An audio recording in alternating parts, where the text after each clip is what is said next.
isn't the Chris Cruz live show. What's going on, buddy? How you doing, man? I'm doing pretty good. How about yourself? I'm sorry, I'm at the wrong show. I thought I was at the Melafella show. I mean, I didn't realize I was going to be here with the likes of you. I'm just kidding. Melafella stays pretty busy on his weekends and stuff, but he's got an invite, so he's always welcome to come in and hmm straighten us out. He's such an educated man, Yeah, so it's I just really dig that Barry White voice he has, man. It's like my subs in my studio just hum at the lowest frequency when he's talking. I'm like, damn, I another don't one. know. I don't know much about his past and stuff like that. I wonder if he's used that voice for because he does. He's got a Oh good yeah, voice. yeah. He's got a radio voice for sure. Yeah. I would say he's got a face for radio like me. I'm just kidding. He's no, like, but he's but got don't we all? yeah, don't we all? No, but he's got a good cadence to his a good sound. He Oh speaks yeah. very well, pronunciates everything very clearly. He speaks very clearly, and he's very slow to speak and quick to listen, right? And Yeah. that's how we should all be, right? At the end of the day, that's wisdom. So, yeah, and I've said before, I really enjoy his shows in the middle of the week. That's the one I really get to kind of just. I'm not online doing anything. It's kind of around family time is kind of winding down, and I get to just catch you guys and just chill, man, and be a part of what's going on. So, Well, yeah. I feel that way with like all the shows, man. You know. Well, I mean, I enjoy going on with your Monday and your Wednesday and then that's like fun. Pride's Friday. That's always a lot of fun. Yeah, I got to be on Pride's Friday because he didn't go to Chili's that night. Oh, So that's right. That's right. yeah, he took a break apparently. Yeah. He must have ran out of rewards. Well, and He, you were on the Twitter space yeah, yeah, yeah. with We us jumped. with Nick. You know what? That turned into I thought would be an hour, turned into a few hours. It Oof. went pretty late, and it was pretty interesting to see that. Right, to see as it got later, people started like piling in, and I thought it was a really good conversation about not only the protocol, as he would say it, or the blockchain, or what is now currently Vulcan will be something else soon.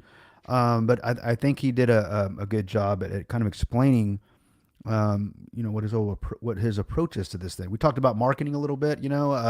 He gave me some clarity on his approach to marketing, on how he sees it, for the blockchain, and then of course what his real passion is, which is art. And I agree with him. I mean, my daughter is an artist. Both my daughters are artists. One's vocally, and the other one's graphically and paints and these things. So, and I mean, I'm not an artist. I mean, they've taken whatever I could ever do, and they've just profoundly. My daughters have ran off with it, right? So, Right. but I love art myself, and so anything to help, if our chain can actually help artists in this regard, I'm all for that as well. So, and I know that's part of the ecosystem that he talked about.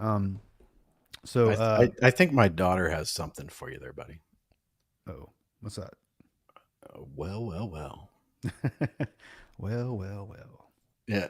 Yeah. And then of course she has to acknowledge the fact that she loves me. She Oh, just says hi to you. So hey, what's going on? I appreciate that. Thanks for tuning in. I mean, he was worried that you weren't gonna. I mean, we were backstage. He's like, she's not gonna listen. I was like, bro, take a drink. They always listen, man. They always listen. Hope you're doing well. Is this the one that's moved off and to no, bigger? well, she was the one that was moving off. Okay, cool. Well, thanks for tuning in, Morgan. Good to see you. Yeah. So she's a good girl. She's my Okay. youngest girl. So it's like You raised her, man, so she's got to be an amazing human being. So, and I say well, that. she's an amazing human being, and I don't take any credit for it. That's I'm that. sorry. I was going to, but I'm And like, that's nah, the I right can't. answer. That's the right answer. Same for me with my daughters. I was I just can't. there, right? I was just there. Yeah. So Pride said he wanted to join us, but he texted me and said that their power went out. They have a bad storm there. So Oh man, yeah. yeah, Well, if you go to Chili's, they have generators, bro. I'm just yeah, he saying. might, he might be. I told him, I said, stay safe, man, and Yeah, stay safe, man. yeah, just Hopefully, you can join up soon if power comes on. But yeah. yeah, yeah. I mean, his health and his family's safety and everything is more important. Um, so we got some. We're back onto that Nick thing on the Twitter space. Is hmm that me personally? I had a little bit of bourbon, beforehand, And I was feeling all right and everything. Nick got on there, and all of a sudden, I stopped drinking and started listening. And I was like, I got sobered up, man. I was like, Bro, this is pretty good. I'm just gonna go ahead and tell on you. If you guys haven't checked out that Twitter space, this is pretty much the gist of what Chris said the whole night. That's all you heard. Man, these artists, man, damn.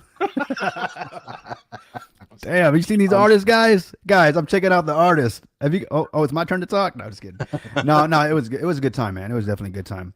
well, it was kind of distracting, I tell you the truth, because he sent out the information and a bunch of his artist friends joined and everything.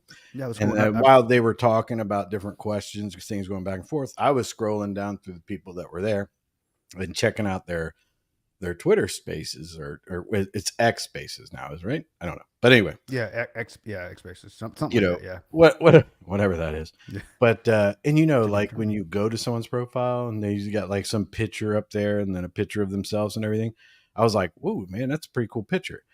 And then I went to like the media section where they have previously posted like their art and stuff, and my socks were blown off, man. I was like, this Good is what stuff. I'm Yeah, talking about, blowing my socks off. There were I'm definitely. You know what? I'm definitely gonna be pulling some art. I mean, if it's available for purchase, I'll be. There's a couple artists that I'd seen, some photographers that I'd seen that I'll probably be actually reaching out to.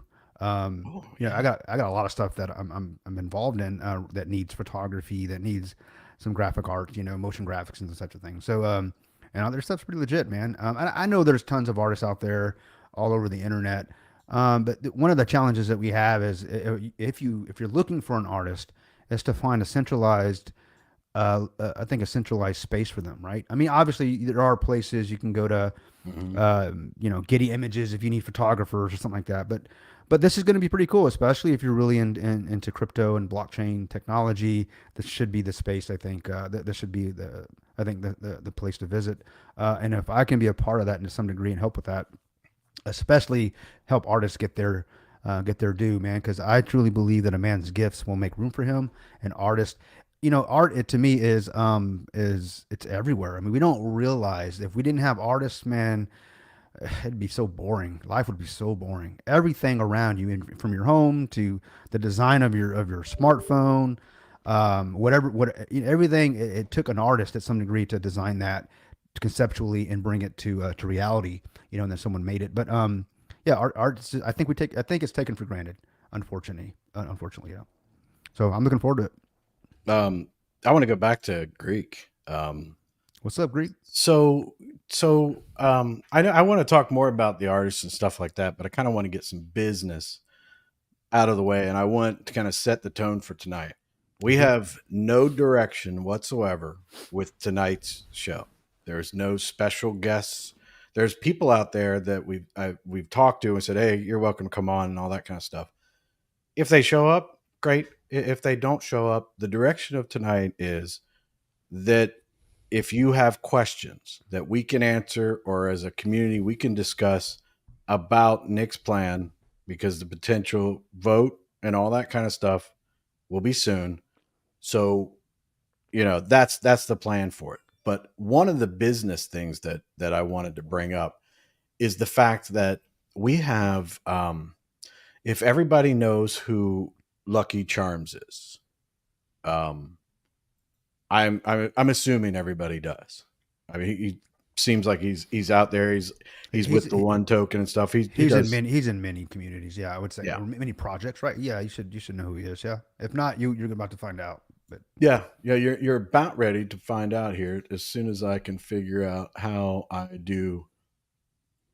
Uh, there's all kinds of things. So wow, I can't believe I still have that open. Jeez, it's like what do they call this? It's kind of like Joe Biden, with I got so many tabs open and one of them is playing music and I can't figure out where it is. It's like, they call it your age, bro. I'm just kidding.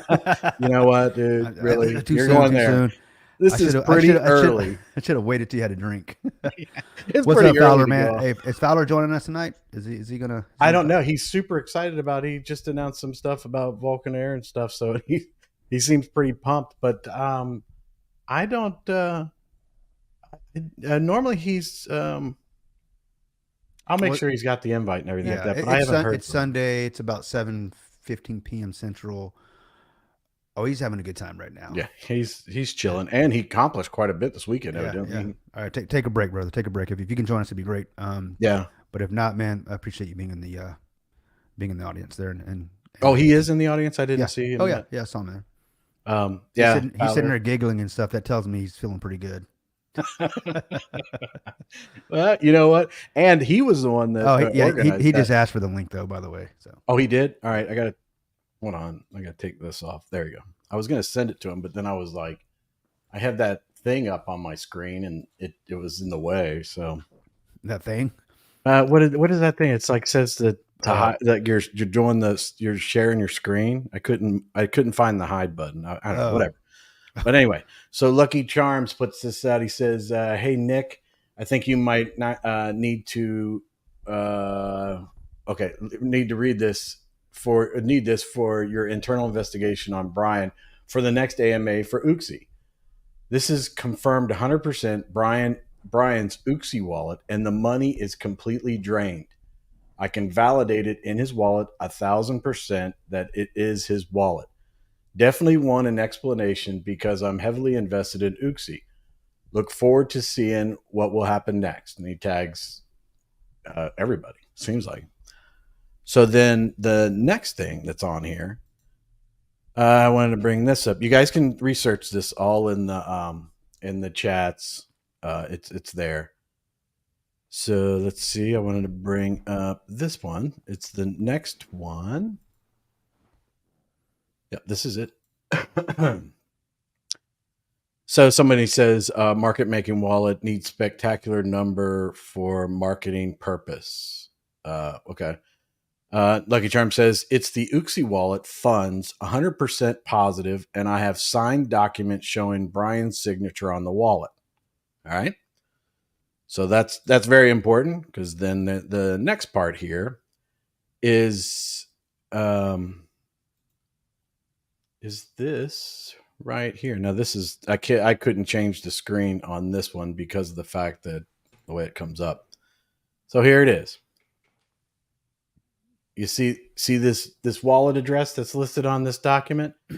I Now, remember when that. Lucky Charms put this out, he said that he didn't want to bring the other people involved that actually have this. That's where he got this document. Um, but I think he said that he could, but he didn't want to at this time or whatever. And I mean, it's easily to see this transaction on the blockchain, but and there's Brian's signature on it. So bottom line is this is the wallet address that was being used for the sacrifice for Uxie. So with that being said, if you go to said blockchain now, and this is where Greek comes into it because hold on a second. Back up. There you go. Hey Fowler, what's up, buddy? Yo, what's going on, guys? What's happening? What a Not big. much. I'm trying my best to navigate. I suck at sharing stuff, so I'm trying to get all this information to people so they can see it, but they can also look it up. So here is the wallet address right here. This is the wallet address that was in that PDF. And if you look down in here, you can see where the funds are moving and everything like that.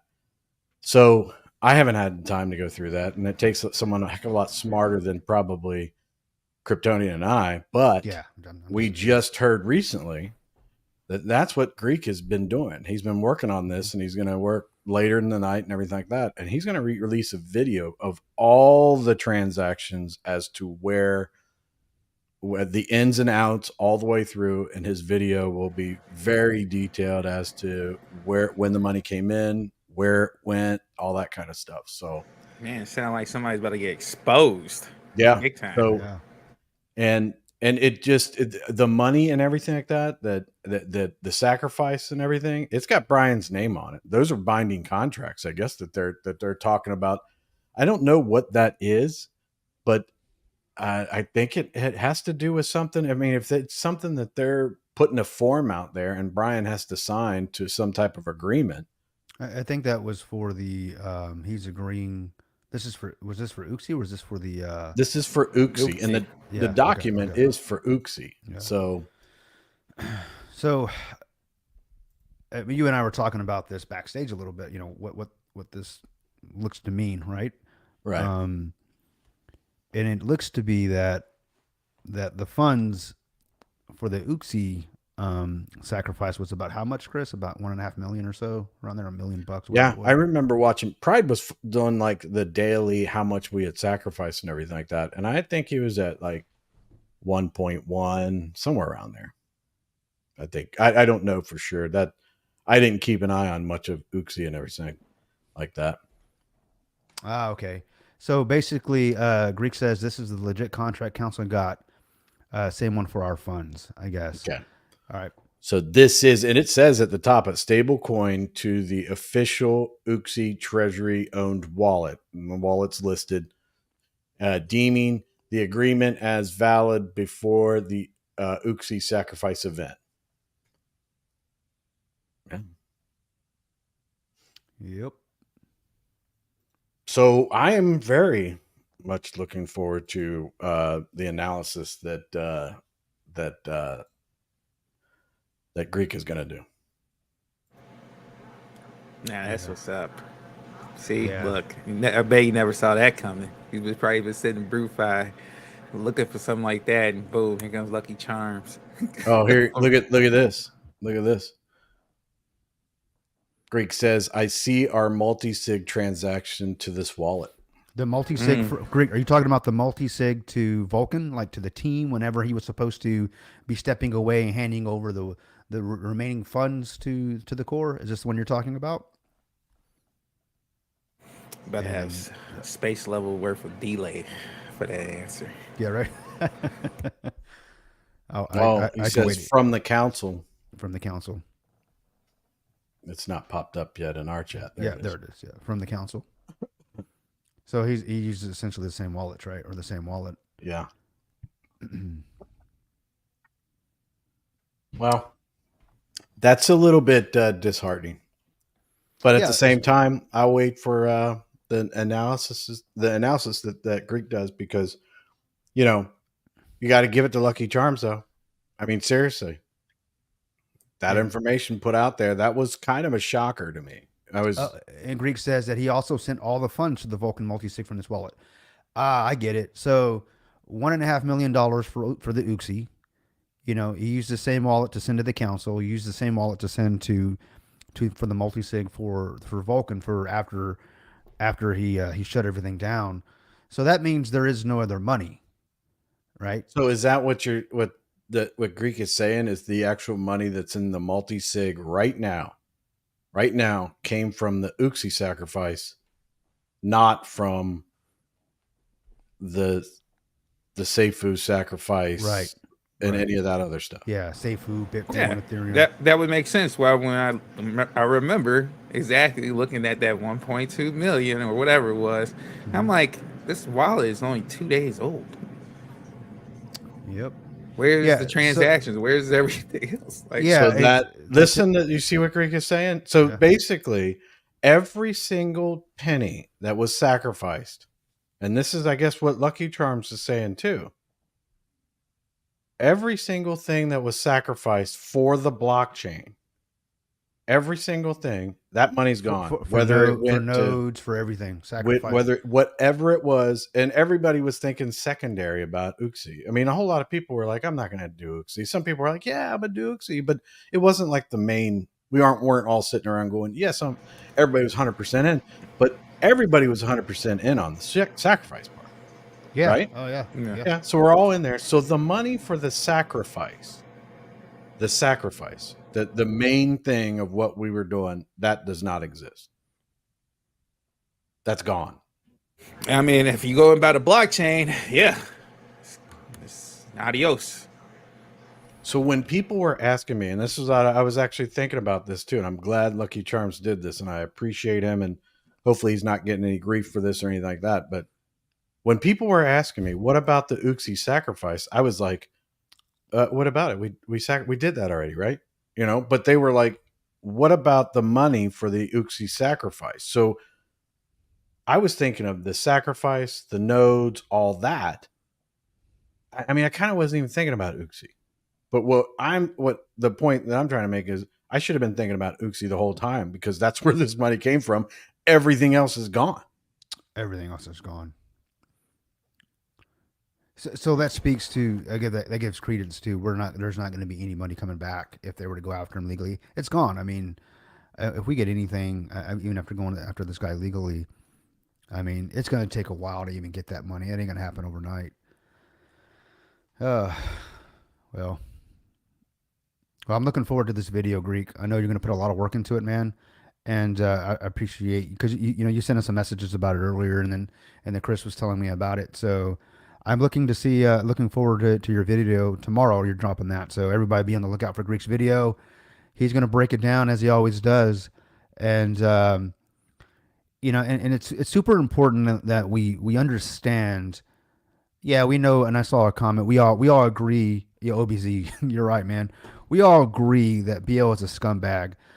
Yeah, that goes without saying. But it goes further than that. We need to understand how he operated, how he operates, so that way, moving forward, when it comes to the other projects that we hopefully get into, we can begin to see the patterns, see the flags, and we don't allow this to happen again. So it's super important we understand, the methods.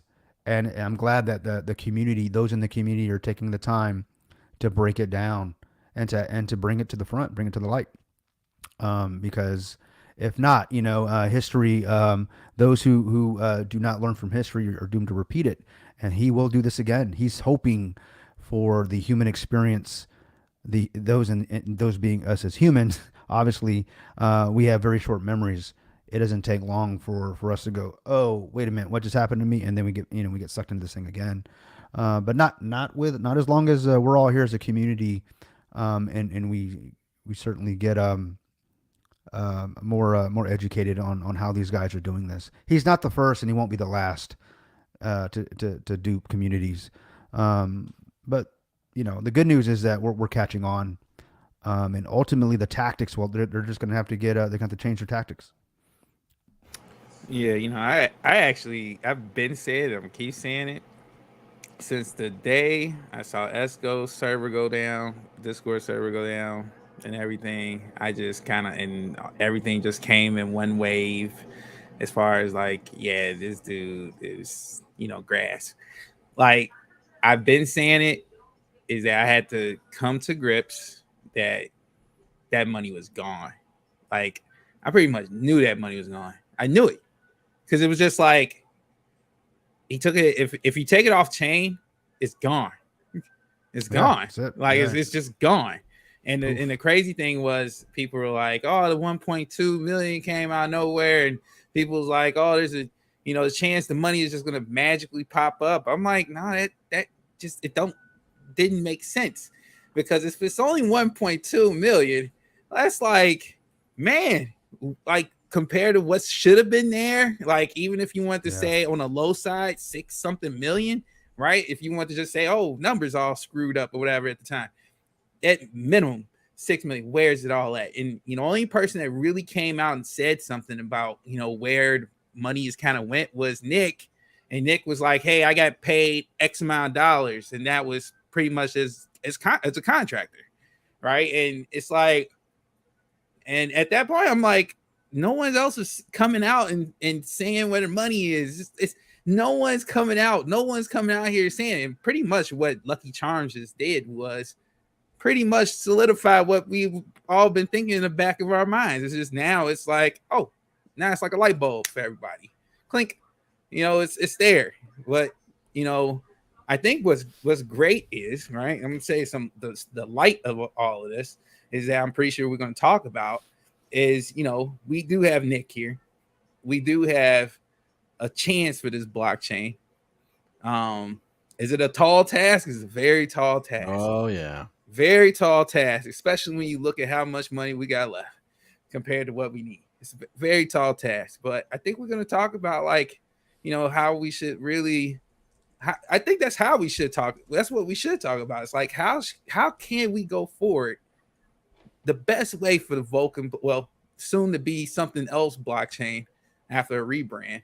Like, I think we really need to start thinking about that, start discussing that in a more open way. So one, people can like kind of come to terms of, like, what's happened here.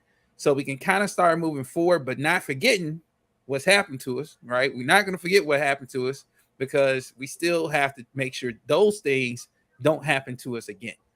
So I think that is like, that should be definitely priority is one, trying to shape the community that's still here, because there's some people that just like kind of just like they either don't know yet, or they've seen what's happened in recent days and they just like, you know what, toss my hands up, I'm out of here. There's people like that out there. So we kind of just need the community that's here, that's coming up, showing up every day, that's tuning in, trying to figure out what's going on with their investment. I think we should start really talking about like, how do we really go forward as a community to make this the best opportunity from a very bad situation? Well, I I have agree with some. you. I have something real quick. You guys know, like YouTube, the bush burner has a message that was retracted. Does that mean that he did it or somebody retracted it? Like, He did. So we would okay, have to remove it. It would say removed if we removed it, or maybe he okay, did. But all yeah. right. Because I saw that and I thought, man, is somebody modding these people? And I'd be like, dude, I saw a poster. I want to bring back up. I need you just kind of brush through them. Um, oh wait a minute, yeah, he retracted it, and it. I see what he retracted because he spelled something wrong, and then he put it back in down below. Okay, yeah, all right. okay. So Crazy Diamond says Bia's out there proclaiming to be a crypto god. Forget that guy, right? I hope someday he drops the soap in prison. Well, Crazy Diamond, I'm sorry to tell you, bro, but it's a proven fact the guy doesn't use soap, so you're gonna have to hope for something else. And you know what I'm talking about if you've been paying attention. Well, this is what Jesus. Yes, OBZ. That's exactly right. That yeah. Please.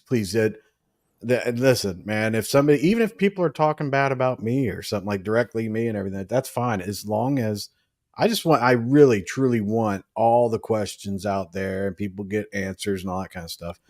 If I'm drinking a little bit of bourbon or something like that, maybe block that dude. But Biz knows. Biz knows when I've had Yeah. enough of someone. Yeah, OBZ you just does be too. taking me off the stage like for no apparent reason. Yeah, I'm telling you, I mean, someone like in blocked real time, Kryptonian right now. Yeah. But my thing is that it's hard, man, because this is starting to sink into me. I was like, oh, OBZ's like he might mod me. All right, now, okay, I'm okay. OBZ, calm down, man. That's escalated quickly, man. But anyway, this is tough, man. So we've talked about it. All right, okay, we know, and thank God, thank God for Lucky Charms, dude. I really appreciate that he put that out there. That is, whew. But it's hard because I'm like really getting like pissed off about it the more I think about it and everything. So, but it's kind of, we got to remain focused. We got to make sure that if people have questions, they got to make an informed decision about this vote. And we might end up being you're going to go live tomorrow, right, Kryptonian? Yeah. So the vote might have already started. It might even be over by the time he goes. So this is it. Yeah. Yep. This might be it. As a community, we can get together and stuff like that. If we want, but people might start voting and everything, and there might be like no other time we talk about it. So we got to focus on. Listen, everybody needs to know, the way to vote and completely understand what's the best way and all that stuff for them. And the only way that we can do that is answer as many questions as possible that they have. Oh, okay. So yeah. So Mark, there are links in the chat. You scroll up a little bit if you can see them, and maybe Biz could redo those. Oh, there you go. He did it already. Perfect. Yeah. So Omar, go to the links that Biz put. It explains everything we were talking about. It looks like it looks like I'll wait for Greek. He's gonna do it. He's doing a full analysis on it. He's gonna release a video tomorrow. But it looks like all the funds that we sacrificed for um, the blockchain, the node sacrifice, all that those funds are completely gone. They're completely gone. They were used up, everything, and the only funds that are there, and according to the blockchain, came from the Uxie sacrifice. That's what is remaining. That's what's in the account. That's what we're talking about using and adding to launch Nick's plan. So that's a tough pill to swallow, though, because I thought what we had was I thought that we had funds that were basically mismanaged, and some funds were taken. Right. In the sacrifice and all that. That's what I thought. But as this states and how this is going, and I don't want to jump the gun. I really want to look at what Greek comes up with. It looks like it was all gone, all of it gone. The only thing that was left was whatever was sacrificed to Nuxie. Am I right? Mm-hmm. Yep. Well, I would say it's not all gone. He took it and he obviously used it. It would appear he used it for his own his lifestyle change. Right. He went from shopping at Ross to shopping other places buying Louis Vuitton and stuff. But yeah, it is very sad. That I saw a comment here. He wanted to. He's proclaiming to make millionaires. That's his lot in life. Not at all. This guy is just simply. I think he's made his money now. He's like, now I want to go and help people with this philanthropy, whatever, off the backs of those that he ripped off, which is it's evil to its core. When Chalk Talk called him Billy the Kid, she was being nice. At least Billy the Kid went down in history. This guy's going to go down in flames. So there's a difference.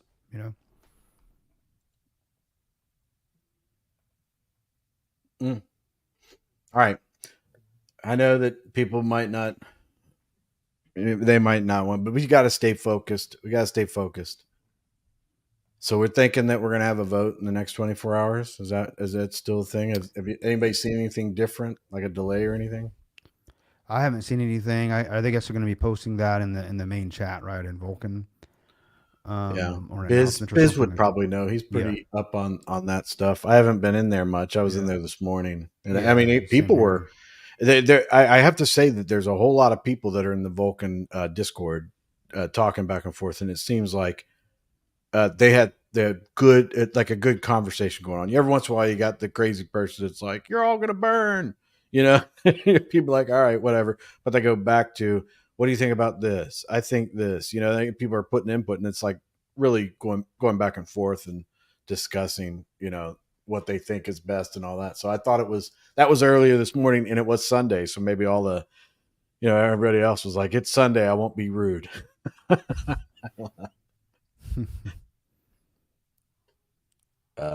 Yeah. So let's. Okay, that was her. So, yeah, I agree so much on this, Ashley, and I hope that maybe it has something to do with things that we don't know with behind the scenes. Honestly, maybe there is. I don't know, but I certainly want to be on the other side of this whole situation where we do know. You know what I mean? It's like they can't tell us something. Crypto, are you playing a video or something? No, that's Fowler. He's going through a car wash. Oh! I thought that was you. I thought, because you were asking me about if I could hear your music. Earlier. No. I think it's Fowler. Maybe it was some background noise. Maybe it was me. I'm sorry. I just thought it was. No, it was probably me. Okay. Yeah, I hear it now. Okay, I just thought like you were playing a video, and I was going to be like, well, okay, I'll stop talking. But I would just mute your mic. I mean, I wouldn't be that rude. No, but I was gonna say, man, like, honestly, You can't. No one can sit here and convince me that nobody knew nothing. I think Well, that is. that's my point, and Yeah. that's what I was I trying to say mean, is Yeah. so okay. Let's say it's almost unbelievable that they all of them would not know. Okay, so maybe it's one of those things that, and I'm just playing devil's advocate here, and honestly believe that I would be telling them to do this. Maybe they can't say anything at all. And if they had a legal team and everything like that, I'm pretty sure the legal team would be like, do not say anything public one way or the other. Just, you know. And okay, maybe I'm completely wrong. Maybe they're not. They're just, sweeping it under the rug and everything like that. But I certainly would want to get to the point where it can be like, okay, this is what happened, guys. We found out about this, and this. We contacted legal. Legal came in. They were like, don't say anything. You're right. This is what we were doing behind the scenes that we could not disclose to you. But now that we've done this, here's the whole story. And it is that way. My whole thing is I just don't want to jump to conclusions. I agree with like Ashley, everybody. It's like, dude, if you don't know that this dude is, I mean, this is even worse than it was before, because before it was like, it was maybe a debate as to how much actually was missing. Even if you just take out all the wash trading, it's not market making, Brian. I mean, I really shouldn't even use that word, but Brian, I mean, is that legit? But anyway, it's not market making. It's wash trading. It's manipulating the chart and taking advantage of your investors and stealing money directly out of their pockets. That's what it is, Brian. So it's not some type of marketing thing where you're pumping up the chart to make it look good and everything. No, when you're pumping up the chart and then you're selling, I've seen it. I understood it. That's what attracted me to SafeFood in the first place. Well, years or months after it had already been out, going, whoa, look at this chart. It's heavily manipulated. I've seen that in Forex for years. So this isn't a marketing thing. You're stealing money out of innocent people's wallets. They're in there, they have their wallet, they're just, living their lives, living the dream and everything like that. And then their wallet tanks one day. And it's you're doing it.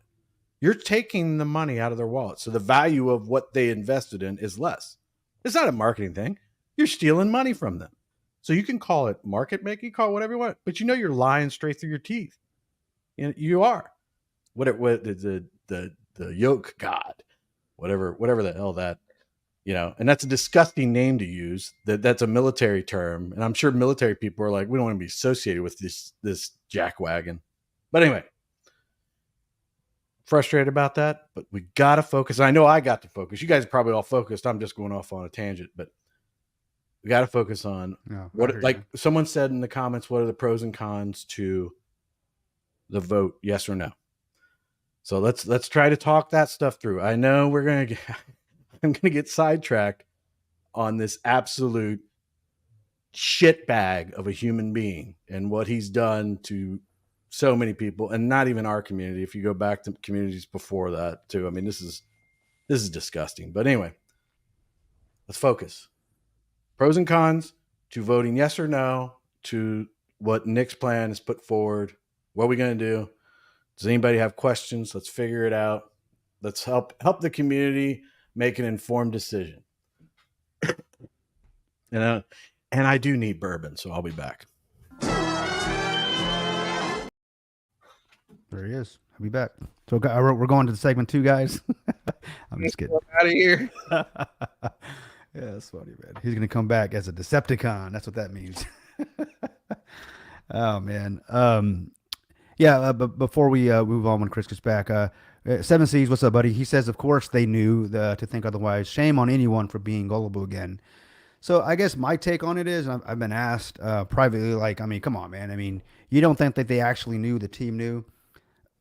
Well, I mean, I don't know if they did. I mean, no one's actually told me they knew. But so I'm trying to think logically on this. So if Brian Legend had the keys to everything, and he was able to convince the core to come along for this ride and say, hey, guys, this is what we're going to do, blah, blah, blah. I'm a genius. And they're like, all right. And maybe they were waiting for the formation. Maybe they were waiting for Brian to come to the table and let's finally just sign this agreement, but it never happened, right? So maybe they were. Maybe they saw what was happening and they were so deep in it that they didn't know what the hell to do. The only option was for them to call him out, but that would mean what? Well, that would mean then they would lose out on the possibilities of this of becoming well off or rich with the Vulcan blockchain as well. They would lose their seat at the table. So I think time will tell exactly what happened. I mean, I believe we'll get to the bottom of it. I mean, at least I don't know that we will, but I believe we will. There's no other way around this thing. I mean, we're gonna find out. I think we can all agree that the money has been spent. It's gone, and we have only but to move forward from now from what we have, the 1.2 or 900K or whatever's left. So let's speaking about the vote of what we're going to be doing moving forward with Nick. I've said this on a live. I told Nick this. I'm voting for it. I mean, I like Nick's proposal.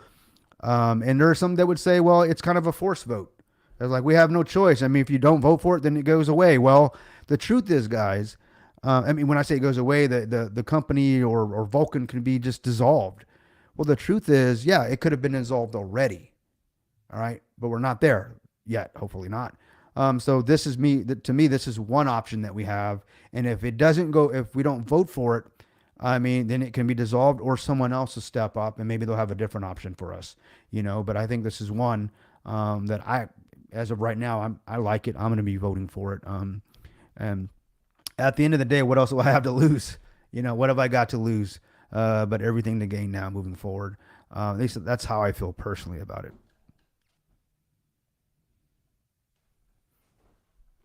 You back, Chris? I'm back. The whole time your mic wasn't muted. We heard the toilet flush. It was super awkward, bro. That's weird because I didn't go to the bathroom. I probably should have, but I didn't. Yeah, well then whatever you were doing sounded like a toilet flushing, man. That was probably you. I'm just kidding, man. You're like going to the bathroom while you're talking. You never stop talking. I know. Well, I mean, you tell me I've got 2 minutes. That's all I get a night, man. So I'm trying to put 20 minutes into 2. So did you get that thing that in Telegram? Because I don't think I saw anything. So do you know what that's about? Telegram, where today, recently? Yeah, look at that text message that we got. They both sent it to they said that they sent it to us. They sent it to me, but then they said they send it to you. I don't have it, so they want to share. Want that to share that. I guess. Here it is. I got it. Okay. Yeah, I'll download it right now. All right. So, man, there's a lot of stuff over here. I haven't seen. Tina Poltea is here. She says, I think wash trading pertaining to crypto is horrible, but the legality of it would come in at tax time, right? Yeah. I mean, I guess, but at the same time, I mean, wash trading it's a form of manipulation where, I mean, he says he's trying to grow like volume and stuff like that, but he's literally devaluing the price all the way. And by him doing that, the taxes and everything like that. That's why it was so amazing to me that I think I said to the guys backstage, and I might have even said on lives, this Schmidt group, dude, are they a bunch of idiots? I mean, they're losing their ass on these trades that they're doing. And it was like, oh, well, now we know why they're losing the trades, because it goes in, because the taxes were what he was gaining off of. It wasn't gaining off of manipulating the chart and everything like that.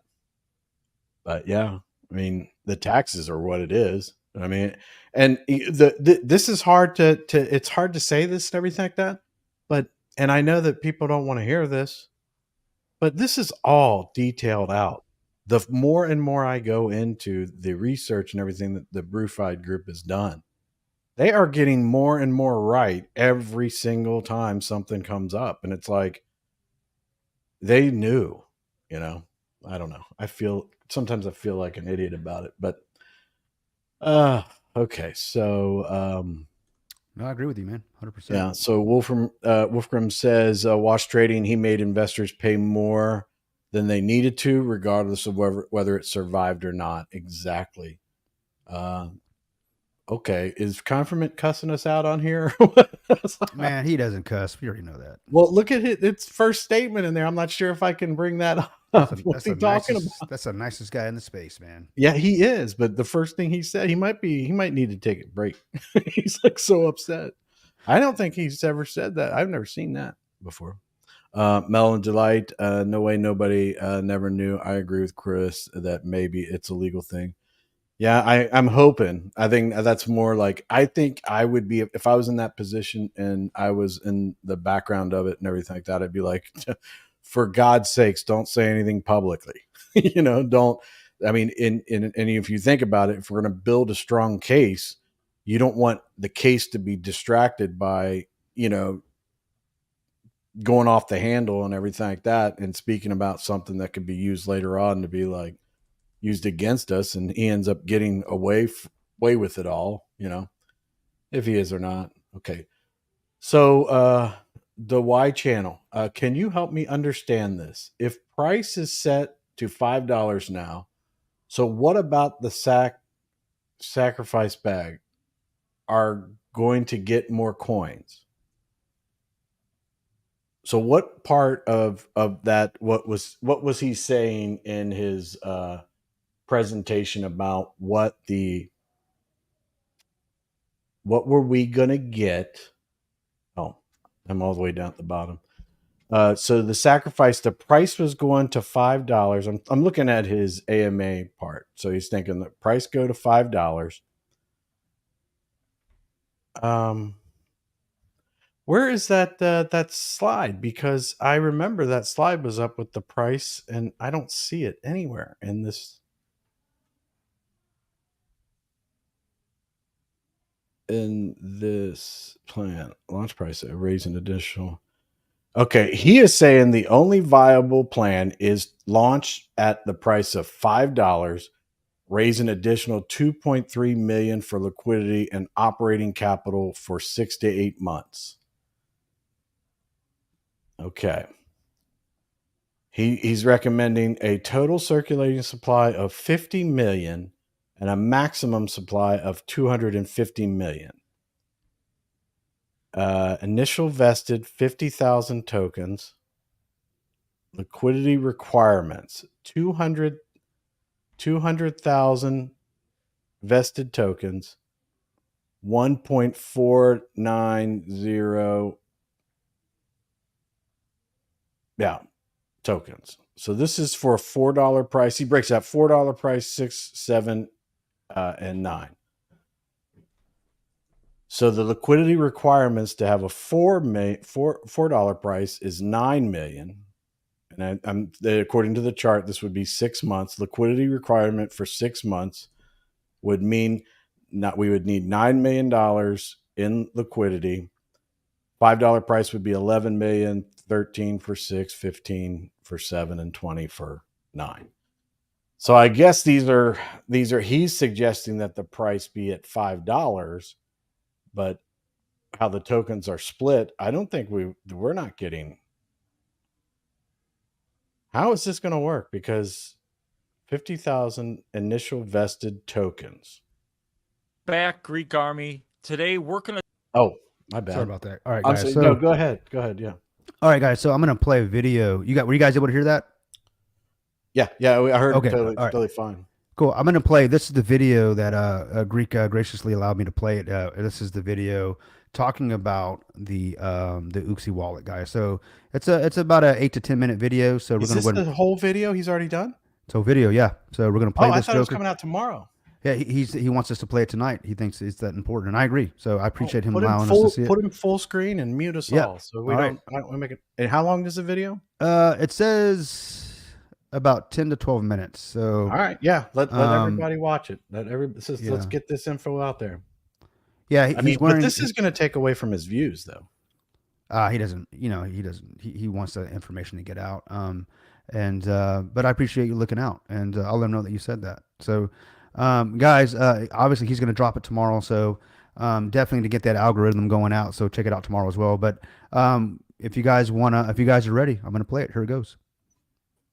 Where did the Uxie money go? So stay tuned. This is going to give you some details and give you some information that you might not have because I did the research. Thank you, Lucky Charms, for bringing this to my attention. You won't want to miss it. Never fear, because the Greek is here.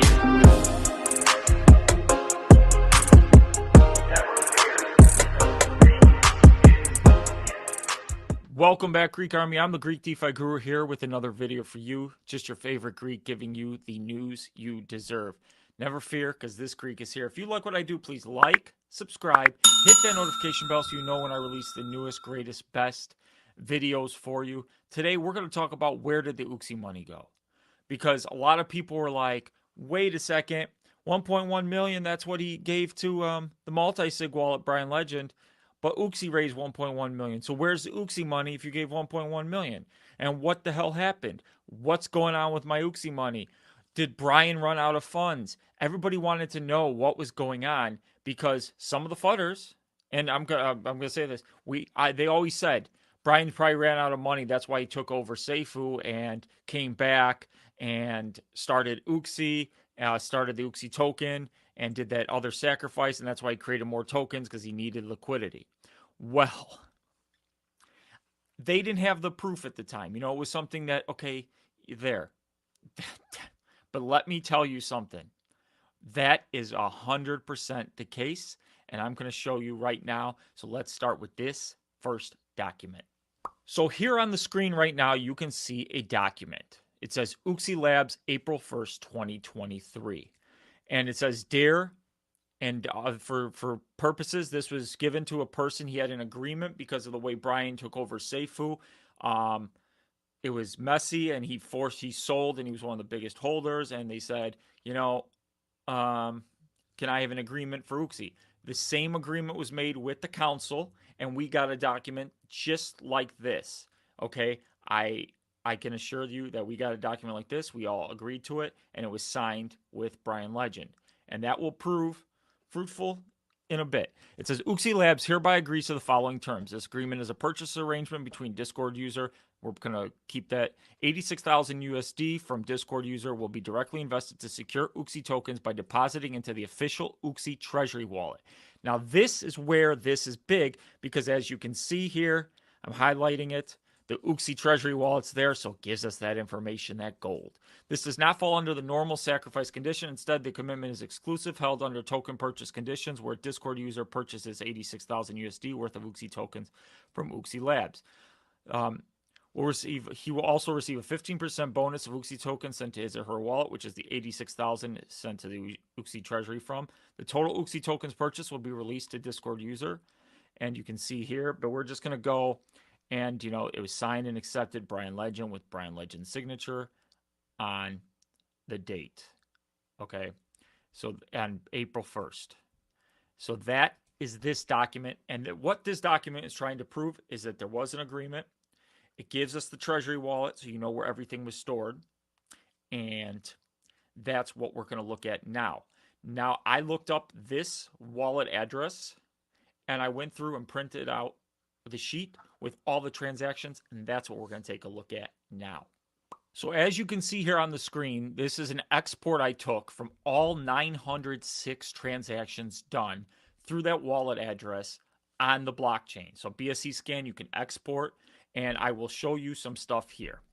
Now, as you can see, these top 4 transactions, where my mouse is right here, right above my head, you can see USD value. These were sent to this AC address, and everybody, if you want to know what this address is, this is the multi-sig wallet for the funds for the liquidity that was just sent by Brian Legend 18 days ago.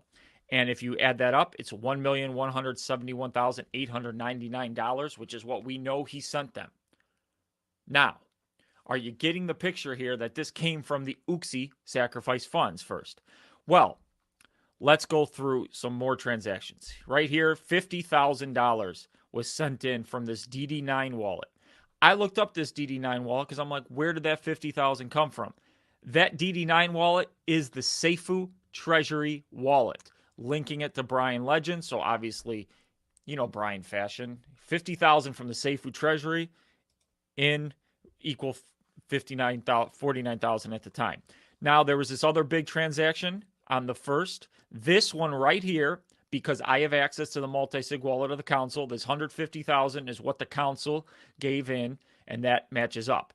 Now, this third one is what I am assuming, since there is no 86,000 transaction, he probably sent in 75,000 and they had an amended agreement. But what we do know is this CEF8 is the treasury wallet that was used for Uxie. Now, what I did is I took every single transaction, and you can see, I'm going to scroll now, there are a ton of them.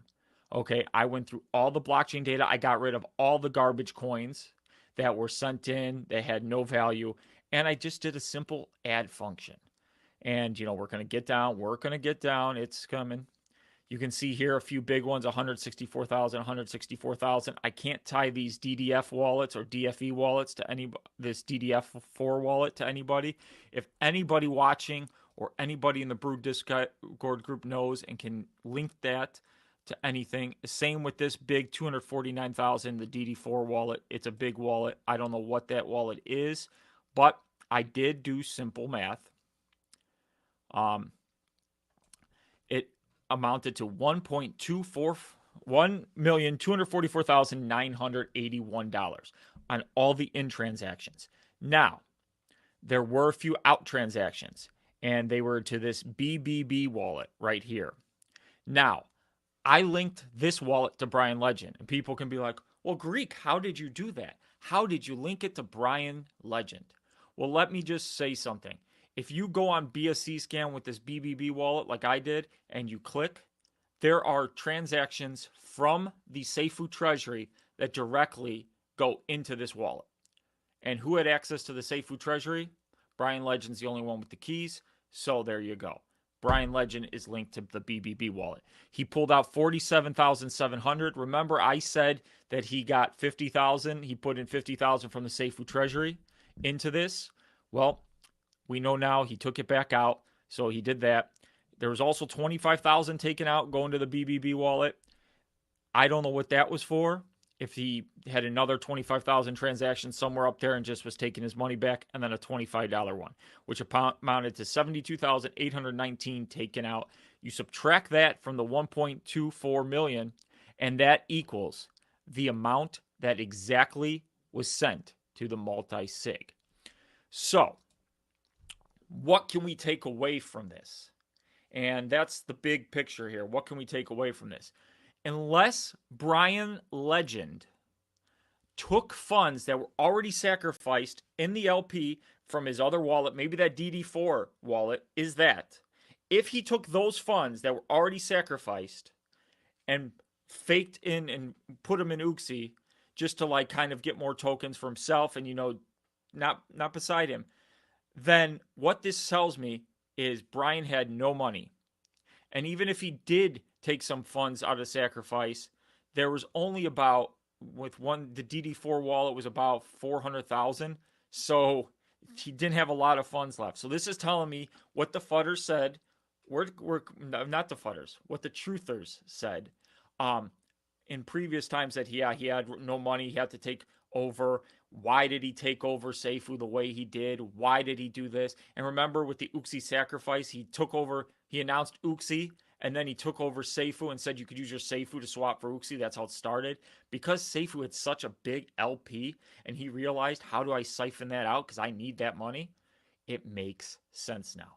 Brian had no money. He had either spent it all or stole it all. So now the question is, where did all your Uxie money go? Your Uxie money is the LP that was given to the multi-sig. That's basically what the Uxie money was used for. That is what's funding everything. Now, the Seifu Council that everybody said didn't do anything, was bad, 150K of this 1.1 million, you can thank the Seifu Council for. And, you know, so in a way, yeah, we may never see that money as a Seifu Council, and I don't care, because it's going to the LP that we desperately need. But this is sickening to me that Brian either took the money from the original sacrifice funds or just spent it like a moron, because he was claiming that we only have 1.1 million left because we spent all this and we never raised the funds we think. Well, how do you explain this, Brian Legend? How do you explain this when the UXI was supposed to be after that? This should have been an addition, okay? And that is sad.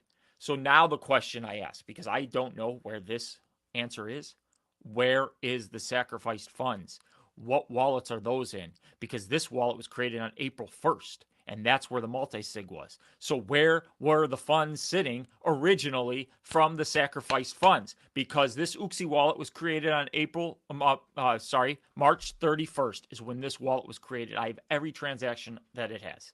So where were the sacrifice funds being held? And where are we going to get those answers? I have no clue. But this sickens me because this shows a pattern of Brian Legend lies. It shows a pattern that he is deceptive with money. And it shows a pattern that all this was just a ploy to get us to give more money, with the gimmicky nature of all his ways. Oopsie, oh, you're going to get earned on DEX transaction. It's all a gimmick for Brian Legend to profit. And this proves the ill intent of Brian Legend. So I hope you liked this video. I know it's not the news you wanted to hear, but this is bombshell news. Where is the money? We deserve answers. Brian Legend, you are a scumbag, and we are going to get you. Please like, subscribe, hit that notification bell so you know when I release the newest, greatest, best content for you. I love you all, and together let's try and make it.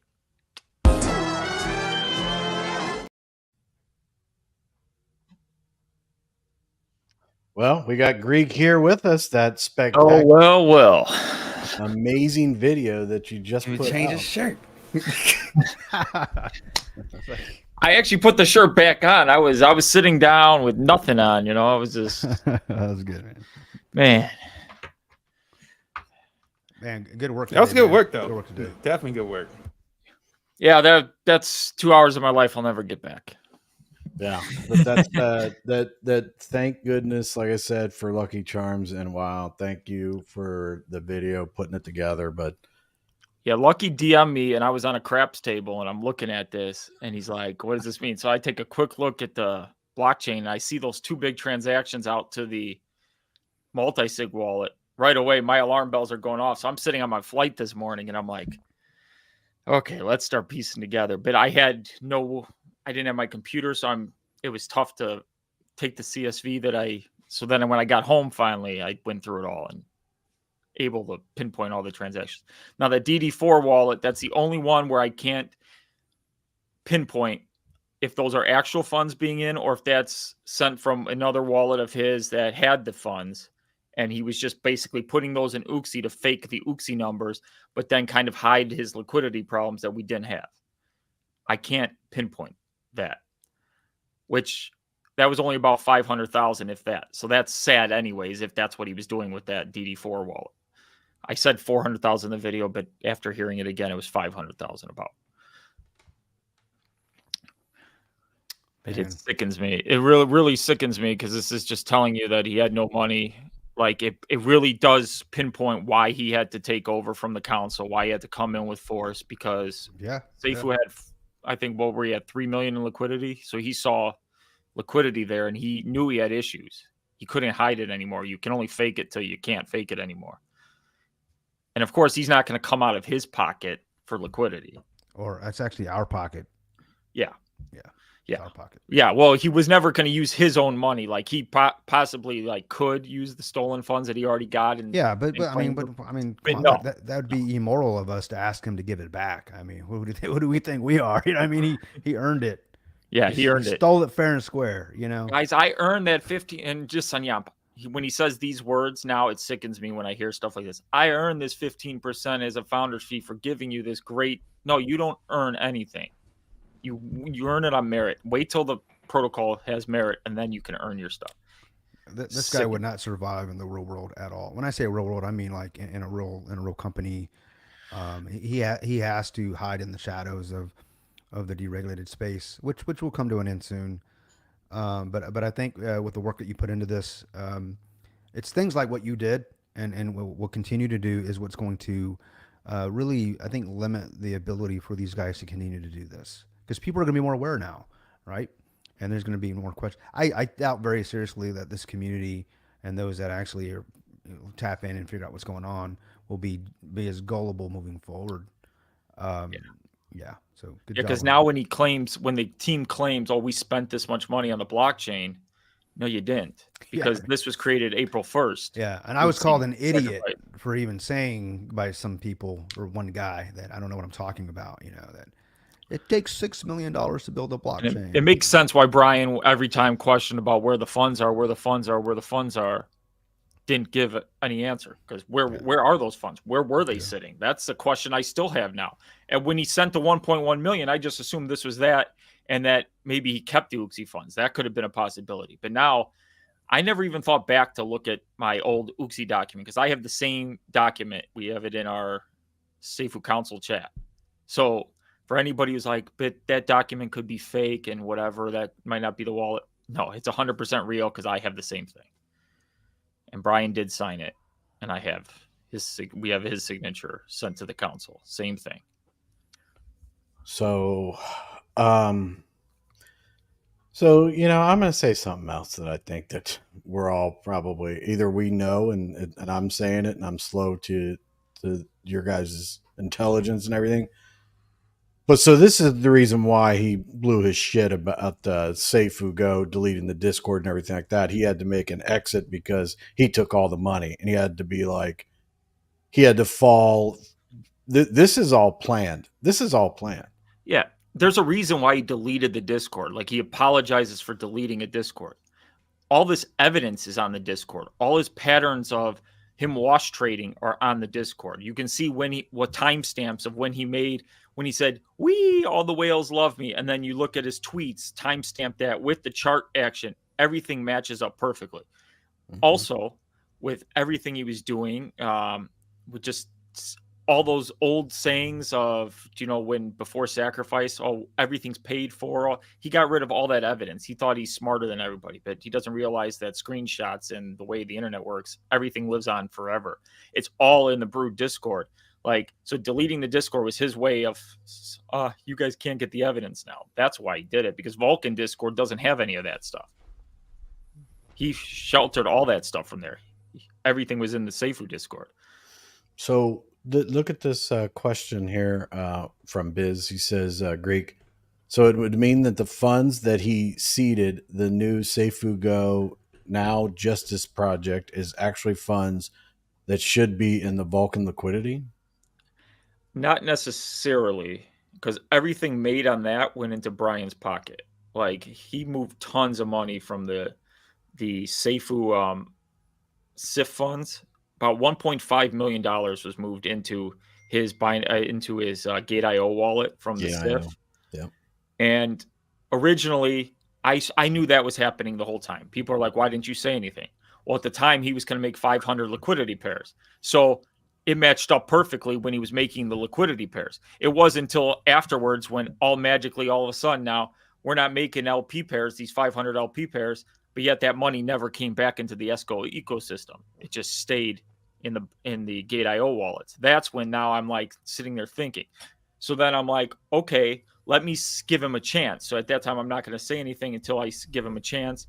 And I thought maybe he could, but no, he's just scumbag. He thought people would forget about it, but he was doing that the whole time. And if you see, he removed the SIF bot from the Seifu Go Discord conveniently at a perfect time for him, so nobody could see what he was taking out, even though I had it in my Discord the whole time and I could see it would get to 100K and it would go down to 6K. Oh, you were running the bots. That's right. Yeah. Yeah. So he tried to cover his tracks, and that's why when he deleted the Discord, first thing I thought is, an innocent man doesn't delete stuff. You keep it up there for everybody to see because you can explain it all. That was the first sign of guilt. He made a mistake, and he realizes that now. He should have left it because it's sickening. It's sickening that now, after the fact, I can piece the puzzles, and I'm looking at things he did at the time. you know, when you have these different color lenses because you're thinking, oh, my bag, or I have my bag here and it looks shady, but then wouldn't the team say something if, you know, if they didn't have the liquidity, you think the team would have said something? That's what I always held back on. I was always like, yeah, he's doing all this shady stuff with Esco and all this crap, but Vulcan's probably fine because they have a team of 4, right? And they should know about everything. It wasn't until after, just now, when I realized the team, I find it hard to believe that the team has no clue with what was going on. Like, you didn't have a clue about amounts. You didn't know that Uxie sacrifice. And I don't want to create negativity, but that's like one of the big questions I have now is, how do you not know as a team? And if you didn't know, why were you continuing to work without asking these questions? Especially because they were getting paid. That's yeah. Yeah. So they're being paid off. No, they were getting a salary. So if So they didn't have to question it. Right. If they uprooted their lives and they relocated, or they're getting a salary, now they're depending on it because they're paying a mortgage or whatever, you know, they're depending on the salary. You tend not to say anything because you're like, well, hold on, I need my salary. So as long as the check's clearing, I'm gonna hold off. So I think he had him by the balls in that regard. You know, sorry, Chris, I know you like balls, but I think that he had him in that regard. And dude, I have the button on there to button. remove you, dude. But you know what I mean. But yeah, so they were technically getting paid. They were drawing us out. This is what sickens me the most is, remember how Brian 99.99% ended Q2? This scumbag really wanted to hit that target. He was probably the only one on the team who wanted to hit that target. The rest were like, no, we need audits done. And they probably won out. And that's probably what saved this whole thing.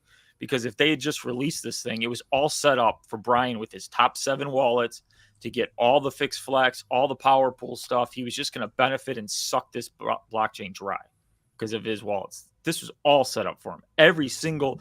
And then when Kellyanne was talking about the gimmicks, I started chuckling. I'm like, yep, he knows this was all set up for Brian to make money. That's all this was. Every single thing was for Brian to make money. Now that you look at it, if it's done fairly with all of us with the taxes, it wouldn't be the case. But Brian having all control. So that's why Brian knew the gig was up finally. He's like, well, this blockchain's not coming out. Eventually it's gonna look bad. So if he gives control up now, it makes him seem like, well, I gave him control of the 1.1 million. So this is his magical way of saying he's amazing to us.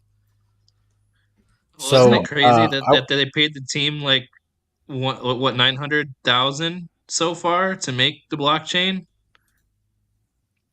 Isn't that what Kelly like? How I can't wrap my head around that.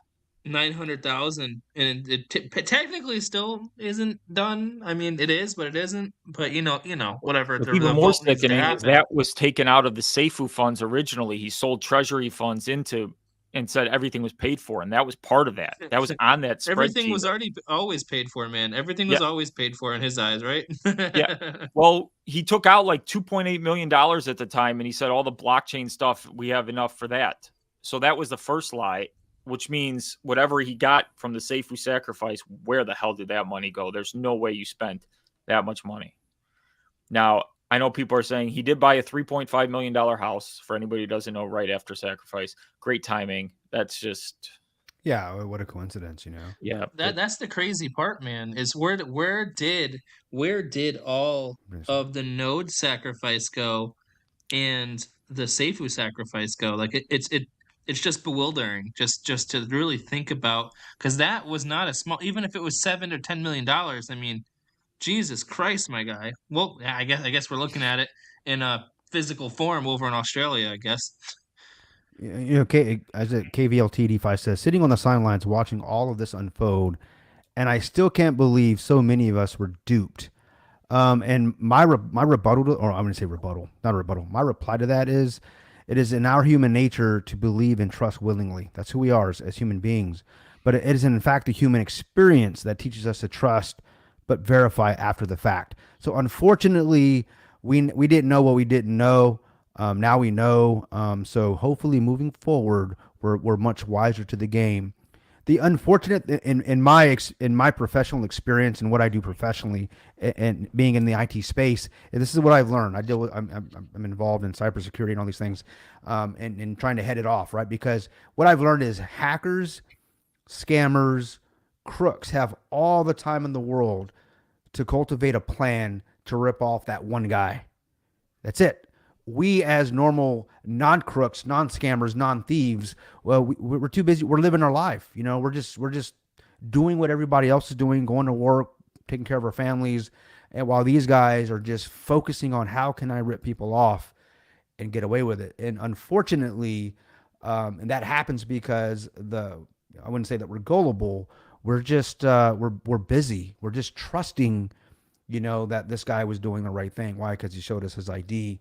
You know, and I've had some people tell me in the discords in the last few days that, you know, that I come off like, trust me, bro, trust me. You can trust Kryptonian. Don't believe anything I say in anything. Do your own research. All right. Inspect what you expect. I'm just giving you information. I've done my own research, and I may not come to the same realization as you do or as you've done as quickly, but trust this. I will trust but verify. So I hope that moving forward, we as a community can do that in whatever project, and especially with the new protocol that we hope gets to launch here soon. We're gonna be watching it with a fine-tuned comb. Remember, actions over words. That's right. Always look at the actions, not the words. That's right. We got mesmerized by the words and the actions weren't there. And that's how we got duped. If people want to know, I was looking at words, hopium. Oh, look what I can do here. Look at the blockchain, just thinking about the big dreams I could have. And just the rugs getting pulled from under you, you know. Well, look at SBF, man. Look at FTX, dude. That was the big. Like, everyone believed that, man. The funds were always there. It was perfect. They got it on freaking stadiums, umpires' jerseys, freaking every single celebrity backing that, man. So you want to talk about people getting duped? That dude's the ultimate con artist. Yeah, but if you think about how it played out for the guy was able to dupe everybody, and the way he got a slap on the wrist. Let's be honest. The guy, I heard about that thing a couple days ago. You heard? Yeah, about he that? got a slap on the wrist. So he's a genius. He takes the money, he donates it to politicians for their campaigns and their causes, and then they let it go. And then they're the ones that decide, well, he's not that bad. Genius. Let me jump in here, guys, real quick and take care of like some housekeeping. So Fella Crypto has a comment here. The instructions says start by filling an ATO filing. And Mellow Fellow Crypto comes back, says the instructions are in Brewfied Discord. Dave comes in and says that if you mean for reporting scams, it's all in the scam reporting resource channel in the Brewfied Discord. And here is the link to that Discord. So I wanted to make sure that, and I put that in everybody's chat. So anybody that's on here, anybody channel that you're watching that, you should have been able to see that. And if you have access to Brewfied, even if you want to go in, and not talk to people, they got some people in there. There's got some strong things to say, but if you just want to get resources, go in there, check it out. And, that's the place to go for that. But with everything that we've been talking about and everything, I've skipped quite a few comments and I apologize for that. But I want to bring up Ashley's comment here. So the question is to you all, do we still have a chance with Nick? I mean, with all this stuff that's come up, and listen, okay. I was going to stay away from this because somebody, it's like I get upset when people talk about my integrity. All right. So I'm one of those guys that I want to try to keep my integrity and stuff like that. So recent events, I received information from somebody that in somebody's Discord, basically they're running down me and Kryptonian and all the other guys. They just actually named us, but all the other guys. And one of the things that they said in there was that I have Bitcoin and I wouldn't be giving the Bitcoin. I'm not this great guy. I wouldn't be giving my Bitcoin to the community to help the community out, right? Or you would be giving it away if you were. Yeah. If I was a good guy, I'd be giving it away to the community and everything like that. Yeah. And I'm like, okay, all right, that's a fair thing to say and everything like that. But see, I wasn't here when sacrifices was going on, and none of these YouTube, you can't, even if you dig through Daniel's stuff and everything, he didn't know 100%. Everybody had rumors and stuff like that. So nobody knew. So I don't have anything to do with doing that. And it doesn't make me a better person by giving free stuff to people or anything like that. So I don't know where people get this idea. But here's my point of view is Vulcan is not the blockchain is not a high priority on my list of investments. As a matter of fact, to be completely honest with you, I've written Vulcan off. If we make money and everything like that, that is great. I'm still here doing this because of the fact that I feel like this community, the little people, have been ripped off. And Greek has just shown you a video that this is true. That Nick has said it in his AMA. These people, this whole community has been ripped off. So I'm talking with my buds on live, and we turn on the cameras and we go live. We can still be talking. I don't have any skin in this game whatsoever. If we make money off the blockchain, great. I will make some money and everything. But if I don't, I have completely other investments and everything. I'm not here doing this because it's like I'm making money off it. I'm not monetized. Nobody sends me money. I don't have any. Nobody owns anything from me. I mean, I made a merch store, okay, a couple of months ago. And it was really, I made the merch store so that I could make a t-shirt for Crypto Pride to say, hey, Pride, I made a shirt for you. It says Crypto Pride was right. Haha. I laughed about it. I sent it to him. I was like, check it out. And he replied back to me and said, I bought it. And I'm like, oh, I wasn't expecting you to buy it. I just made it. And he said it was real expensive and everything. I was like, oh man, I'm sorry. So I went back and I checked the prices and everything. And I brought everything down to cost because I don't want to make money off any of that stuff.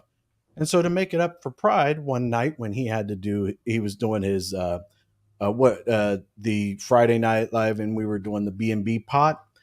I asked him if we were going to do the B&B pot. And he said that he didn't have the money to do it and everything like that, and it was before B&B pot had like donated some money so that we could play.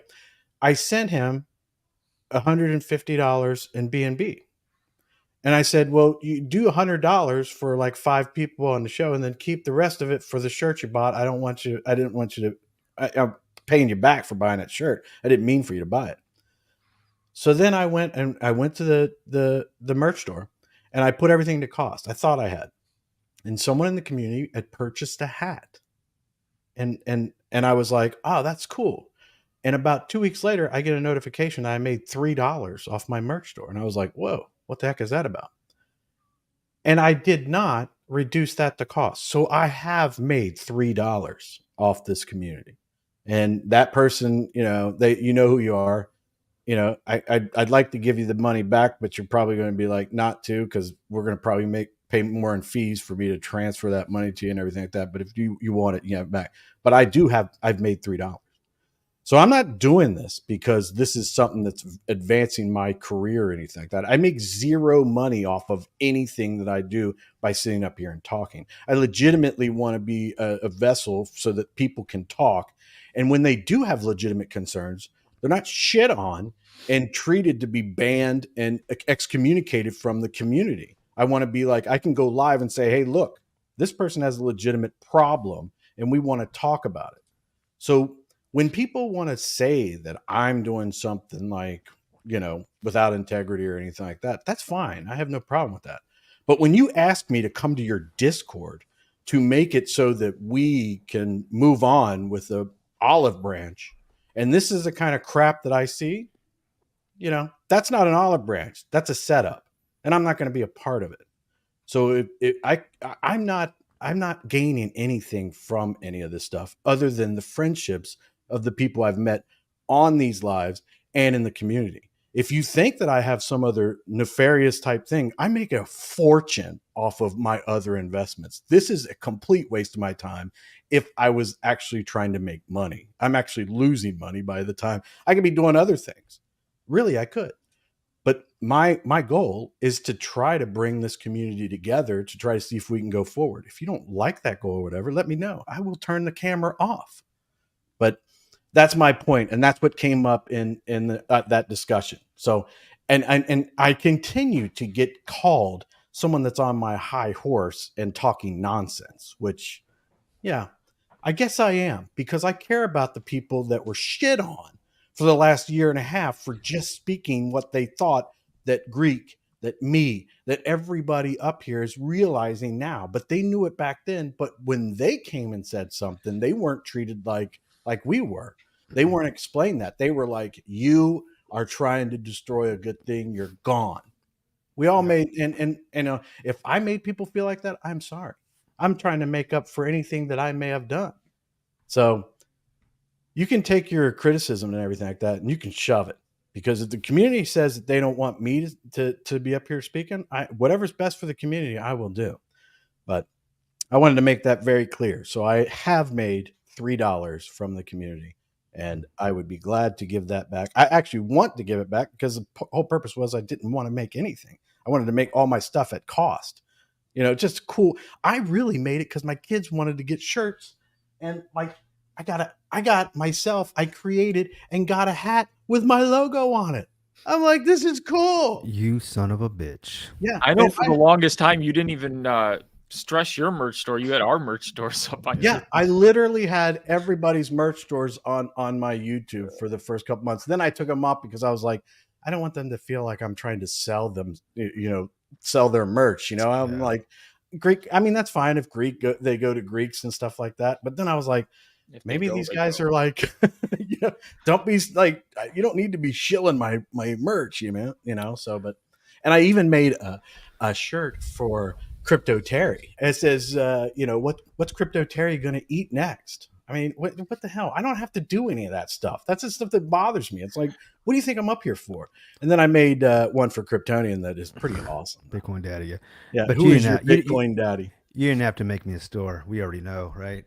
And I wasn't even going to address this at all until I wasn't either, but I realized until I was named specifically as well. I was called pompous and arrogant, and it takes a lot of arrogance to call someone arrogant. That's all I got to say. Yeah. But if that guy, you know who you are, I think his name is Flacco or something like that. The guy in the Worldwide Token Discord. I saw a video that Prado put out. I think it was later this week, where he was like, "Hey guys, I'm trying to reach out to you guys. There's an olive branch. There's no olive branch needed. I don't have any issues with the Prado with Daniel Prado. I've said my piece. He said his. We agree on absolutely nothing when it comes to politics, life, and the uprearing of our children. So I mean, I don't see myself hanging out with the guy and having a beer like I can end with you guys, right? So, but me being in his life, well, he loses nothing, as do I, right? So I wish him well. I wish his token well. But the other guy, and what the point I'm making is, Prado said, "Hey, reach out to everybody." He named me in his video. That's why I'm saying it. And then that guy Flacco essentially says that he's just crazy. He said, "You shouldn't do that. You don't need them. You're doing. I got your back. And I agree with him on that. Yeah, of course. Kryptonians pompous and arrogant." Guys, I am absolutely not the smartest guy in the room. And if I am, I'm in the wrong room, as I always say that. I have not made a dime off of this community. A dime. I'm not monetized. I barely got 400 subscribers. Thank you guys for subscribing. I appreciate that. You guys actually care what I have to say.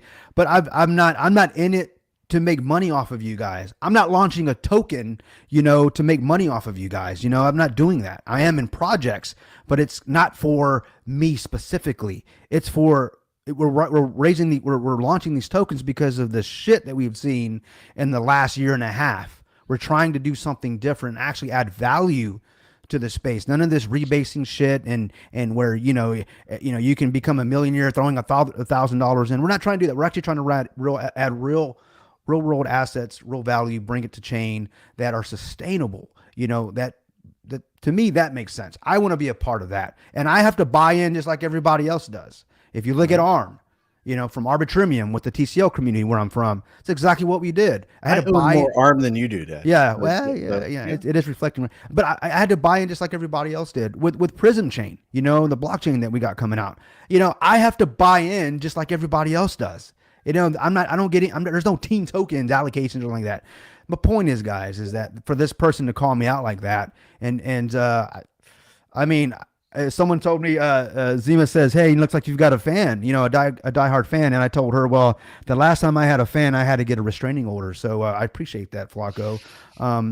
But hey, thanks for thinking of me. Thanks for allowing me to occupy the space between your ears. That's actually a compliment, because it's hard for me to actually even to be able to do that with Sure, some of the Chad. people. But Chad, yes, yeah. So, but with that being said, guys, hey man, good luck with your project. I wish you well and everybody that's a part of it. I don't want anything. I hope everybody makes money in that regard. I hope it goes. I hope it goes to the moon, and that takes a lot for me to say that, because you know how I feel about the moon. But I hope it does, and I hope. I do not believe. And I'm gonna say sorry, this. buddy. I didn't see you back. I didn't see him back there. He sent me a message. I'm sorry. And I'm going to say this right now, so that way it's actually recorded. It's going to live on the ether forever.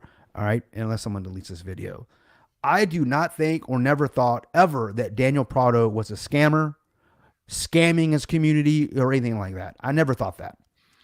I think he's truly trying to make a project because he saw what happened with Brian Legend and his bullshit. I think he's really trying to do something great for the community. That's it. I don't agree with the tokenomics, but that's it. That should stop right there. Yeah. I don't agree with it, therefore I'm not going to invest in it. There it is.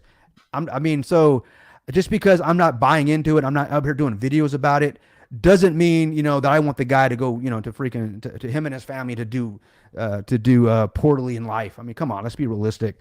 At the end of the day, I wish anybody well that actually has this entrepreneurial spirit, that's trying to create, make things happen for themselves and others. Great, because I'm the same type of person. I can understand and respect that.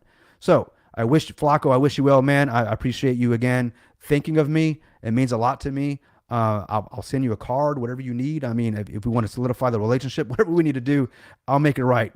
But with that being said, man, Godspeed, and give all and hatred to none, man. Give love to all and hatred to none. There it is. Yeah, and I want to make it very clear that, and Chad, sure, reach out to me. I'll tell you exactly where my holdings are. I have no problem with that. Yeah.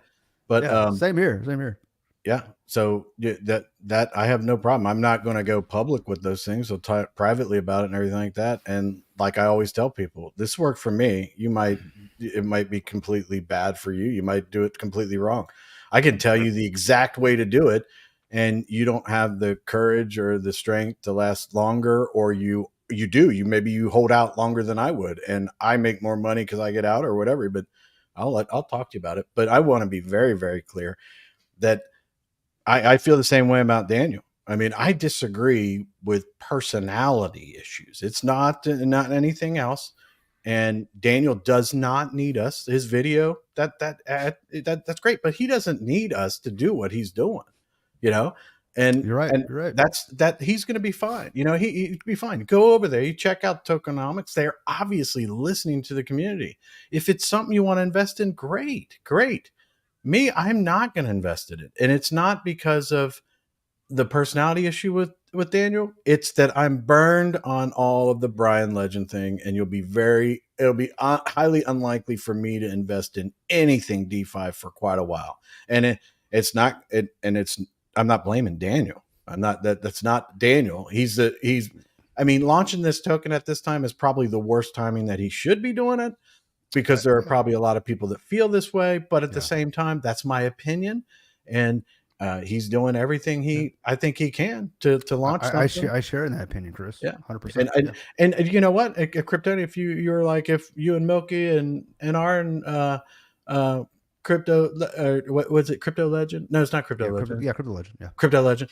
If you guys were like, we're going to do Property Flex tomorrow, I'd be like, no. Sorry, guys. Yeah, you're exactly right. Yeah. We actually had to take a step back as those that okay, we had a lot of momentum. We have people want us to do it now, and we're like, hold up, we've got to really we've got to be able to read the room here. I think what I told NR. He asked me my opinion on it. That's exactly what I told him. Yeah. Now's not the good time. Now's not the time. I think right now as a community, we're at the anger phase. Whenever there's some sort of traumatic event that happens in an individual's life, you go through denial, you go through the anger, and then you go through the acceptance. There's different phases before you actually get to like the healing phase, right? Right now we've just come out of the denial. Okay, now we're in the anger phase. So if an emotional man or woman is a dangerous, or if an emotional human is a dangerous human, that goes for even when it comes to investing. The last thing I want to be doing personally, it's up to you. You do your own thing. If I'm in an emotional state, which I try to stay out of most of the time, I'm not going to be making any sort of financial decisions. I'm going to be going to my fiduciary counsel for that, because I will make the wrong decision every single time if I act on emotions. All So right. for me, I'm not going to be investing in any Mm-hmm. I haven't invested in any project since the shoe dropped. Well, I Okay. have that my drip. I just love my drip. I'm So- pulling out of But drip you and already putting it in invested. Bitcoin. You But already drip invested. is a game for me. I mean, not a game. It's like I just enjoy doing the garden, and I do enjoy doing, all the different things. Well, and everything most like that. retired people, of your age like gardens. You're probably So, with that being said, we're moving on. Yeah, let me get to this question because I'm sure. This question keeps coming up, and I want everybody to take all the time Yeah. you need, and let's talk about, because I'm going to bring up other questions while Yeah, we're I got doing thoughts, and I was going to make a whole video on this exact question before I found out this information from Lucky. This is what my Monday video was going to be, a recap of Nick Caliani and what my thoughts are with everything. Right now, we need actions over words. One thing we don't have is liquidity. You can't just create liquidity out of anywhere. So whether it's Nick or not Nick taking over the blockchain, we still have the same issue at hand going forward: lack of liquidity. So we need to raise the funds. Without the funds, this blockchain is not going to make it. Do I think Nick's right to have at the helm? He's got good relationships. He's got good ideas. He actually pointed out factual stuff about gimmicky stuff. Removing the taxes, great move. Rebasing, making it metric based. So when the blockchain hits certain metrics, that was a good move. You can't just print money out of thin air. I like that. So there's some things he was doing, making it so that everybody gets rewards on a set timely with metrics. That was a good move. There's certain things I like about him. It's not gimmicky. It rewards those who came early. New people don't get those rewards, but then we are staked, which makes sense. Now that we know the liquidity, I'm glad we got the staking we do. We still need more liquidity. Now, the one thing I was disappointed with is him asking the community for more money, basically with these NFTs. I'm like, wait, now this community suffered enough. But then again, the blockchain won't exist if we don't get any more liquidity. So it's kind of like telling the communities, he's put in a tough spot. You need money. So where do you get money? Are outside investors going to come in after this shit show without money? No, you probably need to raise from within, build investor confidence from the outside, and maybe future they'll get outside money to be like, hey, we want to come in and get VC funding. Who knows? It's going to be tough. We need the money. Do I think Nick has the relationships and ability to do it? Yes. Am I confident? I need to see the actions. It's not about the words. The words were there. They look good, but Brian Legend's words look good too. So I'm just in the let's put things to action thing. I can't wait for the vote. Hopefully we don't have a bunch of morons in the Discord just saying, no, I want it to just release with the old tokenomics. Then might as well just burn your money on fire and just go to this vote shouldn't even happen. It should just be, yes, Nick, take over and let's move on. In my opinion. But I need to see things happen. I'm just not going to be like, let's just release the blockchain for release sake. I guess we could say, oh, you can pull out a little bit of money if the blockchain's released, but I want it to have the best chance to make it. We need to see some things happen first. So, yep, I agree with you. Yeah, I think I was going to say, I think I said before that, after this vote and Nick goes and, makes it all legit and stuff, goes to Dubai and, gets the paperwork and stuff, I can see things kind of turning around in a different direction. Do I think we can make the amount of millions that we need to successfully launch the blockchain? Man, it's tough. That's a tough climb. But you never know, man. Again, Nick, I think Kryptonian, Chris, we were all on the Twitter Spaces Friday night. You guys. While you were spinning that roulette, we were actually talking, yeah, crypto Greek stuff. Greek, I'm just saying. But go ahead. Sorry, Yeah. Fowler, go ahead. yeah, I was at a roulette table I just got back from Vegas. Oh, I know. They didn't know. Man. So we're all on the Twitter Spaces, man, and what we were hearing. Not only what we were hearing, I think we were more amazed at what was happening at the time. The spaces exploded as soon as Nick got there. So he commands, he has a reputation that commands a lot of eyes. I think if we continue to be open and we open dialogue, and the blockchain team, from this point on becomes more transparent, because even after this vote, I mean, it's almost imperative to be transparent from that point on. Like, that's the only way you're going to gain the trust, even close to getting back to even somewhat accomplish the fundraising that we need, because not only do we need, you ask for financial support from, people who already been done wrong, but you're also asking them to go out there and spread the word of a blockchain that's done them wrong. That even hurts more, right? Because you got to think about it. Every time you go tell somebody about this blockchain that you're looking to get support for. So, it's going to take a lot from the team, and it's going to take a lot from Nick. I'm just saying, guys, it's a very tall mountain to climb. I think the team, Fowler, has no credibility at this point. Unfortunately, it's not, we didn't do this. Y'all did this. Okay. Right. But Nick has, so with that being said, Nick has to carry his credibility, and he has, if the team is moving, if the team intact currently is who moves forward with him, he has to carry them as well. So he's not only having to carry himself, but them as well. That's a lot on his shoulders. So man, that's and it's an uphill battle at this point anyway. So it's not like an easy task at hand. So it's going to be a challenge, right? But you did say something that I agree with you with, and that's, remember when he jumped on that space, the space certainly filled up. We already had some people tuned in, and we're having a good time. And then Nick jumped in, and you're right, man. People come from communities I had not ever seen jump into our space before, right? Exactly. Like, it was a bunch of newcomers, and these people were they were literally straight up asking Nick questions about the protocol, about what he wants to do for, and these were creators, and obviously he wants to build this ecosystem around creators. It was very interesting to see that they actually they're participating. They want to know what's going on, and participate in this. So that gave me a lot more confidence in this. Sorry to interrupt you, Fowler, but I was just thinking about that when you said the team, right, and the credibility. Yeah, hold on a second. Top legend. I'm going to keep this talking. I've got that you just put a comment in there about the team allocation, the core team. Yeah, I want to talk. We're going to bring that up. I want to get through this discussion. I've starred some of the questions about that. We'll get to it.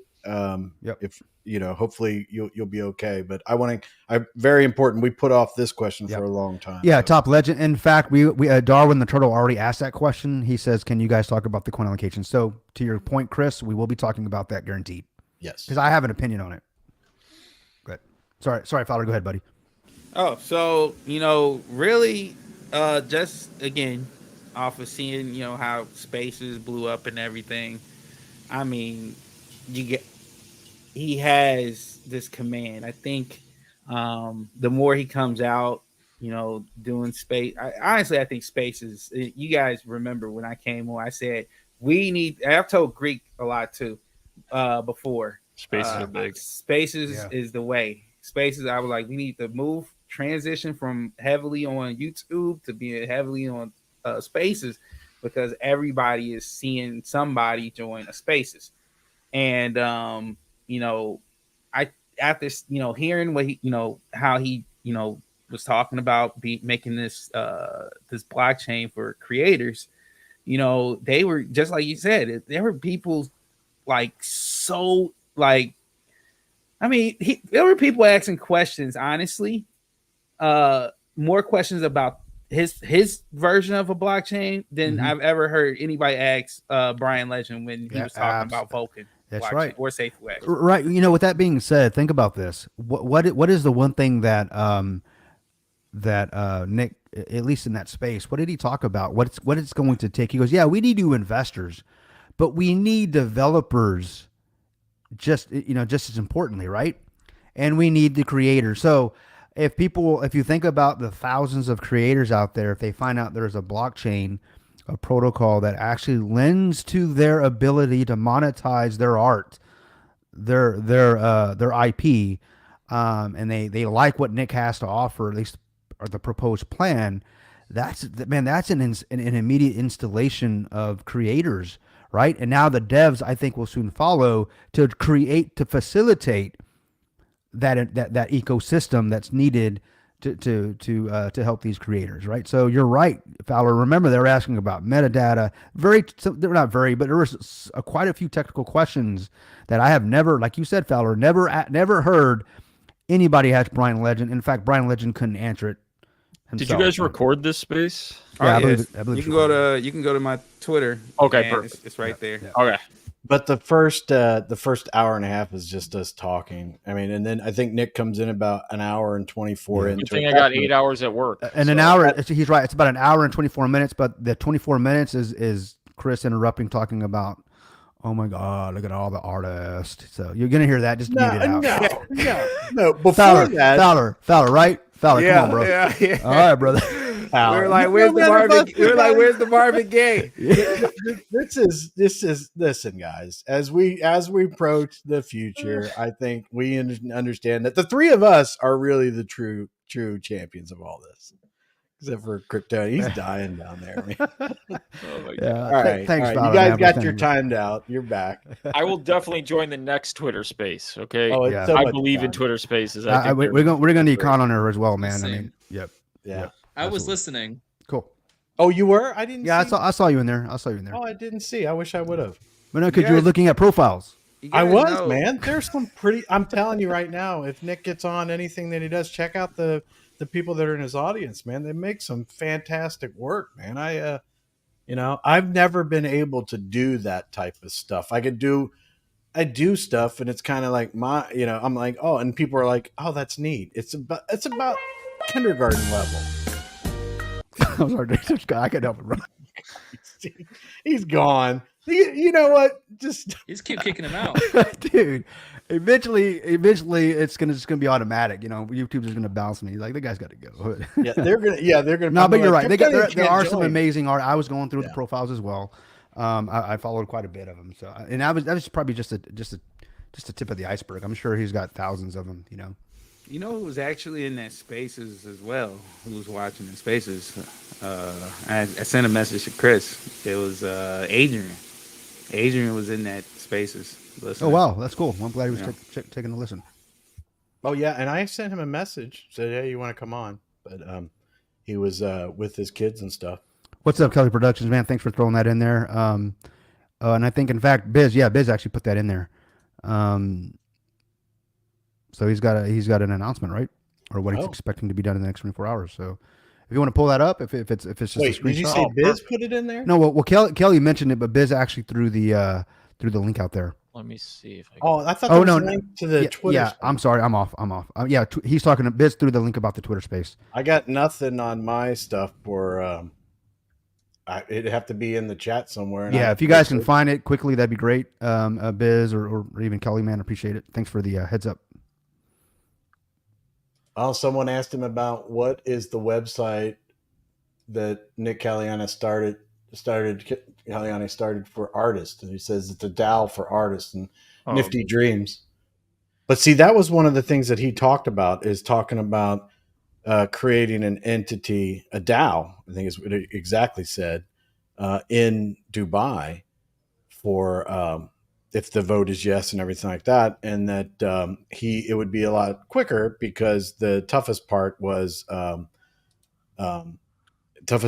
about you have to have your citizenship, and he already does. Yeah, he's already got the dual citizenship. So he was thinking he wasn't committing 100% to it, but he was thinking 2 to 3 weeks. And I asked him if he foresaw anything that might delay that or anything like that, and he said he couldn't think of anything. But yeah, Well, really, he remember when we were on the live with him, he said that he's just waiting for that vote to be done. First, the vote, if that's the go, Yeah, I and then have his post at the bottom if you want to share. he sends himself to Dubai, gets it done, and I think once the formation happens, I think that's when shit gets real. Sorry for Yeah, cursing. Yeah. so right here he says the next 24 hours worksheet for anyone to do what if scenarios on their income, updated plan version 1.1 with revisions to incentive claims process and a few other things community has asked for. So he's listening to us. Announcement regarding plan for voting and community feedback, and he will hop on Twitter Spaces and YouTube streams and answer your questions as much as possible along the way as well.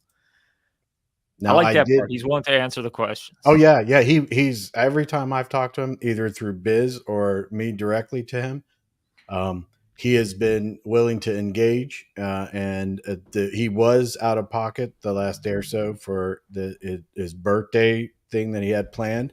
So I did mention to him that we were going live at 8 p.m. tonight, and if I gave him the link, but I think it was very difficult for him because he would still be traveling. So I don't know for sure how that worked out, but yeah, he came on the Twitter space. He came on the live. He went on with Daniel, and he's answering stuff in the comments. Some people have asked him some tough questions and everything like that, and he's reached out and said he's willing to talk to him about it and stuff like that. And so I mean, those things are good. What is the other thing that says below? He's done more real talk than I think any of the existing team thus far. Okay. It says, if my plan is approved, September 1st is the latest we will launch mainnet RC1, more likely before that. Okay.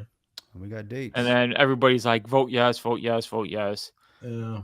I still think we need time to educate the community on exactly what his plan is, because we know not everybody listens to stuff. How many people were on that live stream? 600? Yeah.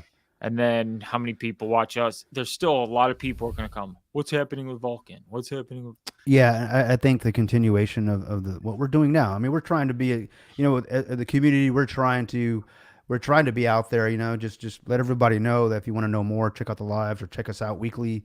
Everybody up here has something going on every day of the week, and now we're adding Twitter Spaces to the charts here or to the list. So there should be no excuses. You should be able to find some sort of information about what's going on with, at least up until the proposal is hopefully approved and we move forward. And even at that, if it's approved and we move forward, we're going to be watching this thing like a freaking hawk. I mean, we're going to be watching everything, every transaction, every post.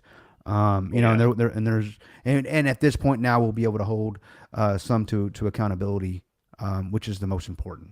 Well, my thing is that I have a vested interest then too, because if they're going to try to make this thing work, then it makes me engage more and be like, okay, because if it's good for me and it works out well for me, unless it was something that if your bag size, like they talked about the vote. Yeah. I brought this up. I brought this up with Nick during that Twitter space and I started talking about it, but I was like, yeah, that's my thing. But no, Nick stopped me. He said, no, I want to hear what you have to say. And I know that people would think it's, I shouldn't. Some people were saying, why would you want to have lesser of a vote? My thing was, I have 3 wallets.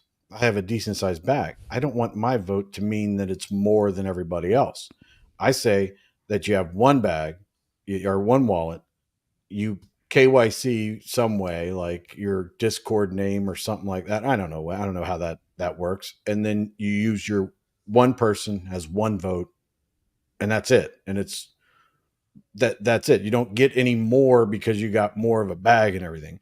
And he was open to it, but he had some other suggestions and things like that. And, he had a reason why he wants to go the weighted. I was trying to understand or trying to, I think he explained it. I have to go back and listen, but I think he gave a reason why, but then I think you threw in your interjection, your input, and he was like, okay, I'm open to that, which is good. The fact that, I think the weighted, a lot of people like it because if you think about it, it's all the smaller investors that don't do their research. Like the $100 investor. Gotcha. They're not doing as much research. Do you want that person with their one vote having an equal say as, let's say, a whale top 10 wallet that's not Brian Ledger? Yeah, you're right.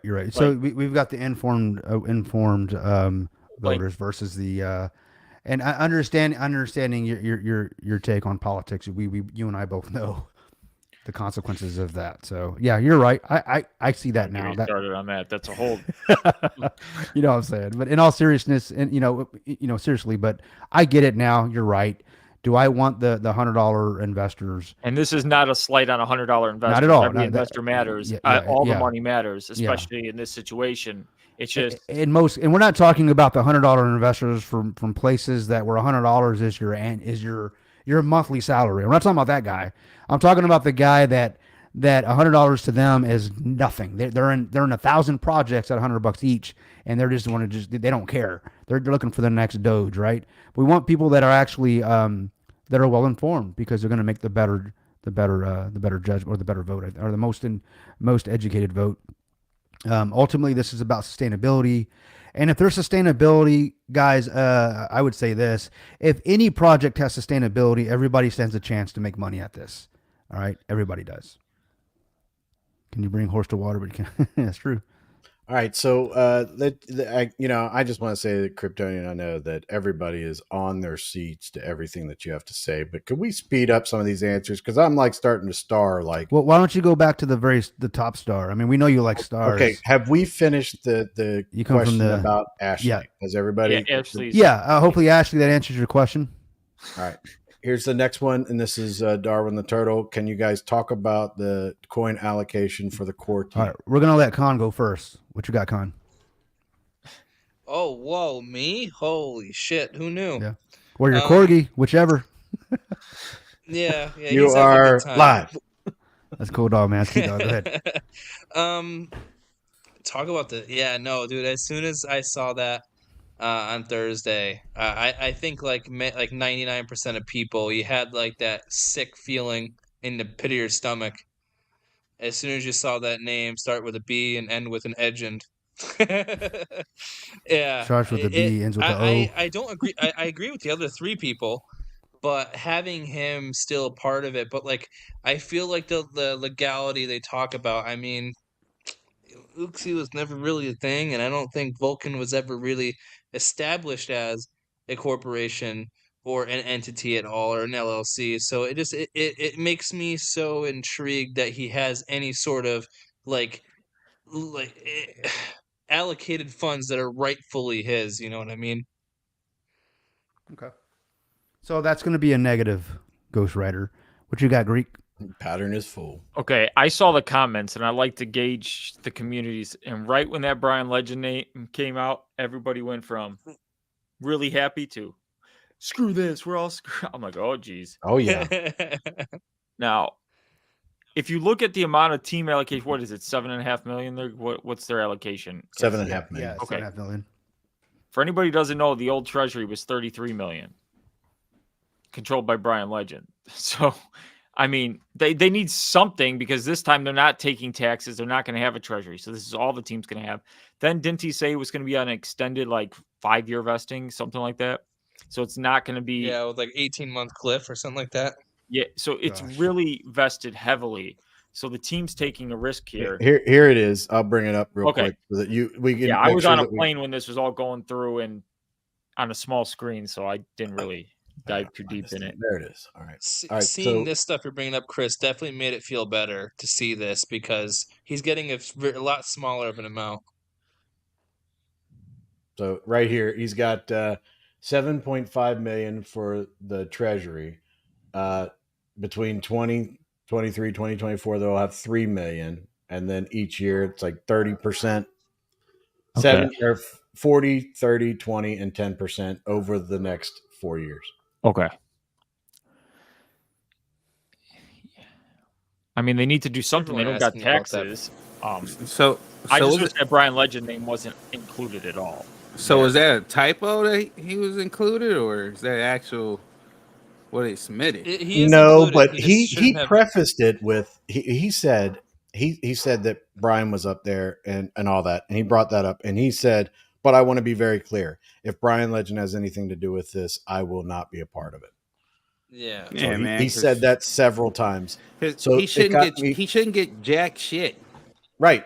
And I think that it was more along the lines that he was advised to have to put him up there, but I don't know. It's me reading into it and just feeling like my gut feeling. I don't know, but I get the impression and the way I felt and the talks that we had with Nick and all that his biggest concern was he needed the yes vote, and if he got the yes vote, moving forward, he would establish the entity, the DAO. I think he actually called it a DAO and everything like that, and he would do that immediately. And that would mean that now he would have more of a standing as to what was going to happen and what he could disclose. Maybe he might still be under this thing where they're still doing their internal investigation. Like we know the UXI funds now, that was used for the liquidity. Now, who knows what their investigations can uncover on the original sacrifice funds? Maybe they're playing nice in hopes that they can, you tickle his balls a little, and then you keep him close, and then you find out your investigation stuff, and maybe you try and demand stuff back, and you go, hey, we got you here. And you use some legal force. I don't expect anything, but it's just one of those things where you tickle him a little. Man, we can't be paying the guy who robbed us, man. Back to the vote thing, back to what Chris said and what we're talking about the votes, right? Omar Highlands, man, he goes, I can argue that just because you don't have a lot invested in Vulcan doesn't mean you're not educated. And I completely agree with you 100%. So I want to make it very clear. I wasn't trying to say that those that don't have thousands of Vulcan or something like that don't matter. History has shown that those that have $100, $50, $10, they don't really pay attention until after the fact. So they can be educated, but a lot, like, who's going to be more invested in it? Like, who's the person like every day tracking it? Somebody's got a lot more invested in it.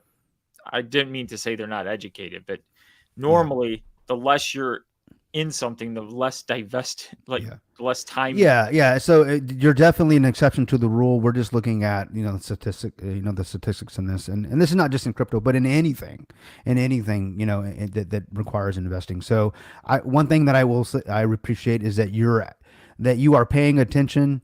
If you're a small investor, I really appreciate the fact that you are paying attention and you're watching this like a hawk, because they need us more than we need them. And so every vote does matter. So me being a constitutionalist, I'm from the States. Here I am about my vote, and I want my vote to count. So I can completely relate to what you're saying, because I want to be able to make sure that my votes are counted. My vote is counted, no matter what I'm doing. So I appreciate you making that comment, and it is important. And I do agree with you in that regard. Thank you so much. I just want to throw that out there. Yeah, and I want to make sure that people understand that that's why I was saying that my vote.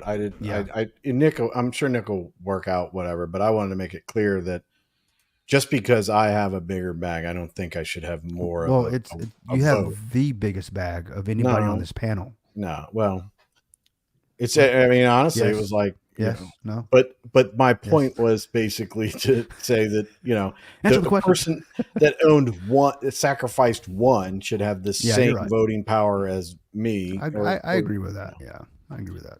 Yeah, now we as the guys out here talking about this project, this protocol, we are going to do everything we possibly can to talk about on a day-to-day what's happening. So that way you guys can be informed, whether you have a small bag or a large bag, or you're thinking about getting in after the launch. We hope to bring you the correct information to the best of our ability. At the end of the day, we're not on the team. We're not in there. We're not in the backdoor meetings. We can only present what's presented to us.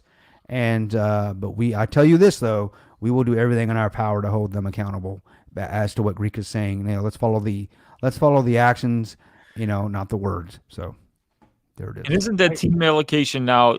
Well, wait, it's going to be all multi-sig. So even if his name's on it, he won't get access to that without the team. Now, here's my opinion on team allocations. Am I okay with it on its surface? Hell no. After what's happened, hell no. However, if there's no taxes, and are they still getting salaries? If they're not, okay, then there needs to be something if they're going to continue to be coming from now that we know the LP, it will look bad. Yeah. So let's say there's no salary, so allocation is now where it's at. Okay, so what would make me okay with allocation is if it actually has some very strict guidelines. There has to be metrics that are met. Like, quarter one, quarter two, quarter three. Like, in fact, their allocations are I would say separately vested. In order for them, if you're a part of a TRS or some sort of 401k or Roth IRA or something like that, you can't just throw money into it. There's a vesting period that goes into that. Specifically, in this regard, I would say this, that as long as if there's a plan laid out, and in the first a few months or first quarter they hit the marks, then they get a certain percentage of their coins. In order for them to get the 7.5 million, they have to go 12 months, 14. What it has to go to the duration of what we have to go for our vesting for their actual full allocation to be actualized. But there has to be checks. Checks have to be the marks have to be checked, or the boxes have to be checked. Goals have to be met. And I think we start there. We start there and see what happens. I think that's fair, considering, this is my opinion, considering the shit sandwich that we have now. But that's my opinion on it. Yeah. I want to bring up another. I'm not muted, right?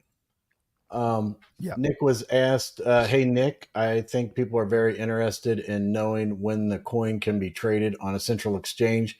Maybe you can include this in your update. And Nick replied, it is on there. It's already in the plan on the roadmap slide. So, yeah. And remember, he talked about exchanges on our live, Chris. Yeah. Or was it on the space where they were asking, or is it the tier 1 or tier 2? And he was like, let's be honest, no one's gonna touch us with all the shit that's happened. It's at least the tier 1s, right? The top exchanges. Right. We're gonna have to start small. But he goes, but rest assured, we are thinking top exchanges. So at least he's being honest. He's not just saying, "Oh, we're talking to somebody that rhymes with the Binance." You know what I mean? Like the other bullshitters, right? He's actually being real. That's the real shit that we need to hear. Oh, exactly. Okay. So you're saying there's a chance if we as a protocol meet certain criteria that moves the ball down the field. At least we know what game we're playing. We know the rules. When we know how to play it. I think we as a community can assist in getting the ball down the field and getting us to the goal. It's so. I think a comment. I think we were talking about. Maybe you brought up that comment. Is there still a chance for this protocol? I still believe there's a chance. I mean, I'm always a half glass full type of guy. And that's just the way I am. So, even though the shit sandwich that we have before us, there is always a silver lining. And the question is, it's not about can we make it? It's about who can actually vision us making it and formulate a plan and help us get there. And I think we're on the right track. So I still think there's a chance. At least we have something to start with. We could be saying, guys, there's no money. Zero, zilch, is nada. That's all the Spanish I can speak, by the way, nada. But we have something. So let's start from there. At least we got a starting point. So that to me is a silver lining. That's a half glass full type approach. And, I'm not saying it's happening. What I'm saying is it's starting to happen. Let's see what happens. Yeah, something like that. Okay. Do we need another question now? I got them starred. So keep bringing them. Keep them coming. All right. So it looks like Barry's got quite a few. I got several starred from him. Barry says, how does this new direction utilize the rebasing technology on the blockchain? It's fine to cater to creators, but where is the utilization of rebasing? I just want to say that, Barry, I appreciate those types of questions, and they're not the innuendos that you might have. Look at the last word. See, everybody looked because we know how this guy is. He's actually asking the real question. Yeah, thank you. Everybody's looking for the innuendo. Like, oh, what did he say? Oh, no. Barry, you did that I need to to us, see bro. a rebasing table and see what metrics he's talking about. Because how often is this going to rebasing, and how easy are those metrics to hit, and how much does it rebase per rebase that happens? Those questions weren't asked. But I do like the fact that it's metric based. We can't just give out free stuff anymore. Not with where we're starting with liquidity. So it's got to be performance based. And I need to see more tables. And that's maybe what he was talking about, so people can play around. Because I think the community hears this and they don't understand like how often things, because people are asking what the APY is. Well, APY goes out the window. It might take you 3 months to hit the first metric that starts a rebase. I don't know how often those metrics can hit, what it entails. And so that's what I want to know to really factor in the rebasing stuff. Yeah. Yeah, and Nick did bring that up on Marshall brings this up. Nick said that the court team, if it was proven, they had the ability to vote the funds away for Brian Legend, but then that made other people concerned because they were like Jason, because what he had to have 66% of the vote, right, to do that, and they were like, "There's no way that Brian or Jason would vote against Brian," but we don't know that for sure. We don't know that for sure. But one of the things that I had to, I completely forgot to ask Nick every single time we talk to him is in his slideshow, he has ePlays as one entity. Yeah. But we had Damian and Adrian separate as the team, right? They had the 4 founders. Yeah. What does that mean? That now they're all just under just ePlay now? Is that the way it goes? They just want to maybe keep they took their they took their wallets, okay, and they moved them to a trust, and that trust now is the entity. Yeah, that would be very smart. Yeah. I mean, honestly, if they've been listening to you, Chris, that's what they should have done, right? So, right. Well, if he's creating a DAO, my first thing would be that on my side, I would create an S corporation, okay. Not an LLC. I'd have to double check that, but I'd create an S corporation, and then I would put the S corporation as the trust owning the S corporation. So, and then it would just be whatever happened to me. The wallet wouldn't be something that it would still stay in. It wouldn't affect the project or anything like that. So I hope that they are thinking that if something does happen to them, it's not something that someone could come in and take those funds and all that. So, but who knows? What question are we on? We're on Barry's question. Did we answer that question? Because I just been I think we did. Yeah, we need more information on that before I can really say for sure. Okay, so that was the rebasing one that he did, right? Okay, and then here is another one from Barry. What's the latest with the rebranding? Is there a new name? Can we call it? and here's the Barry. Barry went Barry now. There he is. Can we call it Klingon? We are clinging on. And then a bunch of, I don't know what those are. I got to see where he's at. Oh yeah, he's on a droid. He's like open face, green smiling. Oh, kind of. I guess it's like making him sick. But yeah, what is the branding? They don't have anything. I thought like the justice thing. They put a part in the Discord, which you could go in and put your information. You could just do your thing. But I do have to say this: that a very intelligent person reached out to me, and someone that I get along with real well, and I like their input. Oh, stop. It wasn't you. It wasn't you. But he suggested the Lotus token. He had his reasons and everything like that. And I came back to him and I was like, you know what?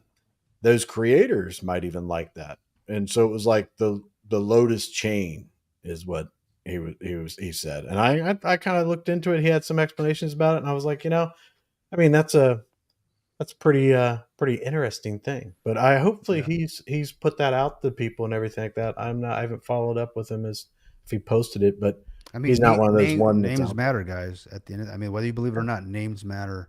Definitely, what actual things mean. So I like to understand why he chose Lotus. I'm sure there's. Well, I have the thing. So he said number one. Let me get to the part. So he originally thought of Phoenix, because rising from the ashes, all that, and everything. But then he explained that he thought that it was too close to, fire, Vulcan, and all that. So Vulcan, and then he goes into saying, and he told me I could talk about this. I just don't want to put his name out. I'll let him dox himself and everything. But so and then he came. I want to make sure I get.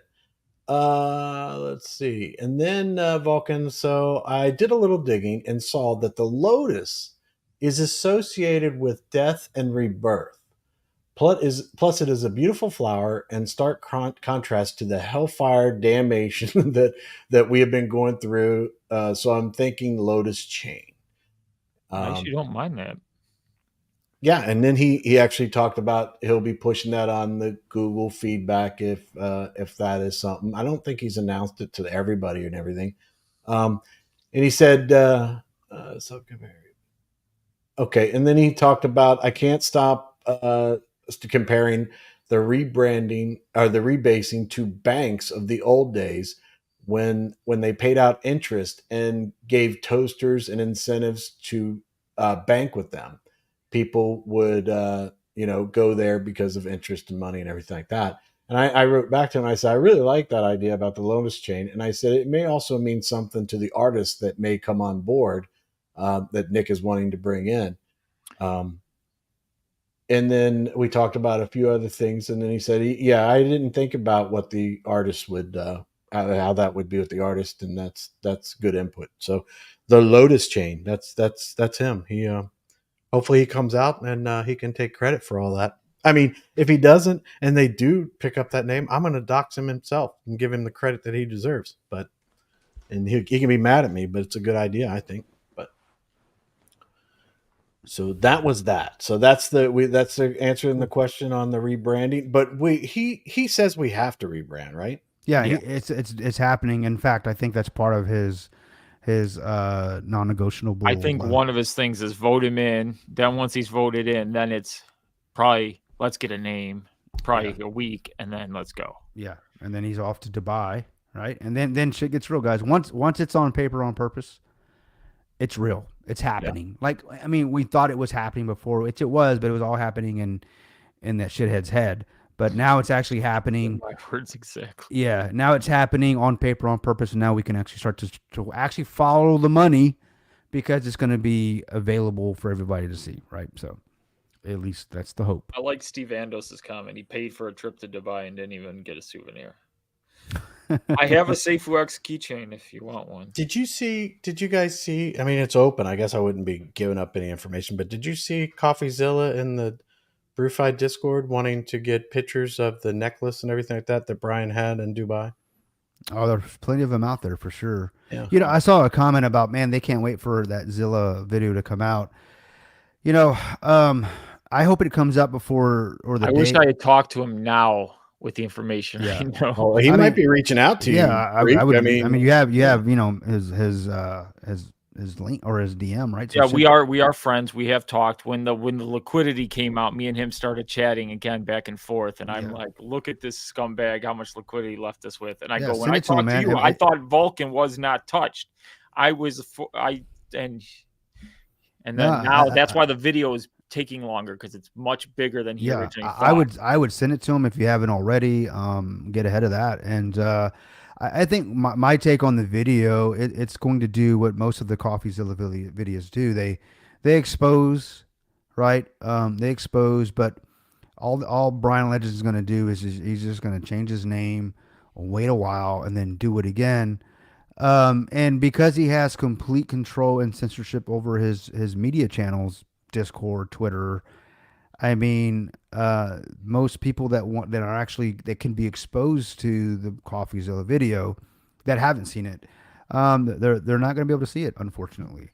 So I think the only hope we have, I wouldn't say the only hope, what's going to help the CoffeeZilla video is everybody in this community blast the hell out of that video. Any chance you get, go watch it.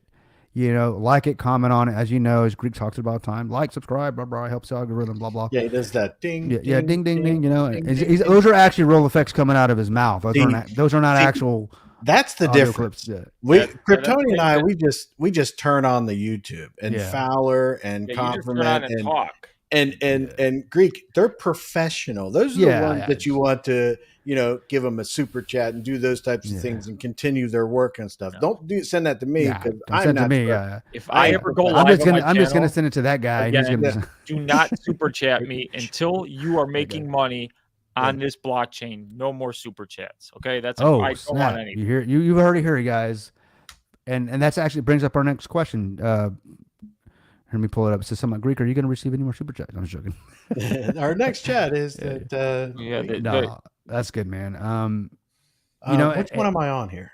Okay, I'm just going back. I want to go back to this one. I think I could start a couple, but I want to go back to this one, and then this right here is exactly what I'm talking about. And honestly, if I think my actions prove that this is where I'm at, and this is what I'm doing, because this is exactly what's pissing me off and what has drawn me in to do more lives and to be more a part of it, because of the fact that the little guy that what their investment, they got wrecked, man. They got wrecked. And it's like, okay, people might listen to me a little bit more because of the fact that I'm on a live or whatever, and they might be like, oh, well, he's got a bigger bag. But my point is like, okay, but my voice is this guy. Mhm. It's these people, because I really want them I want those people in my DMs telling me what they feel and what they think. That's what I want. And this is exactly what I want. I want to stop the hopium. I want that to stop immediately. We could easily have this whole show been like, yeah, vote yes for Nick. This is awesome. We could have just not even talked about the whole Lucky Charms thing. But see, this is the way it's supposed to work. Lucky Charms puts something, he finds something, he puts it out. He's not banned from the Discord. He's not run off. Imagine 30, 45 days ago, man. This never... He would have been shut up. We would never would have seen this Anybody stuff. talked about it would have been like, oh, they don't know what they're talking about, blah, blah, blah. You're an idiot. Yeah, you're an idiot. Never You're flooding my bag. or Yeah. anything. And But then he goes and silence. he puts that out there. The community's reading it. People send it to me. The little guys and girls are sending it to me saying, hey, what's this about? And then I'm reading it. I'm like, what the heck? We start off our show about it. And while we're on our show, behind the scenes, Greek is making a whole video with the evidence right there so that everybody can see and explaining to everybody. That's the way it works. That's the way it works. And if there's no problems and there's no shadiness going on, we're not selling hopium because there's nothing to say one way or the other that's good or bad. We're just saying, hey, we haven't seen anything bad. It's not the hopium thing. It's denying the fact that people are doing shady shit with the money that these people invested. That's my problem. Is if I make a mistake on the money I invested, that's on me. But if you're stealing the money that I'm investing and I don't realize it, or somebody knows about it and doesn't tell me, I'm going to be very pissed at all of them. That's my point. But anyway. Hey, and of course, we already told this to Greek, but DeFi says you can still talk to them. It's open investigation. So I know you'll get right on that, Greek. Oh no, I DM him every time I get any more information. Yeah, cool. So that video tomorrow, I'm gonna send him my video and cool, so you can see it all. Barry asked, "What is the advantage of using the uniqueness of this blockchain, of this new protocol? Why choose this blockchain over, or why choose this blockchain over others? Just because we are NFT focused." So one of the things that Nick talked about was the ecosystem. So yeah, it's another blockchain like anything else, but it's really about the ecosystem that facilitates the transactions and the volume. I think he's really focusing on the ecosystem much more than, oh, it's because we got NFTs. So I hope that answers your question, Barry. That there's going to be an ecosystem. I like to equate it to like what Apple has done. I'm not saying it's Apple, but I just want to give you the kind of a visualization of what Apple has done with their ecosystem. How you buy an iPhone, and you got to buy a case, you've got to buy a charger, you got to buy apps, all screen protector, all these things that they were able to generate this ecosystem around this one device they created. And I think that, my understanding, that's what Nick is going to do with this particular protocol. It's not just about the NFTs and creators, it's the ecosystem that facilitates that community and others. I hope that answers your question. That's my understanding of it. Odie says, the team taking a risk. No, bro. The community took a risk and trusted those bozos with our money, and they failed bad. Man, they failed miserably, in fact. Now they get rewarded. Now they can pay for their tokens and risk their own money. I agree with you, too. I mean, I agree with that sentiment. Yeah, of course. Of course. He's got a point. Yep. Sonny T, she's got a new picture there. Is that a smiley face on her hat? That's cool. It is. A smiley face on her head? No, she's actually. Oh, you mean on her hat? Yeah. That's what I just said. I said she's got a new picture. I thought you asked if she was smiley face on her hat. I thought he calls you old. That's what I'm taking. Thank you, Man, Greek. I don't call you old. Society calls you old, bro. It's a social construct. It's just Someone, a I think number. I've somebody always said wanted. that. I've always wanted been able to say that, and I finally got to say it, man. I think somebody said that. Biology says you're old, bro. in that Discord. They I think they said like I'm old or something like that, and I'm like, okay, but that doesn't. I am. Yeah. So it doesn't And- hurt me to say that. It's But kinda you're like old, saying bro. You're old. Okay. What's your next point? Because I'm fine with that. So You're ancient, bro. Omar Nah, you're not ancient. highlight says, oh, okay, yeah, that we've already talked about that. And then Marshall, holder of node. Ideally, we need a community overseer that is involved with day-to-day talks and discussions to aid in protecting the community's interests moving forward. But who has that kind of time to do that? I can tell you one thing about something like that. It is that if anybody is the overseer or anything like that, I don't even think they need that. I would say this: let's live stream all their conversations. Let's live stream and have access to their emails. They can publicly put those out there, unless there's a legal thing or something that can't be discussed, and then they can tell us why it can't be discussed or shown. Mm-hmm. But like when they have their meetings, why don't we have all of it live? And it's something that people can come in. They're not. You can't interrupt. You know, you can't like be like all these people saying this, whatever, but you see what they're talking about, cool, what they're doing. You see their faces and everything like that. If they ever want to meet with me, well, that's my situation. And that's what I've told them. If they want to meet with me, there's two things. If I know something that is going to hurt the community, I am telling it whether you're not. But if your goal is to better the community and better the blockchain, I will be your biggest supporter. Great. But if they want to meet with me, it'll be recorded. It'll be a situation where if it's not recorded, then someone else will be there, and then we will talk about whatever we need to talk about, and then it will end as quickly as possible, because I don't need any conversations behind the scene. Mm-hmm. Any kind of conversation out there, I would love to just have it out there and free. They could put it on the Vulcan blockchain. They could get all the views in the world, but as long as it's everybody could see it, everybody can, participate and all that kind of stuff. Ask questions. We're going to call it C-SPAN. There's no exactly. There is no reason why in this technology, with this technology out there, that if they're making situations on that, you have the blockchain, right? Everybody knows what the transactions are. Okay, then how about you have lives talking about these transactions? And like what Nick did with the, having a whole space where we're paying this money and you saw the transactions and everything like that. That's great. That's what I'm saying is we don't need a community leader. They just need to be completely open about everything that they're doing. I agree with you, Chris, 100%. I understand what Marshall's saying and what his point is. Shadow X says, "Hey, who removed my comment? Guys, please do not remove any comments. We want there's no banning or no." Shadow X you're a moderator. Go find the thing and remove it. Yeah, bro.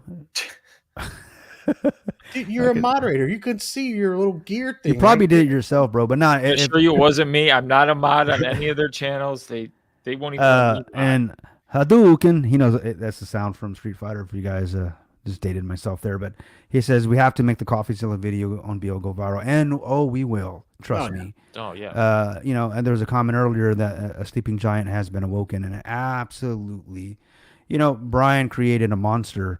And now this monster is going to eat him up, man. At the end of the day, we're not going away. So, Kelly Production says, "Man, I cannot wait for the rebrand because the narcissist was hoping Vulcan would stay around so he can get credit.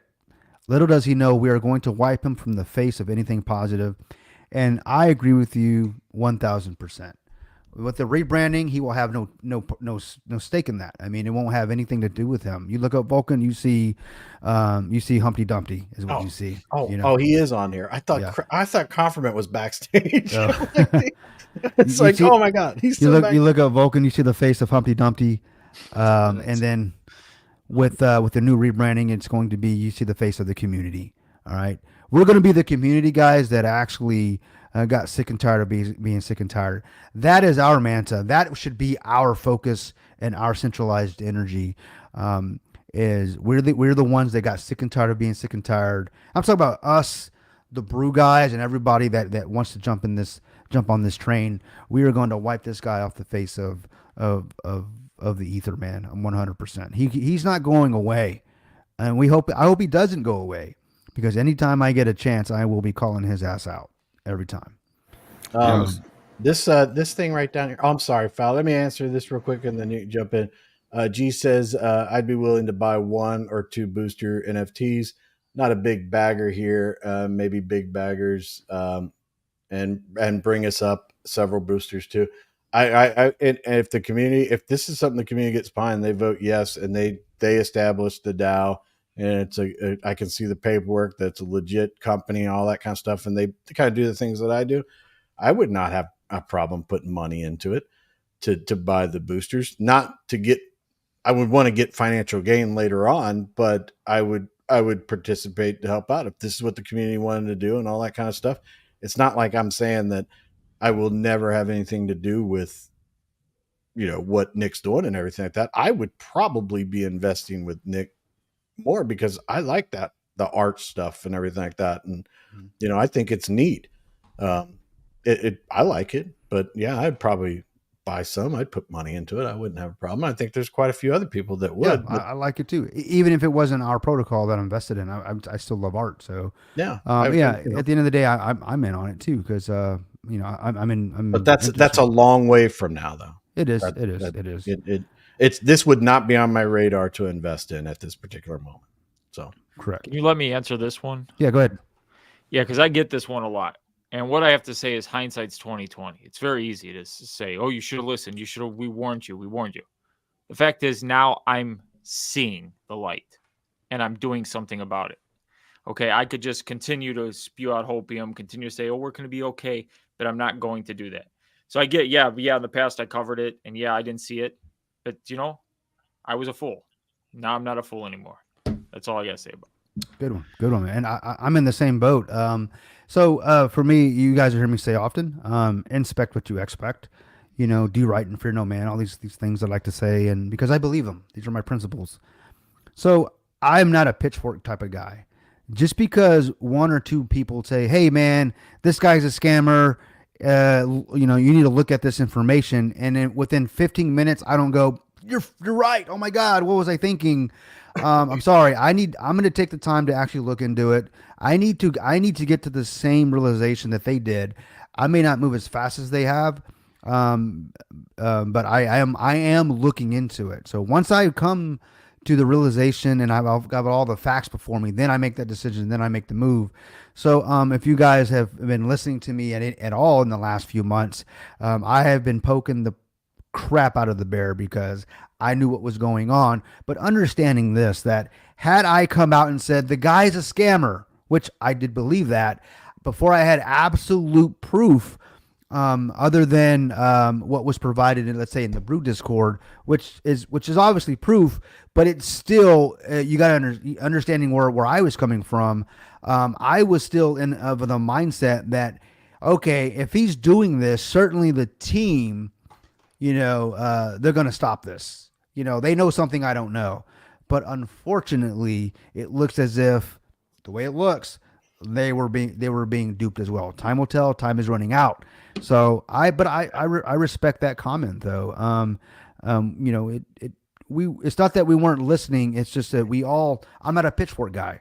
I got to know that I know before I make any moves, because I've only got one shot at it. So there it is. But thanks for the comment, man. DeFi, you got one thing wrong though. You guys aren't fudders anymore. You're truthers. I just want that to be. I said it in my video. I corrected myself. You guys are truthers. This is, Dave. Dave, listen, man. Yeah, I'm actually hurt by this. I'm hurt by this. He says Kryptonian and Greek. Dude, I don't think you realize what my name is. I'm just going to take this comment off here real quick so that you know what my name is. Dave, you obviously look at my name. Look at my name. I'm gonna go say my name. But Chris, Heisenberg. Who am I? And Dave's defense, man, you were drinking the Kool-Aid, bro. No, I'm just going. No, but these guys, right? Greek. I mean, like, it was the moment I jumped in that Discord Man, I was dinged daily, man. Like, dude, check this out, check this out, check this They out. DM And me 100 times a day. I would read it. I wouldn't call them names. I would do my investigations. At that point, I was already deeply invested in everything. I'm well, already sacrificed. I tried to dismantle their claims like I do anything. If someone makes a claim, I don't go, okay, I believe you, or I don't. I'm like, well, okay, I was trying to dismantle it. But, you know, if you want to go into the moon stuff, when people used to tell me that the moon landing was fake, I used to believe it was real. This is in my head, right? I would go, you know what? I'm going to prove it's real. I'm going to go out and I'm going to look at all the evidence to prove that shit's real.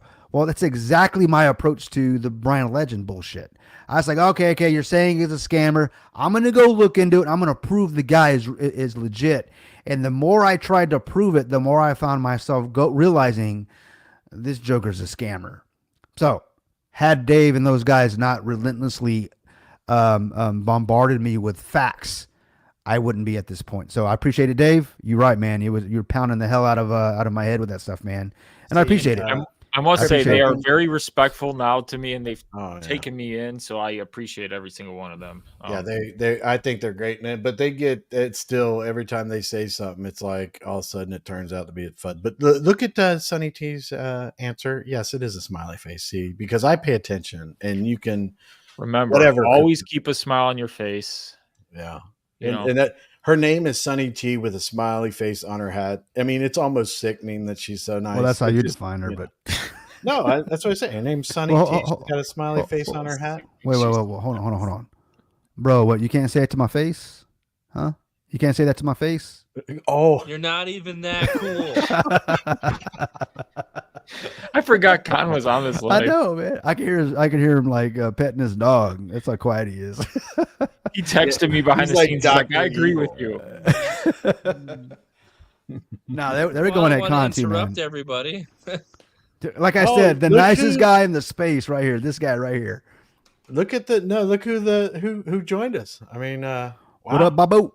That's Bubbo. a privilege that he's here. Oh, he He's said a- that stream earlier was fuego. Look at this guy speaking Italian to Yeah. you, bro. Or Spanish. 11 a.m. Central Standard Time. It will be live on my Did you channel say tomorrow. Italian? If you guys I'm already just saw joking. it, Bro, I'm joking, bro. I don't care about views. That's why I gave it to you guys early. It's about the information now. But yeah, go watch it. Go share it to as many people because there's a lot of people who probably aren't going to watch this stream who will have no clue. Make sure you share it in Vulcan so people in Vulcan know about it. Maybe not because they'll cause a stir and call me a futter probably. But who cares? At this point, the truth needs to be out and people need to know about it. Did we ever figure out who removed Shadow X comment? What was your comment? Just type it in again. Oh, I do know. Oh, yeah, he said I saw it. He said that that the entire team needs to be removed. Period. Basically something like that. Right, Shadow. And you know what? I'm on the fence on that. You know, I mean, yeah, I agree with you. But the I think it reason should be left up to a vote as well. Okay, yes, hold there- on there- a second. There it is. Hold on a second. Let me put my point in because we talked about this on that. Okay. Is it X stream? X space? Whatever. Yeah, it's just all today. It's an X now. Yeah. so So Twitter. Spritz.com, bro. Yeah. Well, So- eventually. Yeah, I don't know what we're doing. I'm serious. We live in like fantasy land. But anyway, the point that I was making, and understand a little bit of bourbon, a few cigars, and I was talking to Fowler and Kryptonian in the group about this.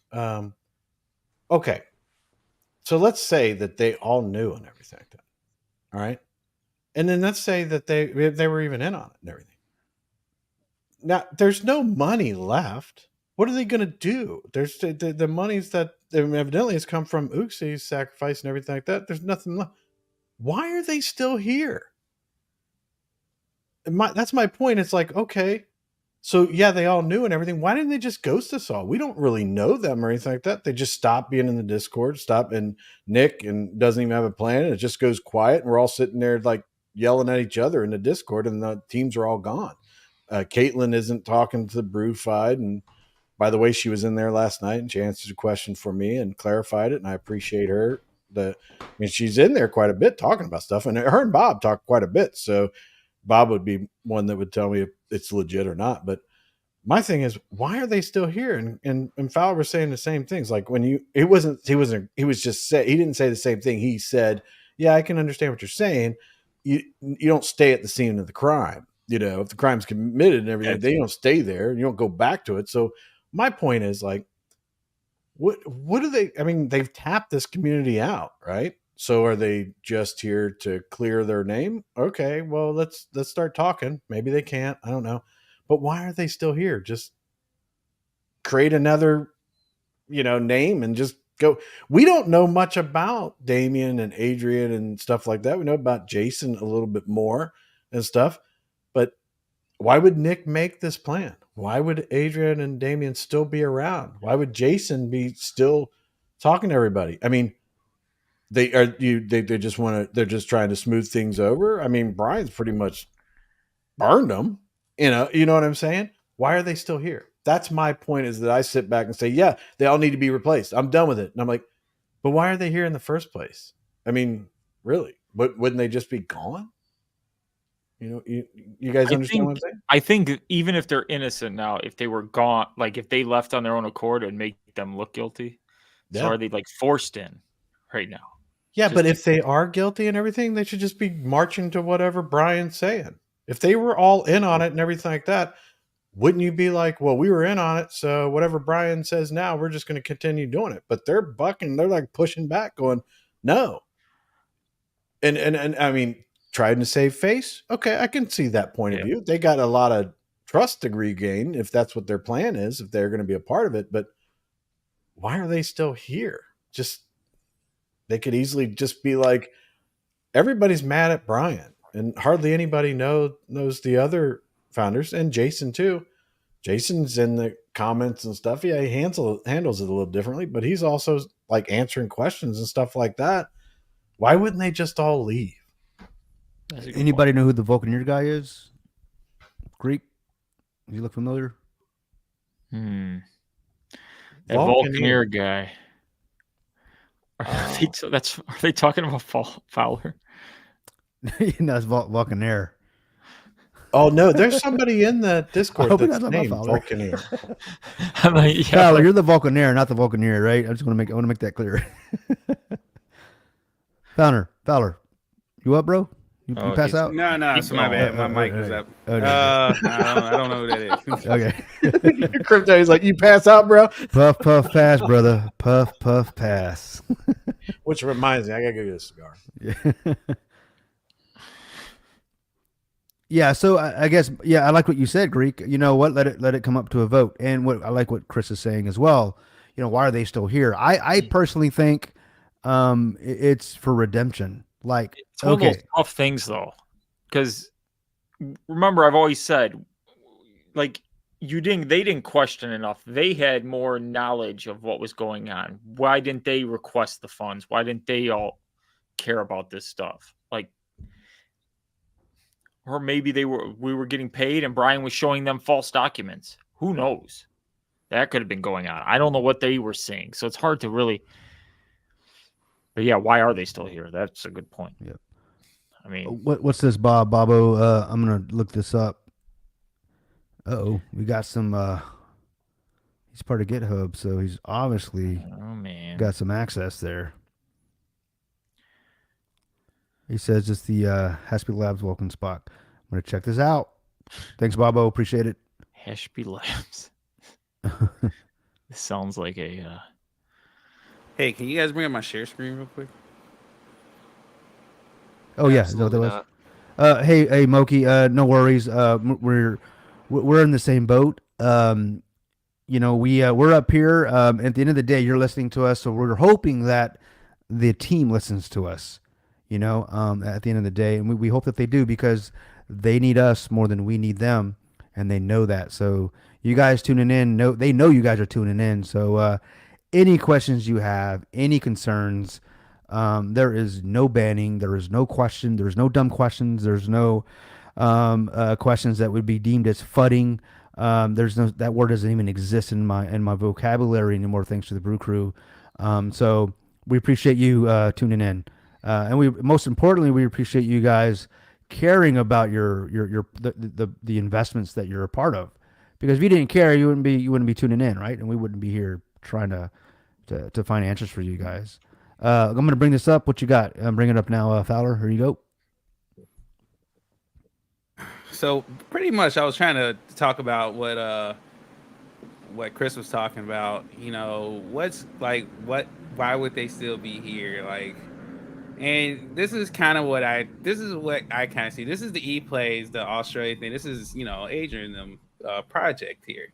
And to be honest, man, when you just look at the team, right? You got Adrian, you got Damian, right? But if you look right down there, your lead engineer is Nick, right? And then we got some other people.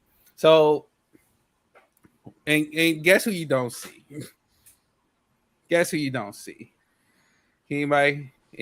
BO legend, Yeah, And that's Jason is Jason. body odor legend. I don't see him at all, exactly. bro. So, Yeah. Scammer legend. so when I That's another thing that I'll let you go. Yeah, But go should ahead, we go ahead. bring up that whole conversation about the guy that came in that said he knew him? Everything oh yeah, that story. I don't remember how did the story come. I had Okay, I'll get in It's there. a good That story. way you're talking. Go ahead. That made me laugh. That story. yeah. So basically, guys, when we ask like, okay, well, why would they want to be here, man? And just like this is NFTs, right? Like Nick NFTs talking about stuff for creators, man. Like I think they actually lived this. I think this is what they actually wanted, right? I think a blockchain is really truly what they wanted. Was they expecting this? Everything to happen? I don't know. I don't think so. I just don't think so. I truly don't think so. Especially if you're still here, man. I'm sorry. I mean, it's just I want to believe it as well, but again, we just gotta see some more things. But I mean, there is proof here as well that they're actually trying to accomplish something. You know what I'm saying? That's pretty much what I wanted to bring up. It's just Okay. like Well, we appreciate that. We're asking why they're here, and they actually have got something existing that could be in tandem with, let's say, the blockchain had it been coming out. No, that's encouraging. I mean, they've got some. They literally have stake, or I would not maybe in Vulcan, maybe obviously, but they do have something they're building right apart from it, right? Is what you're saying? So yeah. that could definitely lead to I think speak to why are they still here. I have not actually seen the ePlay stuff, man. I appreciate you bringing that up. Bob talked about who Vulcaneer is. Remember, I was throwing these links up, and then he goes on to say that this was the guy that was writing the rebase code. So I want to know who the hell this guy is. Yep. Everybody, get on it. Let's figure out what we can find out. Right. Yeah. All right. So I'm going to go into this a little Thanks, bit. Bobo. So this person showed up in the I gotta find showed up in the Brewfied group. Okay, and I hope you can read this. Let me get it. So it's a long read, but it kind of tells you stuff that's going on. This guy goes by Slew, and he says, "Hey guys, some of you may find this interesting. I first met Brian in 2008 when he worked at Optus in Adeline. I worked with him for 3-4 years. In that time, he was fairly well known throughout our department as being pretty dodgy. He was a sales consultant and was always pulling different schemes and exploiting loopholes and constantly in trouble. He had a terrible BO problem. I believe BO it, legend. he said, I believe it's a legitimate clinical issue rather than lack of hygiene. But he was known back then as Smelly Brian. Fast forward to 2015, and he hit me up on Facebook randomly as he had started something called money23.com, which appeared to be some kind of MLM scheme whereby he wanted me to sign people up for a commission. About a year or so later, I had moved to Brisbane and was a regional manager for NextGen. Now it starts to get hard because I can hardly see the other side. One of the my visits to the sales teams, I introduced to their new sales manager. It was none other than Smelly Brian. He appeared to be doing quite well. The office manager mentioned he was selling quite a lot. I mentioned to keep an eye on him, but that was about it. About a month into his new role, he told us that his mom had died and he needed to go back to Adeline. he asked for an advance on his pay because he didn't have any funds. We agreed, and on the days, and as the days went by, I recalled that he had used the excuse back in the Optus days. We were unable to contact him until finally trying his next of kin, which was his aunt. The first thing I said was that I was sorry about the news, and she, of course, had absolutely no idea what I was talking about, as Brian's mother had died when he was a baby. He told her about the 5,000. We told her about the $5,000 advance we had given him, and surprisingly, she paid us back. We never saw Smelly Brian again. So then there's a whole conversation upon conversations about that. I just love how they had to throw in Smelly Brian like a couple of times. The best thing about that is this guy's in the infamous photo of them at the poker table. Well, here it is. You have that photo? You have that photo? This is what I did. I created this part. So this is not. Let me take off Hank's thing real quick. Oh, well, there's a question to Greek. To be fair, it's hot as balls in Dubai, 110 degrees. So like everybody just being outside, you're sweating up a ton. But I never sat right next to him. I sat next to him on the bus, but that was after a day of being at the what's it called? We were outside, we were sweating. It was a long day. So that was after 10 hours. I didn't notice anything. Got it. So he smells like smelly balls. Got it. Go ahead. Yeah. Okay. So not defending him, but all right. Let me control myself. Okay, so what I did was I took this picture and I screenshot what Slew had said where he was talking about the picture. And I put it together so we could all see it and everything. And if you can't see this down here, it reads from left to right, James Slattery. I guess this is him right here. He was in Dubai with us too, James. Right. Then me, actually, my face is cut off, and this is this guy right here. You can barely see him here. And then Todd, what do you call this? Fogler? Fugler. Fogler is this guy right here. And then Leslie here, and there's Jason and Smelly Brian, and then Wade Paps is this guy, which he actually owes him $100. So he's just like, by the way, he owes me $100. So he's identified this picture, right? So this picture has, you got Jason here, you have Brian here, and like Greek said, he saw him and everything like that. And then, so that's how he told us what the picture was and all that kind of stuff. But then so someone asked him if, I got to go to the next one. Yeah. So someone asked him what, if they could confirm what the timing was to this, to that picture. And, I guess he went and looked and everything like that. He talked about coming back and, people were asking him questions and stuff and, wanted to see if they could, I got it right there. So he said that he went to Todd's, I guess this is Facebook, and he's talking about going to Brian's house to do this poker thing, and that's where this picture was taken. And this post was February 23rd, 2012. So basically, this guy has firsthand knowledge of some of the stuff that was going on back then. So, and I guess it lines up with the story that Jason was saying when he was clarifying the time frame and everything like that. So I think what he was saying, 15 years. He said that in the video and everything like that. And I guess this is 11 years. So he, at that time of that picture, he had known Brian for, maybe a few years. So I don't know if that adds up math wise to everybody or whatever, but he goes on and there's conversations here and there about certain things.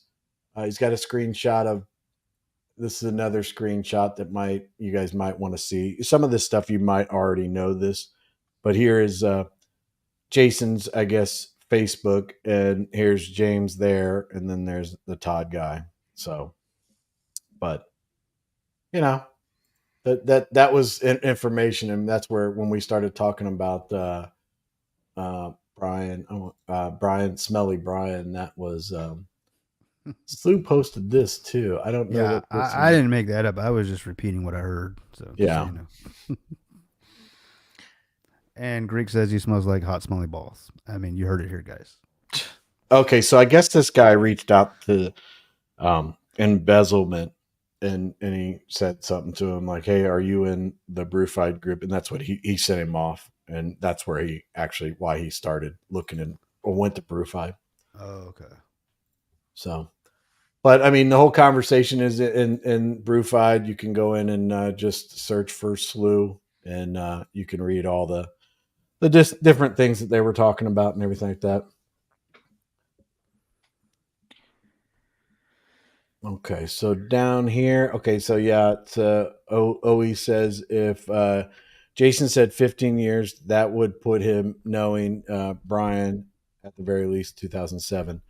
So yeah, well, Jason said in the interview, they have a video of it too. I'd have to go find that, but there's a It video of was in he's that being documentary. interviewed Yeah. in Dubai, and he said that he'd known Brian for about 15 years. So, but then when they came out with the answer part, it was like, wait a minute, that's not exactly that. The timing on the answers on that Google thing didn't match what he had said on camera in Dubai. So, and that's when it started coming up and everything. So, dude, I am getting like destroyed with messages now. I guess I pissed somebody off. I was gonna say, is it me? They're like cease and desist, cease and desist. Cruz is saying too much. Yeah. I got a. They're like, you jerk. So, but you got there's a lot of things, and like we're trying to do is we're trying to just bring everything to you. People may not have known that they don't go and Brewfied and stuff like that, and but we're trying to be as transparent as possible and bring everything up and everything. But I'm glad that you brought that part up because I had forgot about that whole conversation and I had read it all and everything like that. But What I like best is when this Sloot guy comes in, it's just not taken for what he's saying as fact. Like yeah, the Brew guys actually looked it up. Then they went on Facebook and they see, oh, James Slattery and Mhm. Flagger is friends with Jason. Okay, this is all matching up. And then they're like, this all seems legit. And then you're putting faces with names and face. So they actually don't just take what people say at face value. They go and research it too. And I saw that. And Yeah, yeah. all right. Well, and knowledge is power. Let me right? break in here, guys, because we have breaking hold on. news, Hold and on. I'm going to Hold- do it because this is what we do here. I have breaking news I love breaking. right now. Sorry, Chris. I had to. I thought that was part of the new breaking news. You know what? It's not a part of the breaking news, and I will take you off the stream forever. I'm so sorry, man.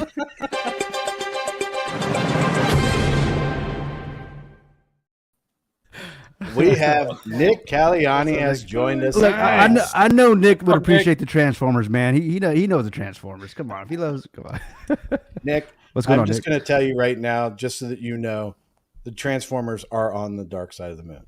So we're just going to get that out right now. I will agree with that. How you doing, Nick? How was your trip? How was It was everything? very good. Spending time with family is always good. There can never be a dull moment with two teens, and also, it's fun.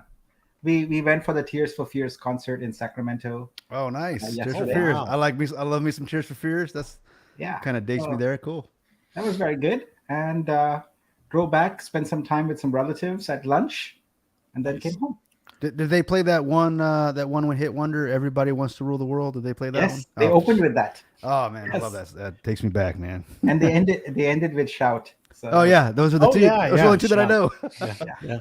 That was awesome. Cool. That's great. That's great news. That's great information. So we've been on here talking about the plan, and we got sidetracked on a few issues that we have with some certain things. But Nick, I know that you may not you may not be in a position that you want to comment or anything like that. But I would be wrong, and it'd be a disservice to the community if I didn't bring up the fact that the information that Lucky Charms put out about where the funds came from Uxie and all that, and the the video that Greek put together, tracing the transactions and everything like that. Is there anything that you want to say about that, or is there anything that you can't say at this particular moment? Or Well, first of all, I want to say hi to everyone. Hello, everyone. Greek, up, it's Nick? been a while since we met. So Yeah. also, I have not had a chance to catch up on anything. So at this point, I'm commenting on total speculation. So I need some time to look at these things, etc. But let's put things in perspective, right? Like my focus is what we are doing forward first right now, in terms of triage, etc.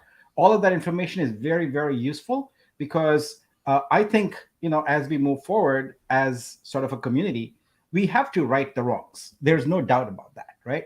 But we have to do triage first. And for me, triage means making sure the train's on the right track as we go along.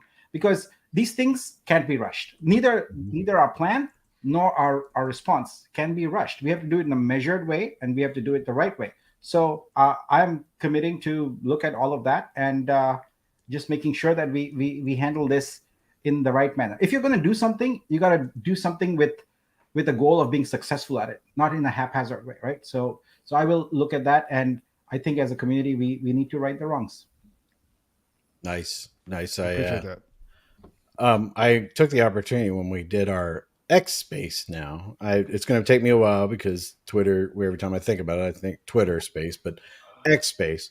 I took the opportunity and got to visit even more of the people's X.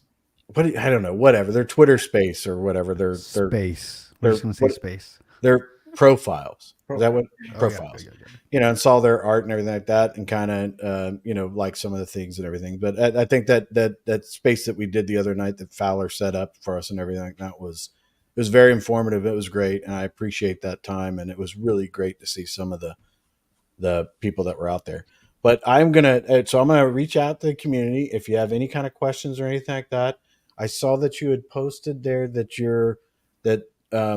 the first thing you posted like 4 things that we're looking forward to, some type of Google Docs to see what people were doing, what they would be making. Then you're gonna what was the other things that you were talking about? Well, the main issue, the single most important issue I heard recurringly is people wanted the one-time claim to go away and to make it claim whenever I want to kind of situation. Mm-hmm. So just been doing the math around that, and that's a done deal. That's gonna happen. So okay. It's just a matter of me updating the deck. And like I said, what I want to make sure is that when we have the other thing was the voting. So working on actually implementing that. So regarding the voting, I want to make sure that there's a giant link there that says, here is the plan you're voting on, the current version of it. So read it, absorb it, and then vote. I need to make sure people are informed and not, just voting on something based on hearsay. So modifying the claims, that's one thing. 2, I also heard again and again from the validators and nodes and light node owners that they wanted to make sure that their income through the gas was reasonable. And so we are taking a look at that. I'm also working on the voting protocol. So want to make sure that, there's basically a few approaches. The top 2 standing out are what you call is a soul-bound approach, where it's one vote, one human being kind of thing. And the other one is a weighted approach, right? But with the weighted approach, people are concerned about whales having an undue influence. So there's 2 solutions to that. One is a slightly complicated solution, which is called quadratic voting, which essentially means that each additional vote requires the square of the number of prior tokens. That's slightly complicated.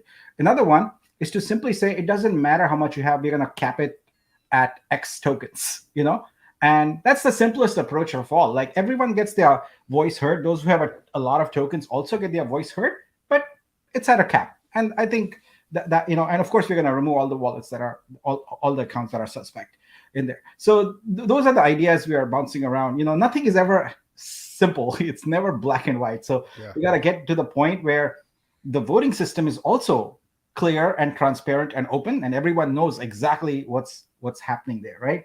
So yeah, so those are the things that are top of my mind right now. But I did commit within the next 24 hours to publish the worksheet with the ability for you to plug in your token holdings, and it'll tell you, it'll project out sort of your income, and then also to put out a new version 1.1 of the plan with the revisions. And what I'll do moving forward is on this particular deck, I don't want people to have to like kind of guess where the revisions are. There's always going to be a front page that says go to slide X. This has changed, etc. It's very clear. The thing is, we have to change the tenor of this community from one that is opaque to one that's just open. So I feel like that's healthier for an ecosystem when everyone is open and transparent. So I want to build that tenor. So whenever you come on, Nick, I want to get my questions out of the way first because I'm on my high horse and everything. But He's greedy, but go ahead. He's very greedy. what was it, Kryptonian? My memories get me. But what was the question I told you that I kept forgetting to ask Nick? I said that earlier today, and everyone was like, "Man, I can't believe I keep forgetting him to ask that." Why you forgot to ask him? Because you keep. But Chris, if it's important, you wouldn't forget it. So it can be important. I know, but I was like, I told him, Nick, that it's not important. He shouldn't bring it up again. But here he goes. Yeah, here he goes. There's my memory. But I'm trying to remember. You know what? I remember we did talk about it backstage. Give me a moment. But let me, try to remember. I'll try to remember too. But I have a very important question, and I don't want this to come across like I'm putting you on the spot or anything like that, because I think and I've communicated with other people that my concern is that if I think this is good for the community and good for everybody, I will support everybody. I have a lot of people have talked to me and they have concerns about the remaining members of the group. Adrian, Damien, and Jason, and I've seen Caitlin in the BrewFi Discord. She has answered every question that I've had, and she spent a decent amount of time in there. Do you have, whatever way you can answer it, or if you just have no comment, I completely respect that. But do you have concerns about the remaining founders as to the plan that you have and moving forward, and them not fully being on board and doing what's best for the community? I have no concerns. In fact, I am here today speaking to you and created this plan, etc., because they approached me and said, please help us out of this. So there is no question of them buying onto this. And also, I lead, as you've seen, my leadership style is one of being open and also one of consensus. So that doesn't mean being a yes man and getting everyone to say yes. Sometimes you have to take input from everybody, and then ultimately a leader has to make a decision. But for the most part, there's significant consensus. I would say so far I don't see any disagreement in anything.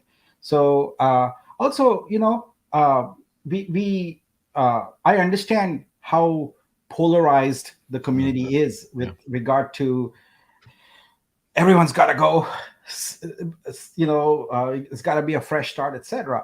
But you also have to look at continuity. For things to work, there needs to be some continuity. There is knowledge, that is there, that's present about the community, etc. That's got to be preserved to some extent. And also you have to look at working relationships. So with Adrian and Damien in particular, I've been collaborating with them long before this blockchain, and so I have a long-standing relationship with them, and I trust them. So my goal is sunlight. Sunlight is the best disinfectant.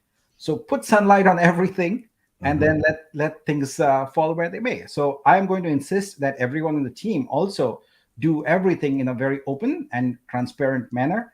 And if I find that there are issues, that someone is not being forthright, then I'm going to ask them to essentially come up and speak and in the community and be forthright about it. I am going, going to ask people to defend their position in public. It's not behind closed doors. That's not how we can do it in a DAO. We have to do it in the open.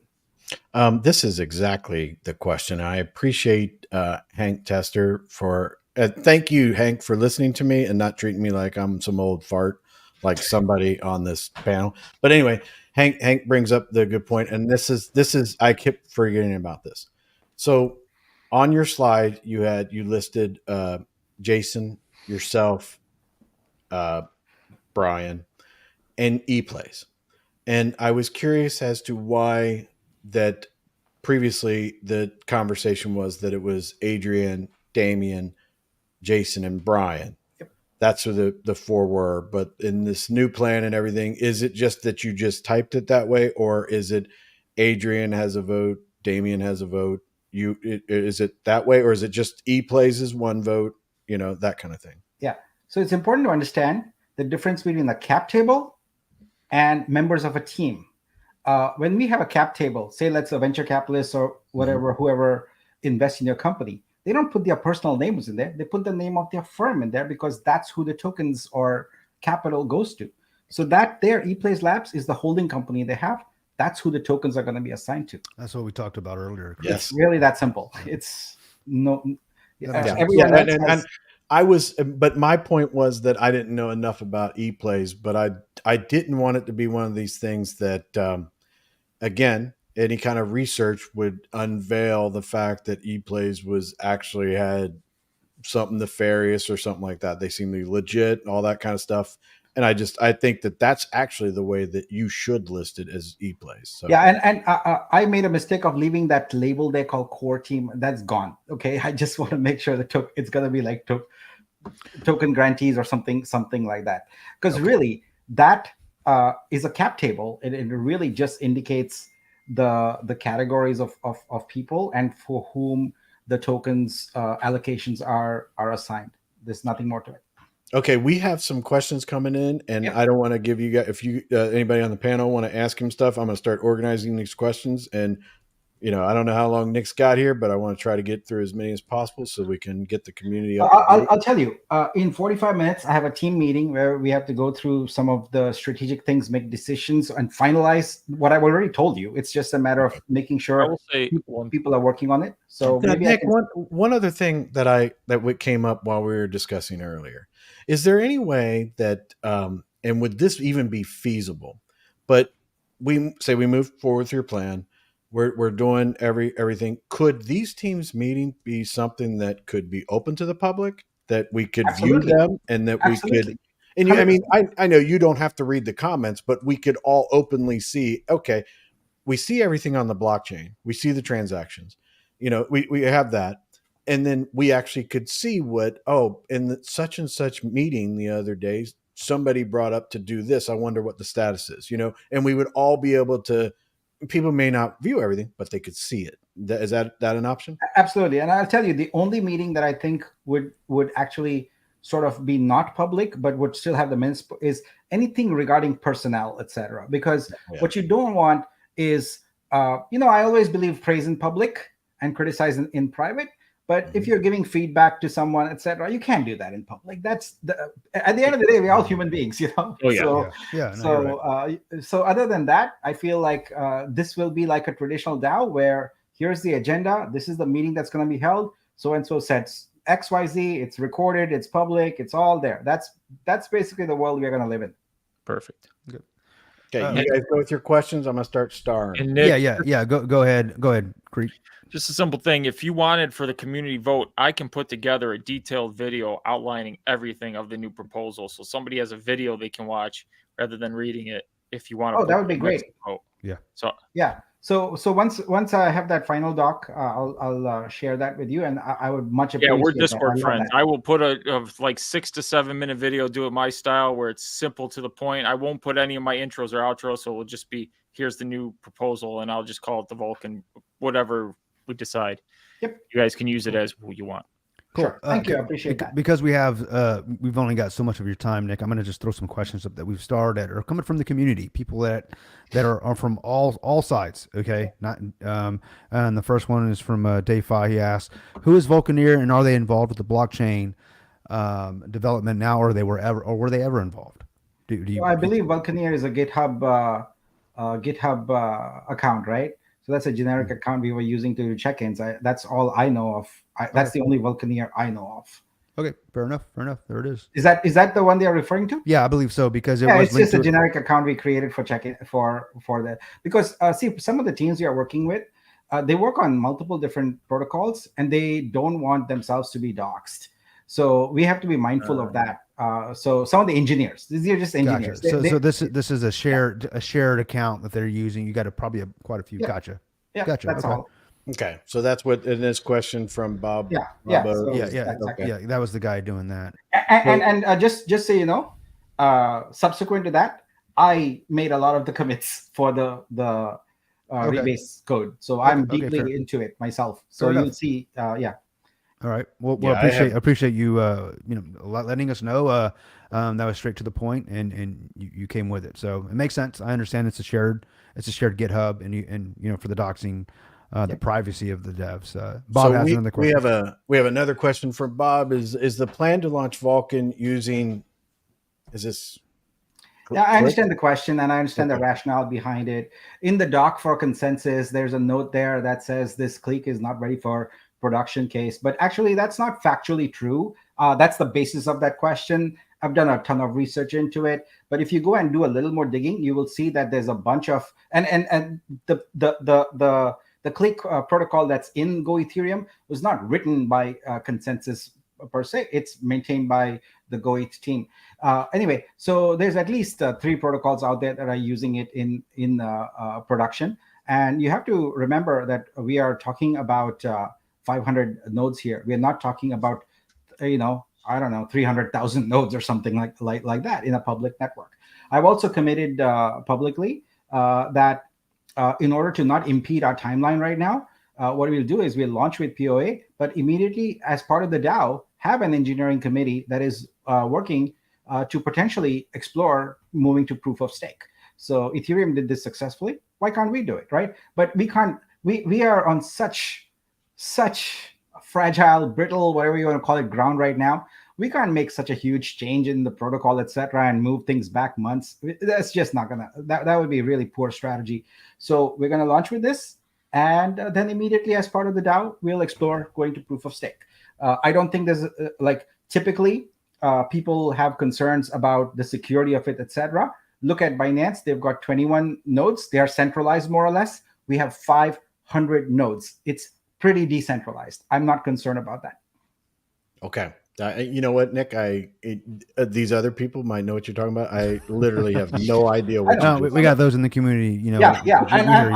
This is the nice thing is when people should be direct in their question, not beat around the bush. Just say just be direct, and I'll be direct with you. Don't try and trick me or get me to say something. Just be direct. Be frank. Understanding the community, we've tried to have direct questions with the past team, and we got beat around the bush. We got hopium. So understanding we're coming at you. So if it seems that way, it's because we want to make sure you don't gotta go, and then all of a sudden you just leave the stream because we're used to that. I'm not gonna do that. We appreciate that. Yeah. Well, if I do leave that, if I don't know an answer, I'm gonna make notes and I'm gonna come back to you later and either post it in Discord or come back on the stream and answer it. Appreciate that. Yeah. I'm a straight up business professional. I value professionalism in business, and you can't do that kind of garbage. Yeah, you can't leave people and just do whatever the heck you want to. That is not accountability. That is not professionalism. That's right. So, yeah, these things the way that you handle things and that your discussions is the way that I feel like you have a good business mind, because I think I'm a good business person. Yeah. Well, and at the end of the day, accountability leads to replication, and understanding you're trying to leave a legacy in business, and I have a small business as well. So it's about replicating, right? If I don't have processes in place and just the principles that you're trying to follow here that I see that you allude to many times, and I appreciate that. I can respect that. And that's why we're asking these questions. And that's why we're facilitating a forum now. We're like, hey, Nick's here. Everybody asks the questions. And so we appreciate you answering them. 100%. Nick, I'm on the team. Okay. We are in this together. We are going to succeed together. or we're gonna fail together. It's not me versus you or anybody. Understood. It's all Understood. us. Yeah. Understood. Nick, I wanted to bring one other thing up to you, Yeah. and it's not in question form, but somebody reached out to me with a potential name for the blockchain, and they called it the Lotus chain, and they discussed the like the lotus flower, the equivalence of death and rebirth and all that kind of stuff. And then I was saying that I don't know about artists, but you would think that maybe artists might like the lotus part of it and everything like that. That person has not identified that they wanted to be doxxed or anything like that, but they said they were going to put it in a Google form. And maybe if you run across it, maybe you guys could think about it or something like that. I like the idea. Some people didn't, but I don't know if he's going to formally do that, but maybe you can think of it in the back of your mind. Yeah, but we there's a channel. There's a channel on Discord for brand names. I don't know if you're aware of that. Oh, I did not know that. People are putting lots of suggestions in there, so please do. It's called new. What's it? New brand something. Hang on, I'll tell you what it's called. New brand names, yeah, and it's people are putting a lot of suggestions there. Okay, all right. Well, I said that they did that in Justice, and I thought that they'd do it in Vulcan, but I had not seen it. But the sooner we can rebrand, the better, because I don't even want to use that name. But let's get back to the questions. Yeah. Oh, go ahead. No, I was going to say that I love all the suggestions, but there's one suggestion that's a definite no. People are going and saying Kalyani chain. Not going to happen. That would be ridiculous. So not going to happen. All right, yeah, let's not go there. Okay. So DeFi says, please use blind voting and do not allow count or usernames to be. Who took it? You check that off? Oh, my bad. I'm sorry. I was starring comments. My bad. Sorry. Oh, okay. All right. Usernames to be seen until after the voting process is over. Yep. So, okay. I think that's a reasonable and very good suggestion, and we'll implement that. Next one from Top Legend says, rebrand any update. Yeah, so I believe the Vulcan site's been taken down now to not continue to propagate. That's one thing, but I'll keep saying this again and again. We are in ER triage mode. We have to stop like the bleeding first and all that, and that means get this plan approved. I am not going to commit to officially any act until I get a vote of yes. I cannot presume that's a yes. Yeah. Right. Understood. So my goal right now is to expedite that vote. Once that happens, then I can actually take actions. Until then, I'm just a guy, an interim kind of figurehead, placeholder leader. That's who I view myself as. So I'm waiting to actually hopefully get a yes, and then I can put things into motion. Okay, and then the next one on here, just a comment saying just one vote per person. I thought that we were talking about that.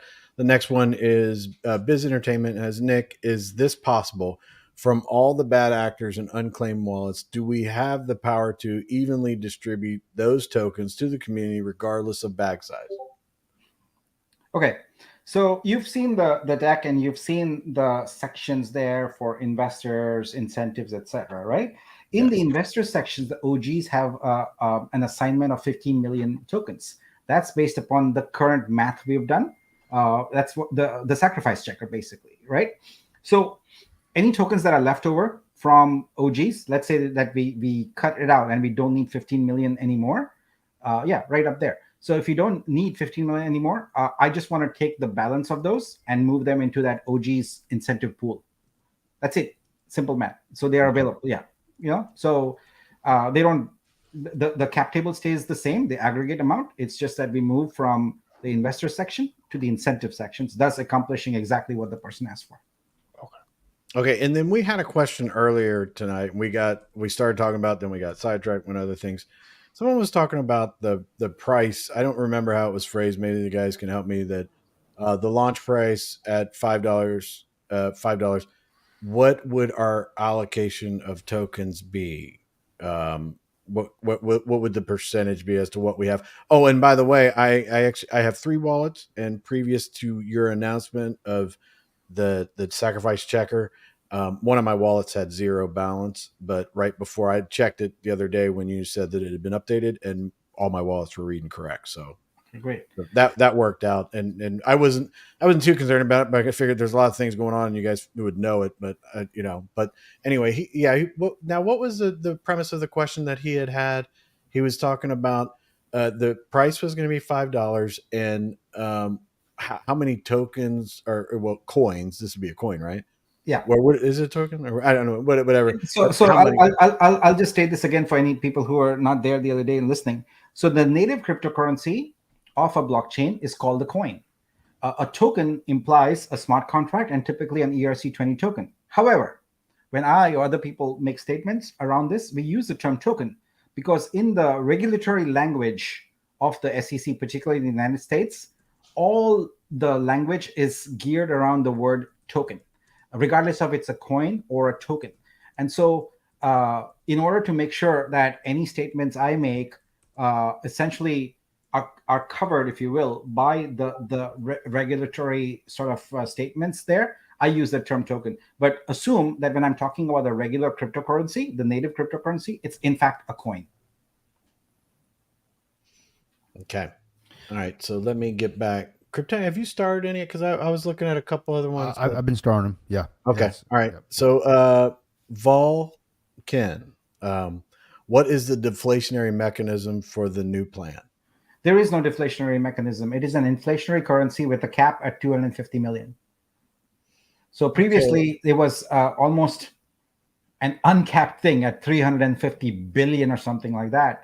And the deflationary mechanism was supposed to be the tax. But if anyone does the simple math, you can see that you're deflating at such a small, tiny, minuscule percentage while increasing at such a large percentage. It would never be deflationary. But yeah, it's inflationary with a cap. Okay.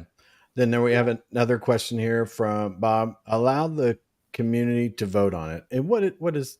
Do we know what that was? There another? He's talking about the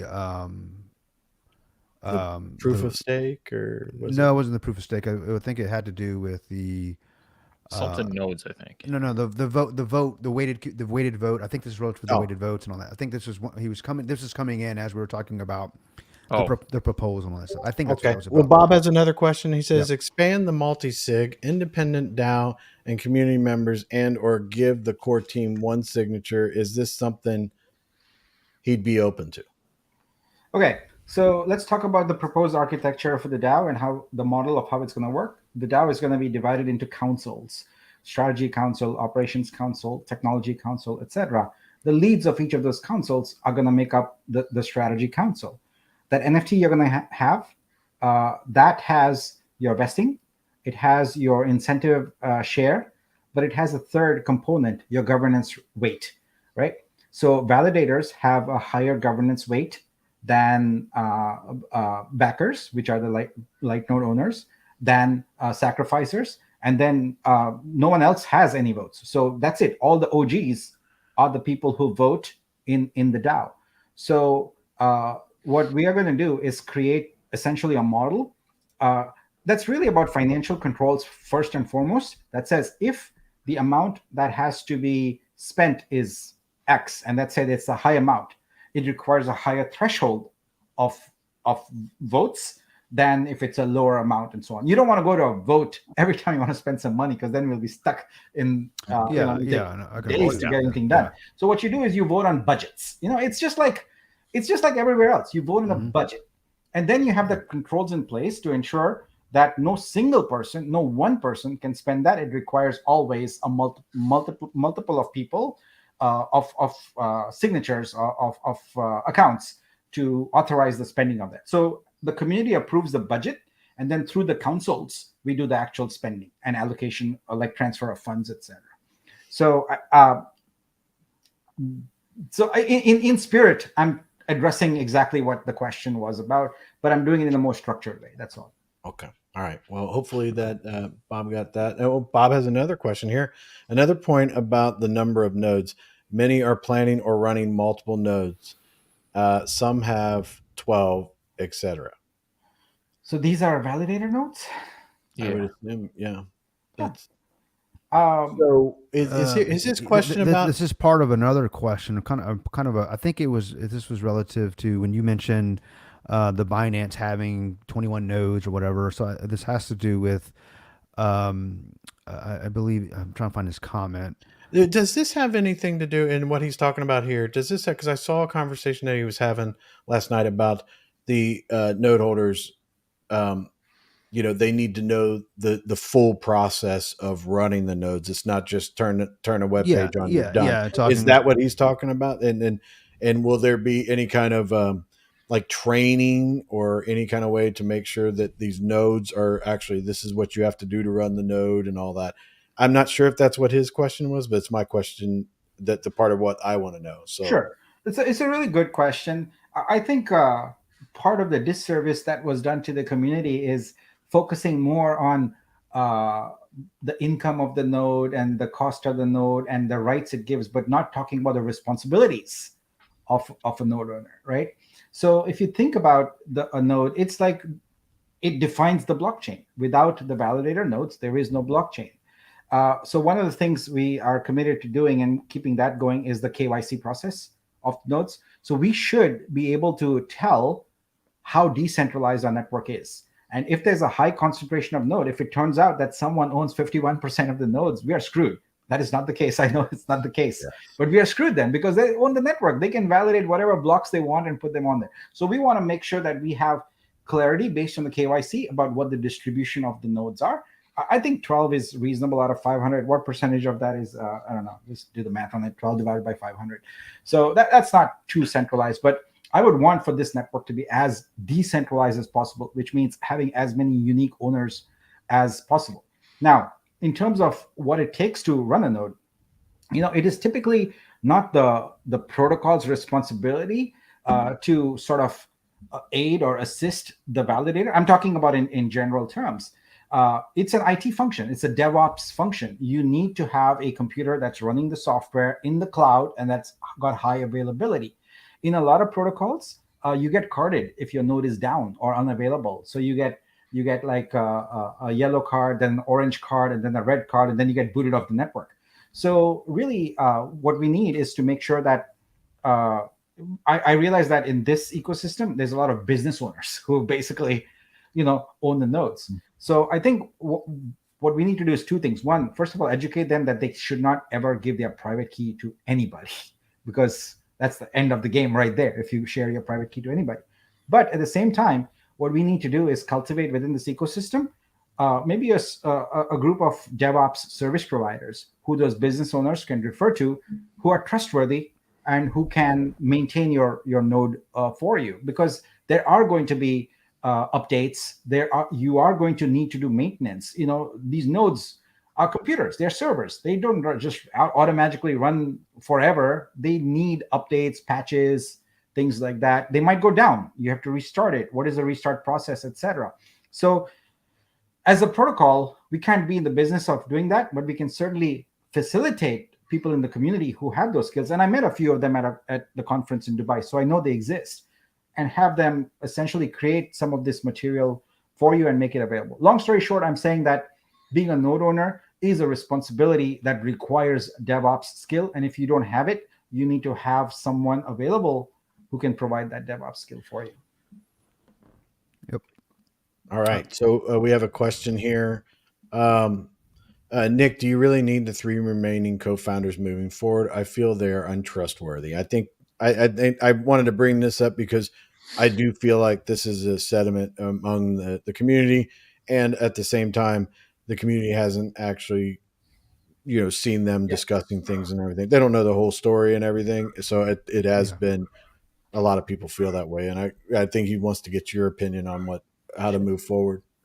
Yeah, I think I don't want to make any leadership decisions based on feeling, etc. I want to do it based on facts, and I want to make sure that we don't unjustly, paint someone as a villain when they've done nothing wrong. So this is why I say sunlight is the best disinfectant. I think for the 3 remaining co-founders, as we move forward, I want to make sure that they have an open opportunity to answer questions, just like I'm doing with the community. Like, just come out and answer and let people judge for themselves. I don't want to be sort of a judge and jury on all of these things. So I feel like my mind regarding their trustworthiness is made up. I'm working with them for that reason. Otherwise I would not be working with them right now. And so, but the community needs to feel confident about it, and I'm going to facilitate that as much as possible. Good. We appreciate that. I can respect that approach. You want facts, not feelings, and facts don't care about your feelings at the end of the day. It would be good to have an AMA with every one of you guys out there. They need to get out in front of the camera as well. Now I feel and I'm sure that's going to happen. I think someone like a Nick, at least I would as well. Like, guys, this is going to happen. Everyone's going to face the music, but understandingly, there needs to be conversations as to how you move forward with it, and because you're going to be guys are going to be coming out. There's going to be tons of questions coming at them, and we want to make sure there's substance to the answers. Right? They're not just responding to any question out there. We want the questions answered that are going to move us forward at the end of the day and determine if we move forward or not. Here's a question from the legendary other Nathan. It says, "What will happen to Uxie, as Revive was a $150,000 investment in Uxie? We have signed an agreement. It was done as a purchase agreement, not a sacrifice." You have any insight on that? Yep. So Uxie is essentially our DEX and the token associated with it. I did commit that by this coming week's Friday, I'll do another session similar to the one we just did, where we lay out the plan for Uxie. I just couldn't do all of it at once, so we'll work through that plan. But it is happening. There's no question that it's happening. It's just a matter of making sure that the incentive structure, etc., for it will all be in place.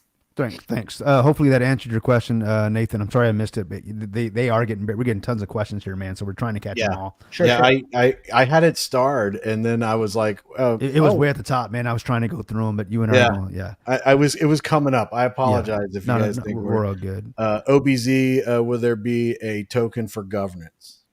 Yep, that's a great question. So if you look at traditional DAOs, etc., there have been many experiments that people have tried in terms of, token-based voting, where it's based on how many tokens you hold, and then the whales come in and they have all the votes, etc. It doesn't work. So in the plan, I'm basically proposing that the NFTs that the OGs hold has a governance component to it, and that is weighted based upon your role in the ecosystem. So a validator has a higher role than a backer, than a sacrificer. And so that is the token, but it's not a fungible token. It's a non-fungible token for governance. So that's it. Yeah, we will have a token for governance. And then the next one here, I think this is more along the lines of what we had just talked about. I would love to know what the other core members bring to the table. What are their contributions to the ecosystem? That I think that might be something that they might, make their case to the public with the lives and stuff like that when they feel, or hopefully with this vote and everything. Yeah, like that. And I can. Do you have any comment? Yeah, I can facilitate it this way. If this is approved, I am going to create the core team and assign everyone specific responsibilities, and then we'll do an open forum like this and have people come and say that here are my responsibilities, and this is what I'm going to deliver on.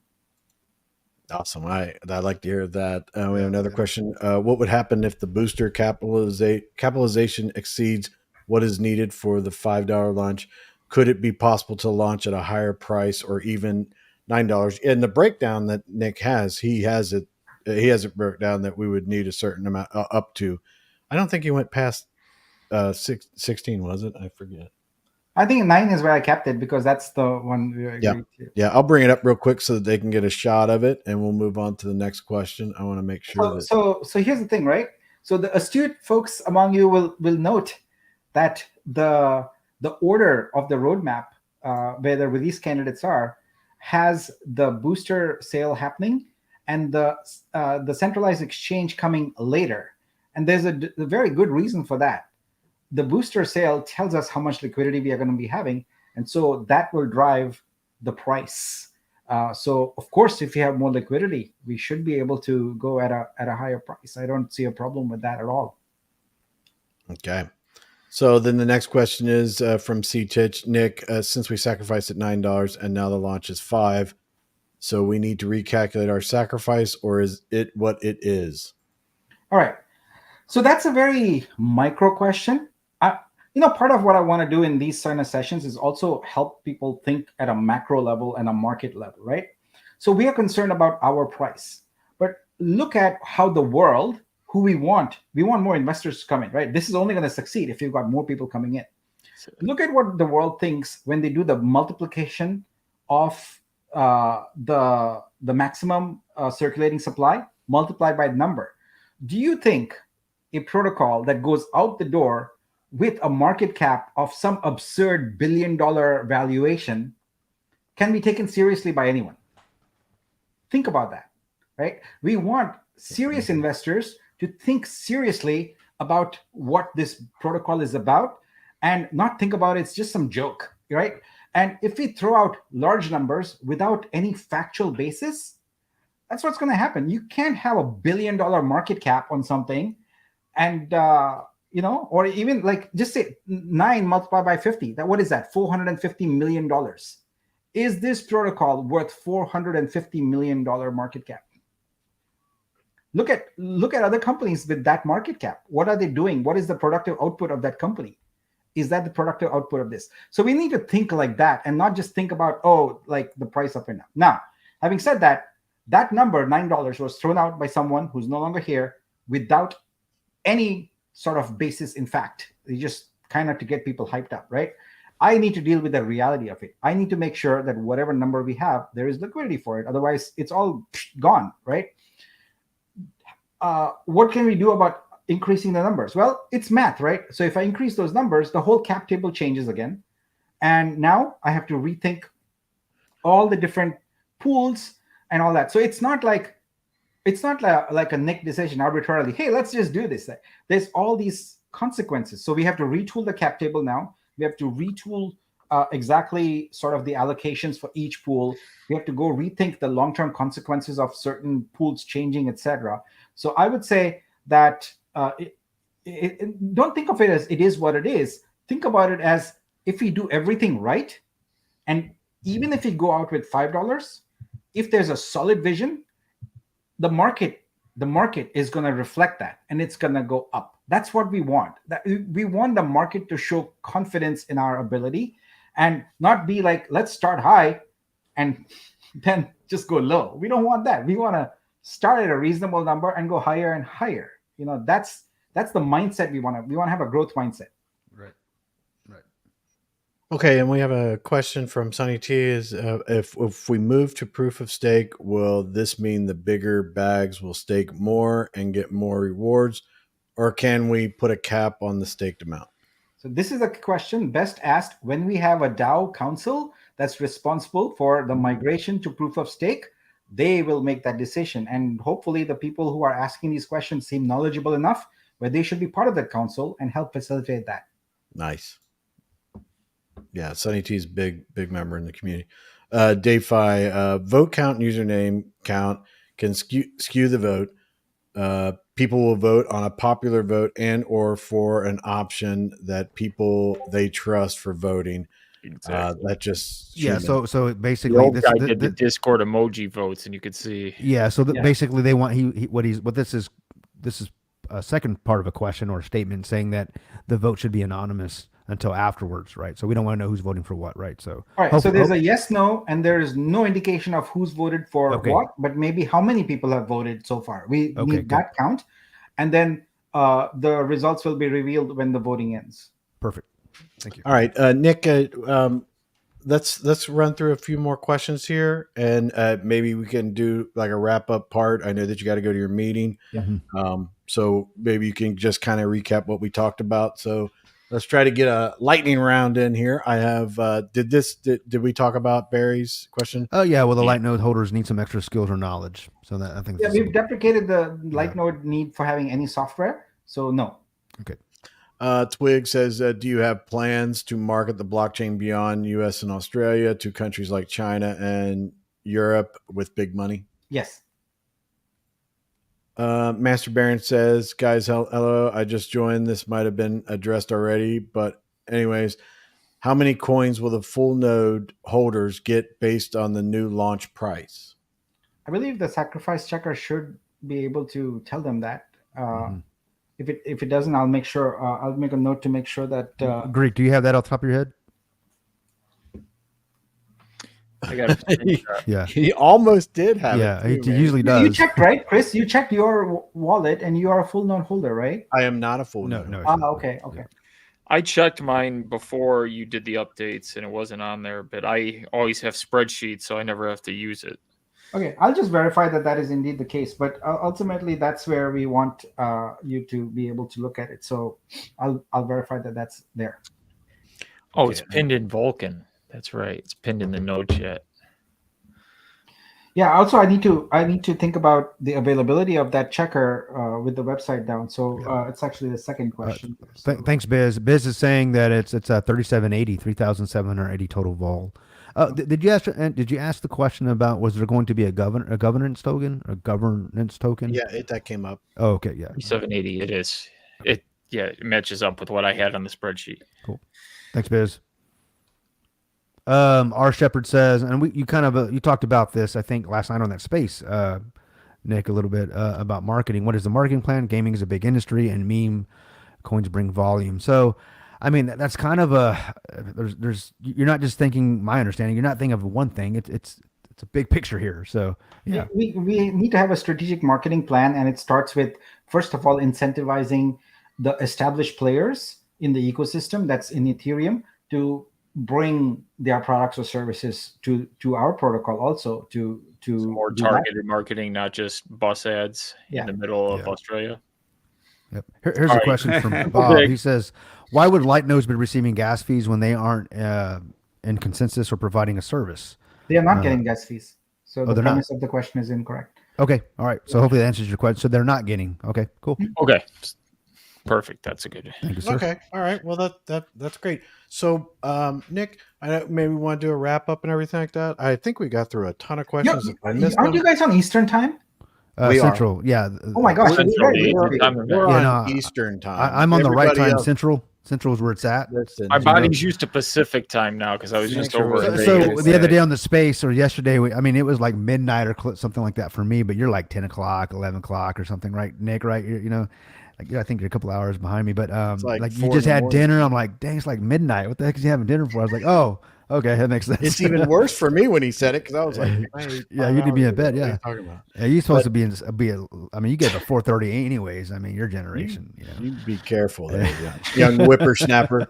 But so kind of a recap, and I know I'm just going to assume that you're going to go to sleep, right? So you're probably going to go sleep and relax a little bit. What's the plan for like the next 24 hours? Nick? Who, Nick? No, Nick's going to work.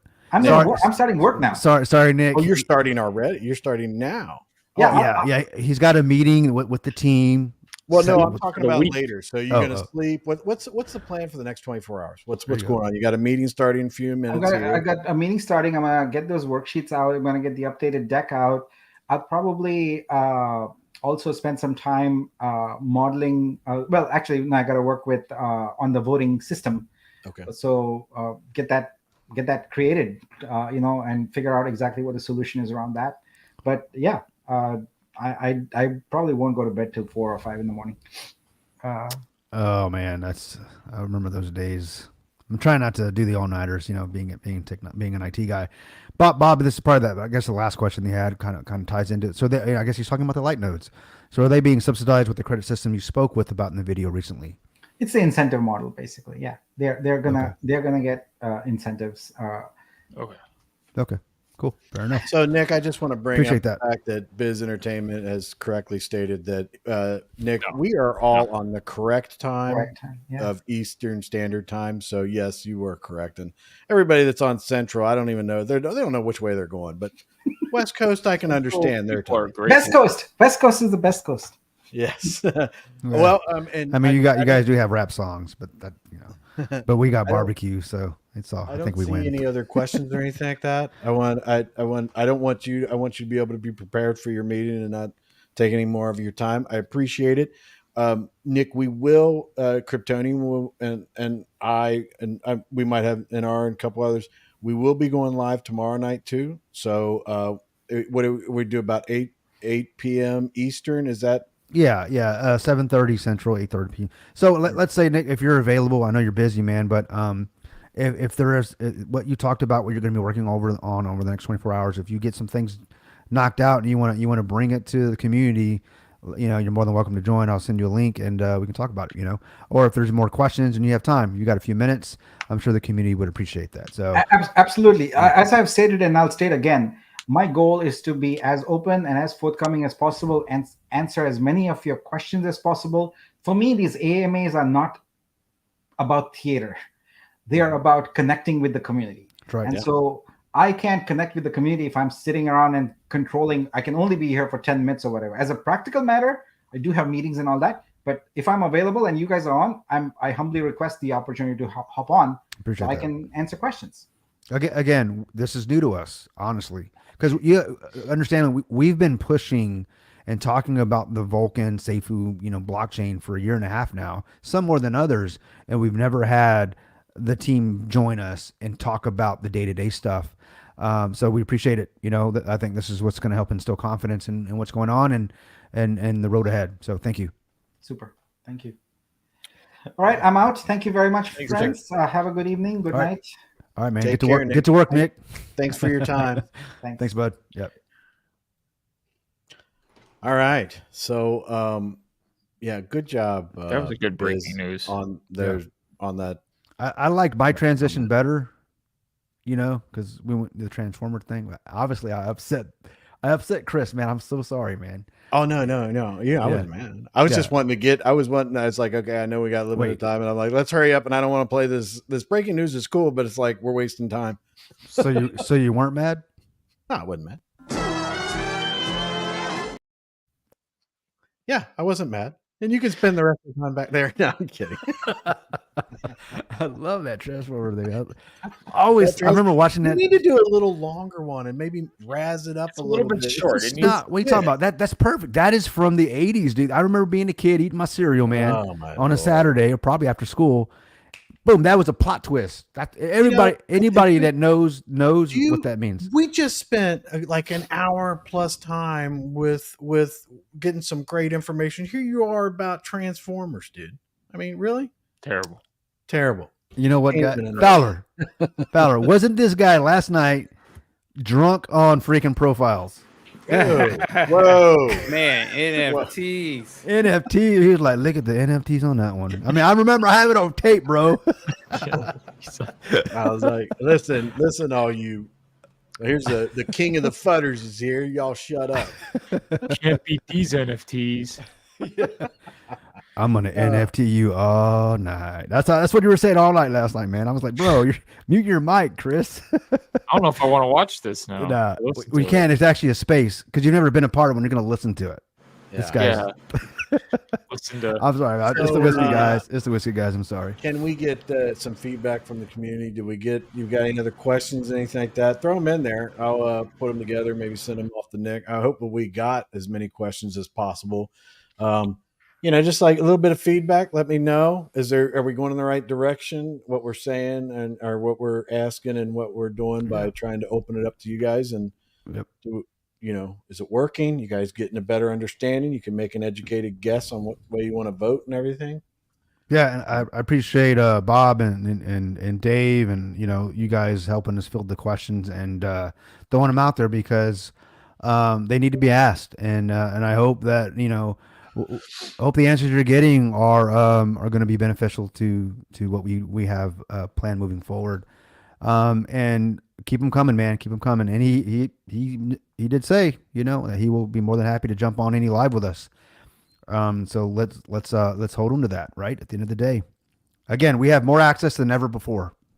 So let's see if we can make the best of that and help cultivate and I think shape the chain that we're expecting, right?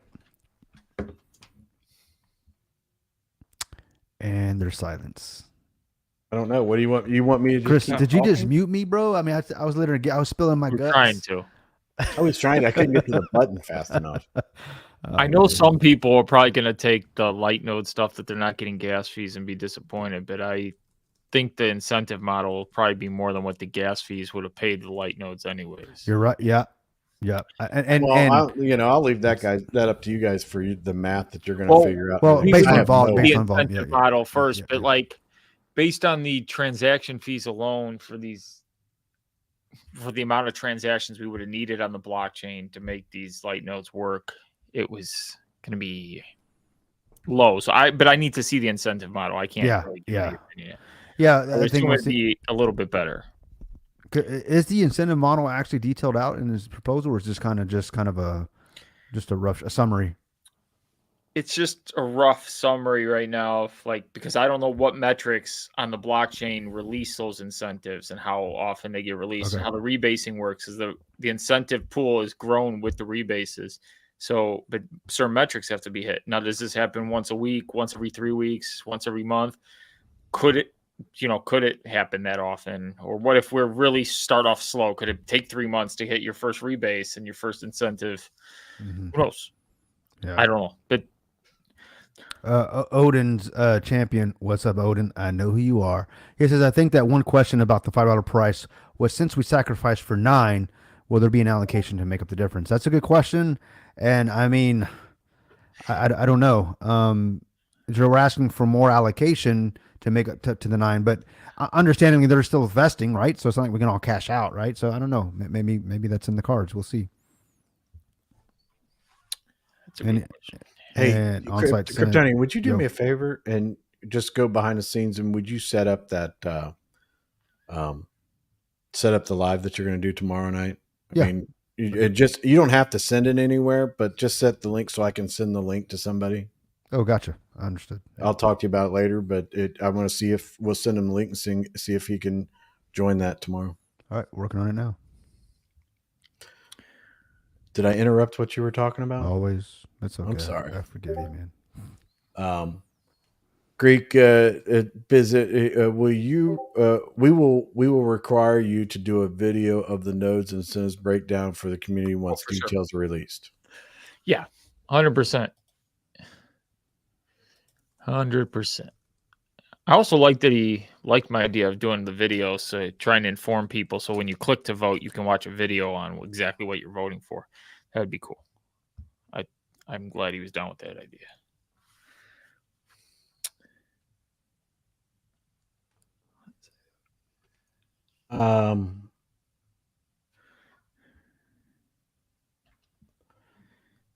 The next question we got, on site says, I would be willing to let them vest longer if this is the case. Yeah, because we give them more tokens considering we lost about 40% of our sacrificed amount with $5 starting price.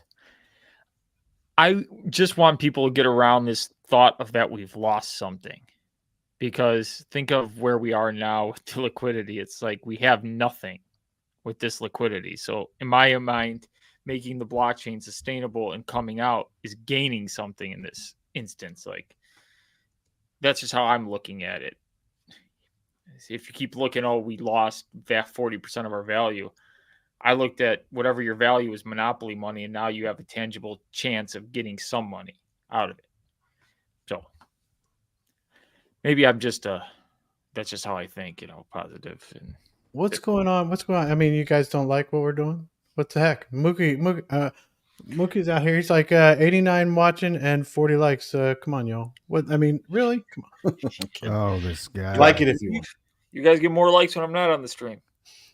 I don't know what. I mean, the likes are great and everything like that, but does the likes mean something when you're monetized? No. No? I think it's just the YouTube algorithm. The more people that are liking it, they push it out to more people. You should. Yeah. You should get 25 cents shit. per like. There's Fowler.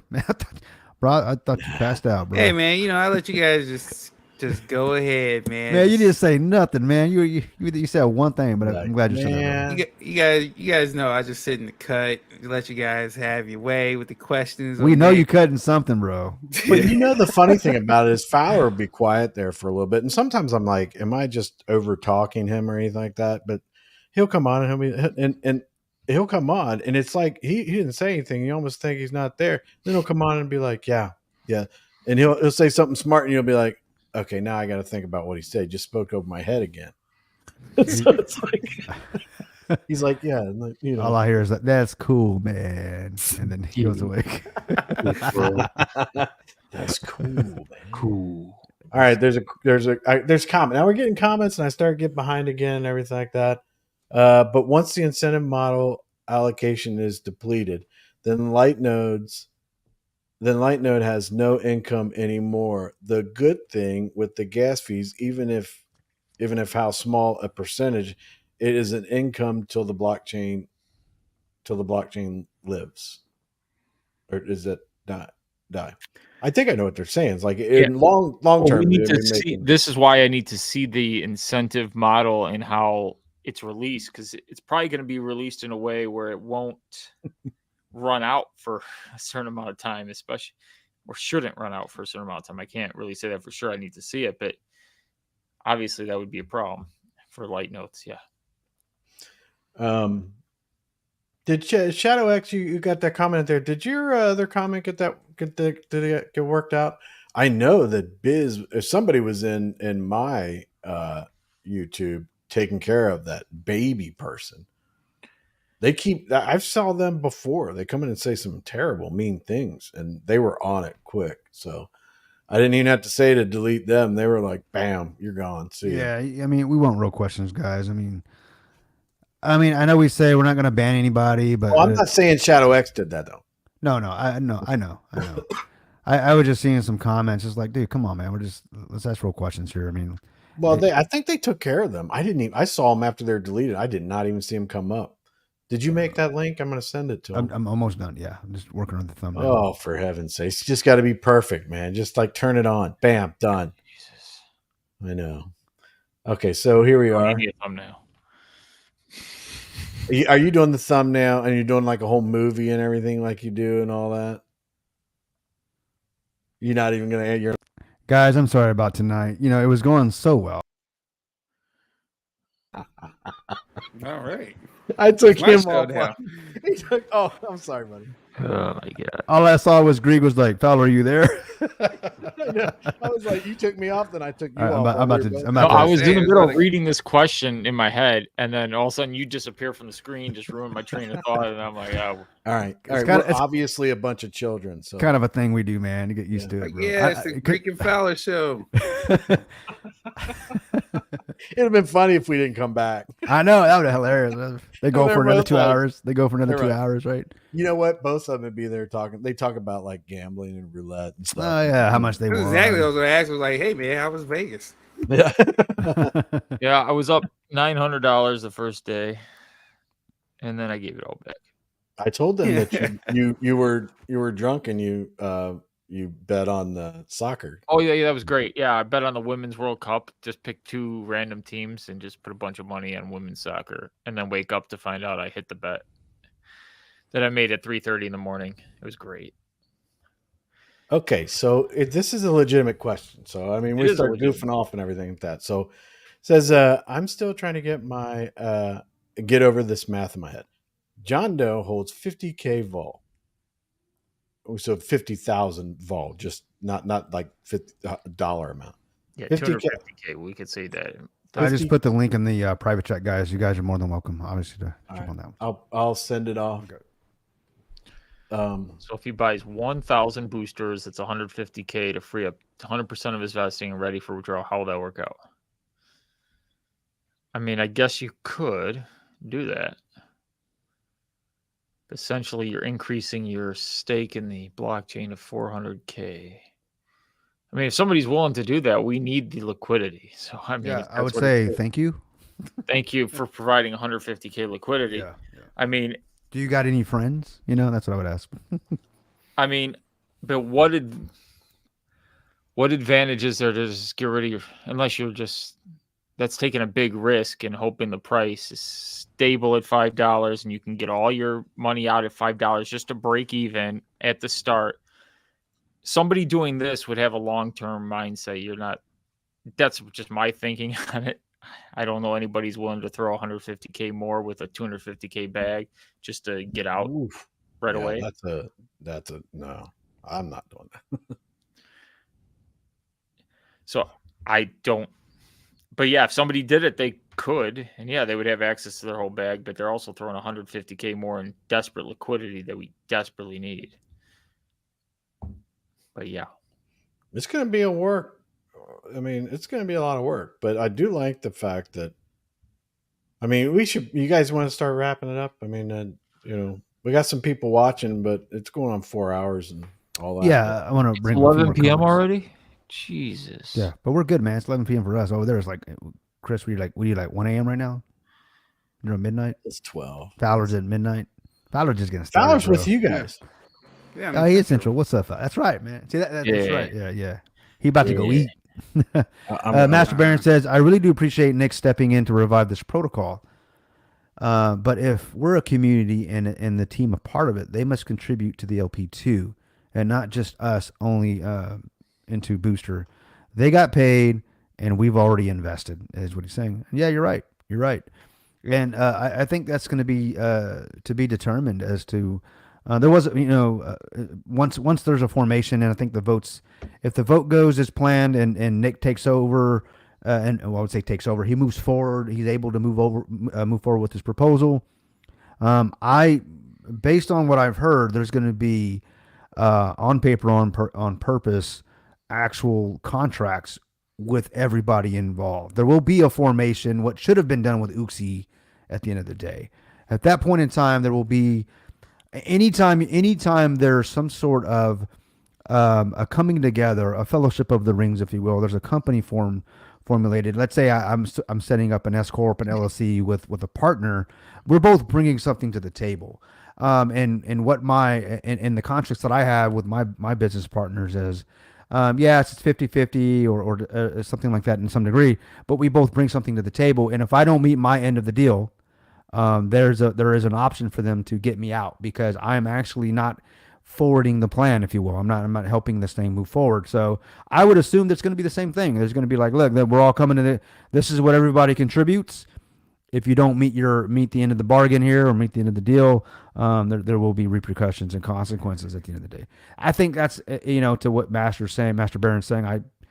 I think it speaks to that. There should be some sort of accountability, or some sort of merit. If there's going to be any pay, I don't know if there's any more salaries, right? Greek, there's no more money for salaries. But, my video earlier that you played, the liquidity was at 1171, which was sent to them. 135K, they're down to $1,020,000.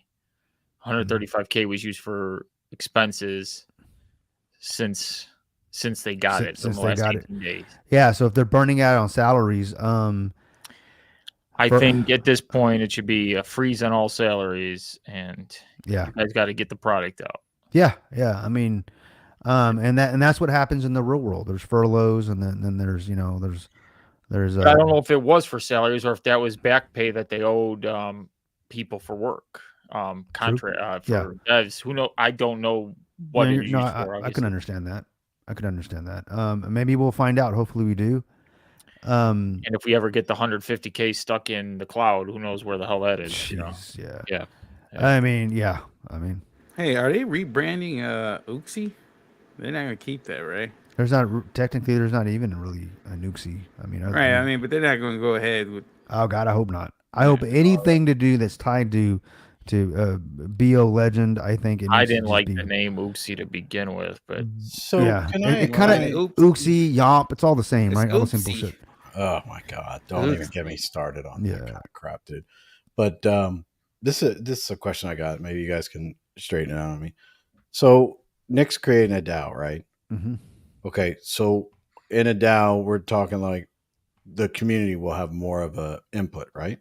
Is that the case? Is that what we're? Yeah, technically, yeah. I mean, it should be. So the sooner that's created, the sooner that a lot of the community can,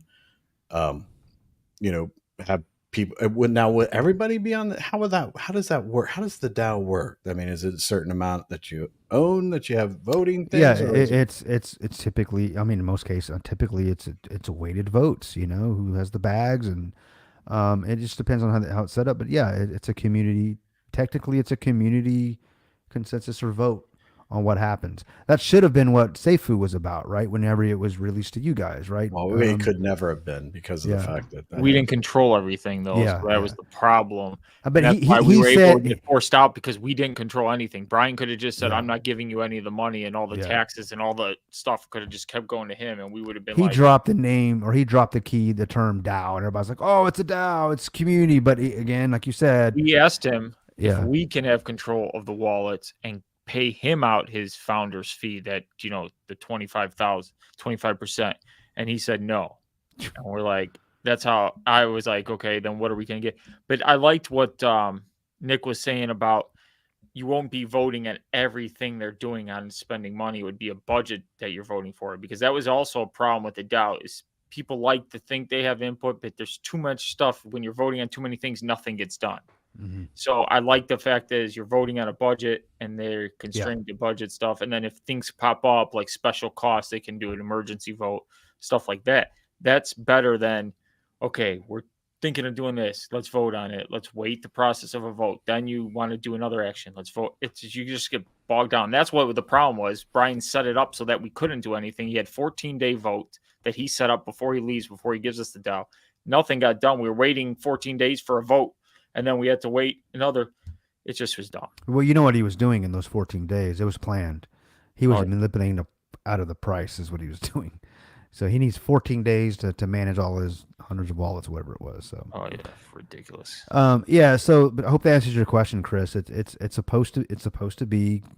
So and with that being said, so okay, so this plan of the entity that Nick is creating in a DAO is what he's calling it, and what he wants to do. Okay. With the creation of that means that we'll have more. The community will have more input and Yeah. And what he's saying about being open on the lives, and I really like the answer that he had to basically live stream their meetings and stuff. I thought that was spectacular, dude. That would be game changer, and he bro. seemed like Game changer. I mean, we can only go by what we see, but he seemed to be like immediately yes. He didn't say, well, no. His eyes didn't roll back to the left, like trying to make up some shit. It was like, I was watching his body language. It was. Yeah, you're right. He was almost like, yeah. He said it so. He was like so into the yes when I said that. I kept going because I was like, wait a minute, are you sure you know what I'm talking about? Did I say this correctly? You hear what I said? Yeah. Did I? So it's supposed to be a DAO. I like the fact that they can stream the meetings. That'd be crazy, right? I mean, if they did or the personnel. I like the fact that he said about the personnel, because I am, wanting to protect the community and everything like that. I want to protect the individual people that are there too. It's personal type, personnel type stuff and everything like that. Yeah, I don't want that out there and everything like that. But understood. What they're talking about and what they're doing, it just makes the whole community more informed. And being able to actually vote on the budgets, right? I mean, that gives us some insight. It doesn't halt things, as Greek was saying, like, oh crap, we got to wait for the community to vote on, do we spend $100K on marketing, right? We already, or not, maybe not marketing, but we know we voted on marketing to be $150,000, but crap, something came up that's going to cost an extra $50K, and we can't wait for everybody to vote on this thing to get it done. As long as there's an audit trail. As long as there's an audit trail and it can be traced back. If you guys in an emergency scenario spent $50K to wrap buses, which is ridiculous, at least it's a paper trail and there's a receipt, an invoice, a purchase order. I want to see a true accounting system, some sort of I need to see POs, man, 100%. I need to see the approval process. I need to see all that stuff.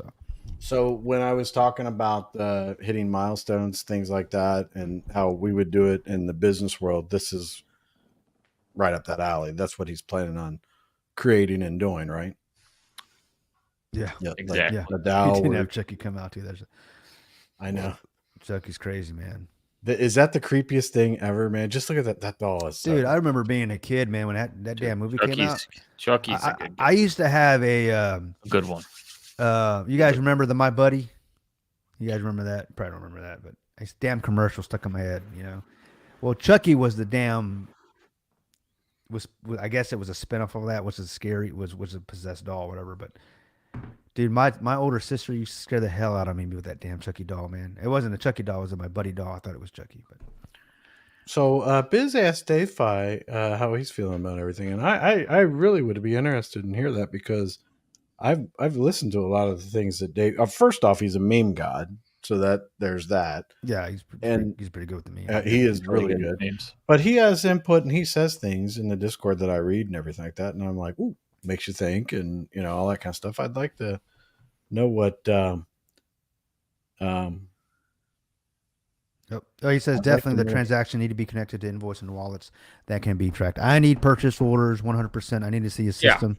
I don't need freaking Quicken, bro. I need, I need quick. I don't need QuickBooks. Well, that's the I problem. need JD Edwards, man. No, I need That's the I need some problem with sort the of. blockchain too. A lot of people think, oh, you can track the block. I can see 100,000 moved, like 135,000 moved from the multi-sig wallet. What did that 135K cover? I have no freaking Yeah, clue. there needs to be internal and external audits from third parties that are credible, that actually have real world consequences if they deliver a false report, essentially. Yeah. And it can be done if there's going to be a formation and there's contract. That's the beauty of them formating an actual company, because once that formation has happened, then they can go out and make contracts. Remember, you hear them talk about this with exchanges and service providers, blah blah. But also auditing companies. They go out and get an auditing company to come in and look at the books. And we actually get to see that not only on chain but actually line it up to invoices and transactions and purchase orders, whatever. That's all we want. That's what everybody does. The Fortune 500s, this is what they do. When you're talking about transparency, at least to the shareholders. We're obviously investors. This isn't a security, blah blah, whatever. But you understand what I'm saying. But if they want to truly instill confidence in the team, and not only the team, but in the protocol, I mean, let's just go freaking just do it this way, or whatever we can to make sure that we can line it all out, man. And then I think at that point in time, if they can do that, they will set a standard for sure, and if they do that, think about this, guys. We as a community demanded it. They brought it to us, and this will be something that can be replicated in other projects. Don't mess around, because look at that community over there. Some guy hopefully goes to jail, but most importantly, it's successful because of the transparency, and just the full details as to where the money's going. There it goes. So yeah, did you guys get to read that? Dave Feist says I had to walk away for 30 minutes and need to go back and rewind it, but what I did catch is what I want to see. Seems to want to go full transparency. That is needed.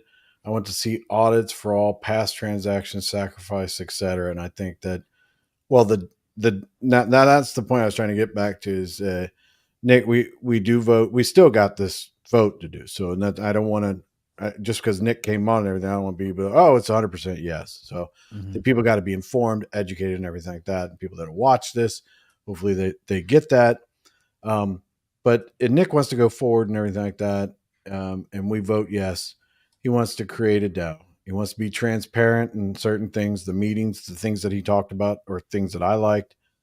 With that being said and everything like that, when that is created and everything, would this be something that they could bring a vote up to be like, hey, all right, we got things set up. We're moving in the right direction. Now, can we go back to do audits and stuff like that from where the money went and everything like that previously? Would that be something that the DAO would handle? Or would that be like, that's a different entity? My only worry about is the previous stuff is that information is in one scammer's brain right now, and getting that out is going to be tough. Yeah. Brian was handling everything. So I don't know how much. Now the team can probably, if they want, release what they were making. Yeah, I don't know if they're willing to release that kind of information. Then you can kind of back, okay, so if we take that money back, how much was there? And we can kind of see where money was flowing a little bit based on what Nick told us, 900K. And then what the team was making. Then we can kind of put some pieces together. But Brian, I don't know, like those bus ads in Australia, like he claimed they cost like $300,000 or something. Whatever. Where the hell was that money from? Was it spent, or was it just 25,000 for the bus ads and then he puts 275K in his pocket? Who knows? That's the problem. Yep. I agree with everything that he. Oh, well, why didn't you tell me? I didn't know you wanted one. You want one? I get you one. There you go, buddy. I want a wrench. Go ahead and put another comment and you'll see your wrench pop up. Boom. I'm right, adding all the languages you to my video tomorrow, so it's gonna be broadcast in multiple languages and subtitles. I can just show you. Hola, me llamo Greek. I can just share that. Me llamo Greek. have to make sure it's a fair vote and not gamed by just a few whales. Yeah, I agree with that. I'm a Yeah. little concerned about that. I've now I have addressed it to Nick 2 separate times. So, you know, Yeah, but I think it will be a completely fair vote. He's not gonna do these stupid Discord emoji votes for stuff like yeah. that's the worst because people see it and then they go, "Oh, you voted for this." Oh yeah. Oh, you know what? I actually got um scolded by some prominent YouTubers for some votes that I did, and I was like, how the hell they know how I voted? Because the guy went looked and saw the Yeah, saw my and then the emoji. fact is, I would put my emoji on those votes, and I would get like 100 votes, and I'm like, "Oh, people are just What are clicking." you talking about? What did you vote for that you prominent YouTubers gave you? This is back. This is back in the Seifu X days. You know. Yeah, so people gave me crap because when Brian said, "Do you want me to continue with Yamp before quitting?"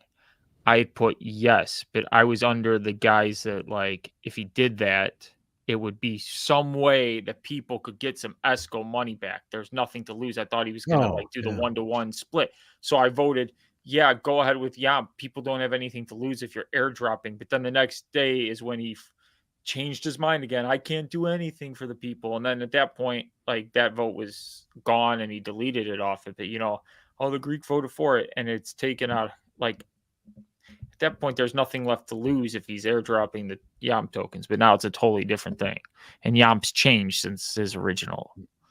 Yeah. But oh wait, did you pull this up here? What's that? Buddy? You just had that one up, right?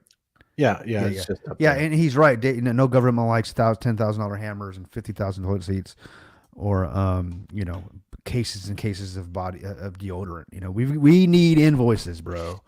We need invoices. They need to be scrutinized. Well, I mean, my feeling is that Brian.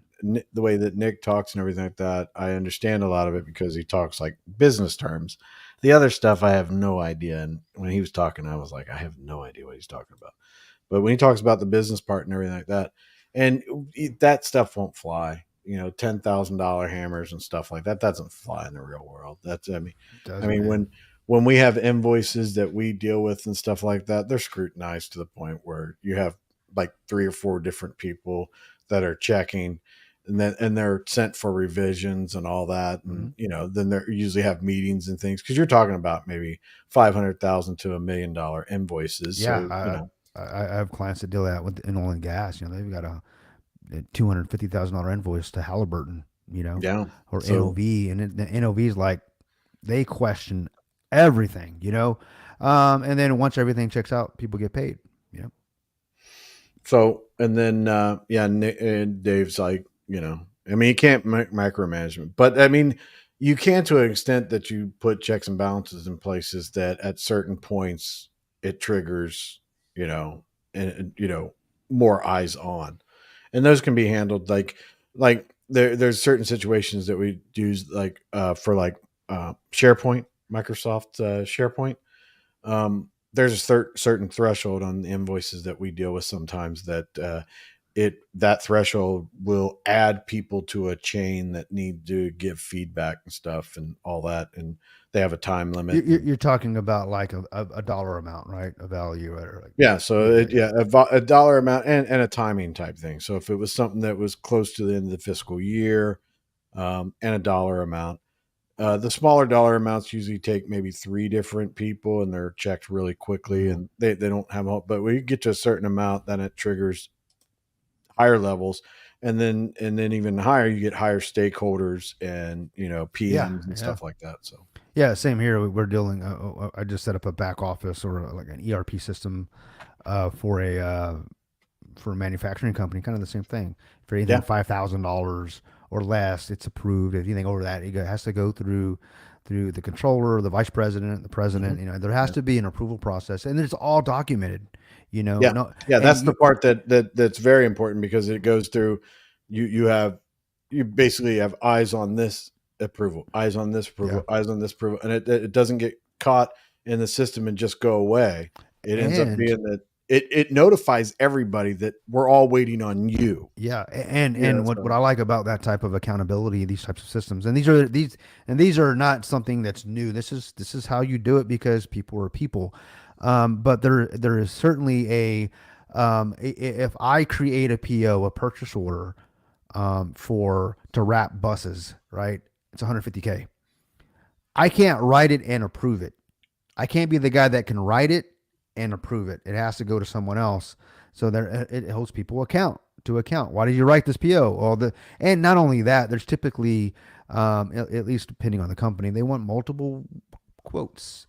The community or the shareholders want to see that you didn't just go for the first guy that threw an invoice at you, and it's, oh, that happens to be your cousin. That's why we're going with that guy. They want to make sure it's, it's actually a good deal for Well, the we company use a as a whole. bid process, and they go off a structure of, what the request is for an actual quote or the bid for work, and they compete against it. And then we usually have meetings with them and stuff like that to bring that, realistically down. And I would think that is what would happen in the crypto world. Like if you're doing blockchain or you're doing certain things, that you'd have multiple bids out to different companies that do that, and they would submit what they can do, what they can't do, and what their price would be and all that. And on-site says, FYI, the sacrifice checker is down. Yes. He discussed that the site should have been down. And at the time, someone comments that it wasn't, but we heard that it was going to be going down. He did talk about the Vulcan. Yeah. I think he was looking to see if that actual feature with the ability to check your sacrifices may not have been in there, right, Greek? I think so. Maybe he's going to be adding it. He is in a meeting now. I think. Yeah. After he left us, they should be working on. Sacrifice checker was working when you did all your wallets, but if you did a node wallet, for some reason it wasn't picking up the tokens. It wasn't showing you tokens or coins in the node. All right. Well, man, I mean, we're going at 4.5 hours, man. God dang, you just killed my Sunday, man. But I appreciate it, Chris. Thanks, man. Yeah, I got to get going. I appreciate it too. Yeah. So thanks everybody. We're gonna go live tomorrow night, 8:30 Eastern time. Right? That's what time you put it. 8:30. Yeah, I've already created the live, so I will join if I can. Yep. I may be doing something with some friends tomorrow. Yeah. Ask Fowler if he wants to join because he's not talking to us right now. Should I join like Fowler? Just have it just making chilling? sure you're there, brother. Just making sure that. Yeah, we'll shoot you out the invite, Fowler, if you're available, man. We can't go on live without Fowler being. Yeah, and you guys are free to air it to my channel if you feel free. If you want. Yeah. You should be able to add him, right, Chris? To No, Dustin. he doesn't. He's not. You gave me the link this time, so I'll add it tomorrow afternoon. So okay. So we're embarrassing him in action right now, Chris. There it is. So. No, and because I'm not on your team. You guys never send me the link, so like I always have to ask it. You're not on my team, man. You're on my team. Fowler doesn't have. Am I on your team? On mine. You were. Either. I did adjust my plan with Streamer because we're supposed to be going to another plan. This guy. Here you go. This guy appears trying to convince me. Just so that you guys know, I guess he's doxing himself. Oh, there it is. Lotus Chain. Hey, I'm down, man. I do like the Lotus Chain. It's wearing on me. That's who the conversation was about. No, that's him. That's Barry. You just need to stop, bro. We talked about this. I think I'm gonna shave. Yeah. Yeah, well, it looks like you were shaving on camera. I mean, you were sitting there like doing braids. Yeah, okay, it's really long now, so I get random hairs in my mouth, and it's just what's funny is like earlier today, you had like one of the braids kind of went off, and it looked like you had like it was covering your tooth. I thought you were missing a tooth, man. It's like what the hell's going on? Like funny, man. Oh, never mind. It went.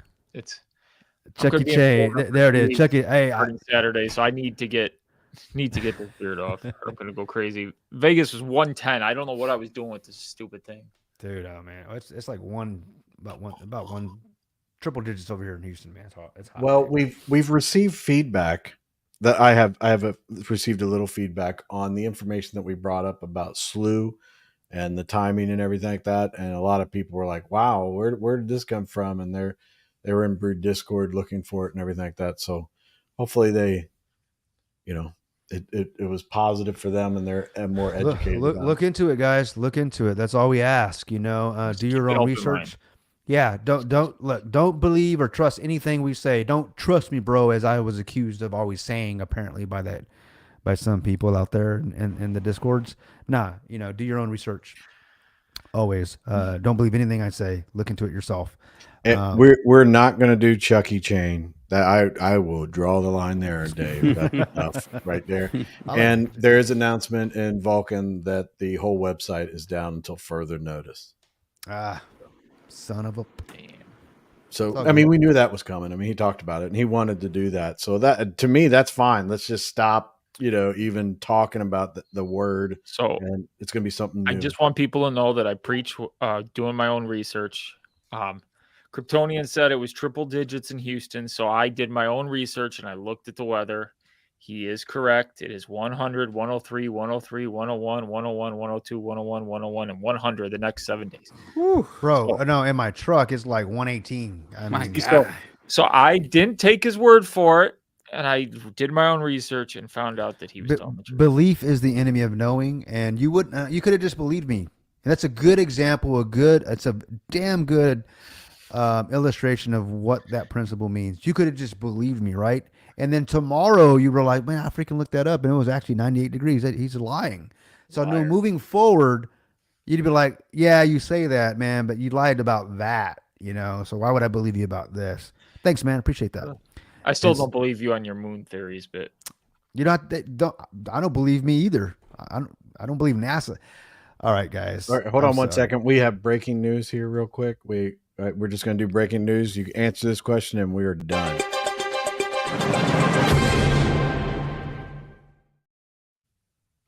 What's the temperature on the moon, Kryptonian? Well, let's find out. I'd go to the moon in a nanosecond. The problem is we don't have the technology to do that anymore. We used to, but we destroyed that technology, and it's a painful process to build it back again. As we get further away from Earth, we'll pass through the Van Allen belts, an area of dangerous radiation.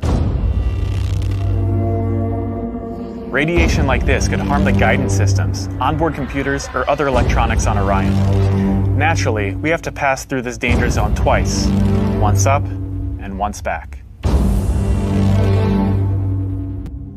But Orion has protection. Shielding will be put to the test as the vehicle cuts through the waves of radiation. Sensors aboard will record radiation levels for scientists to study.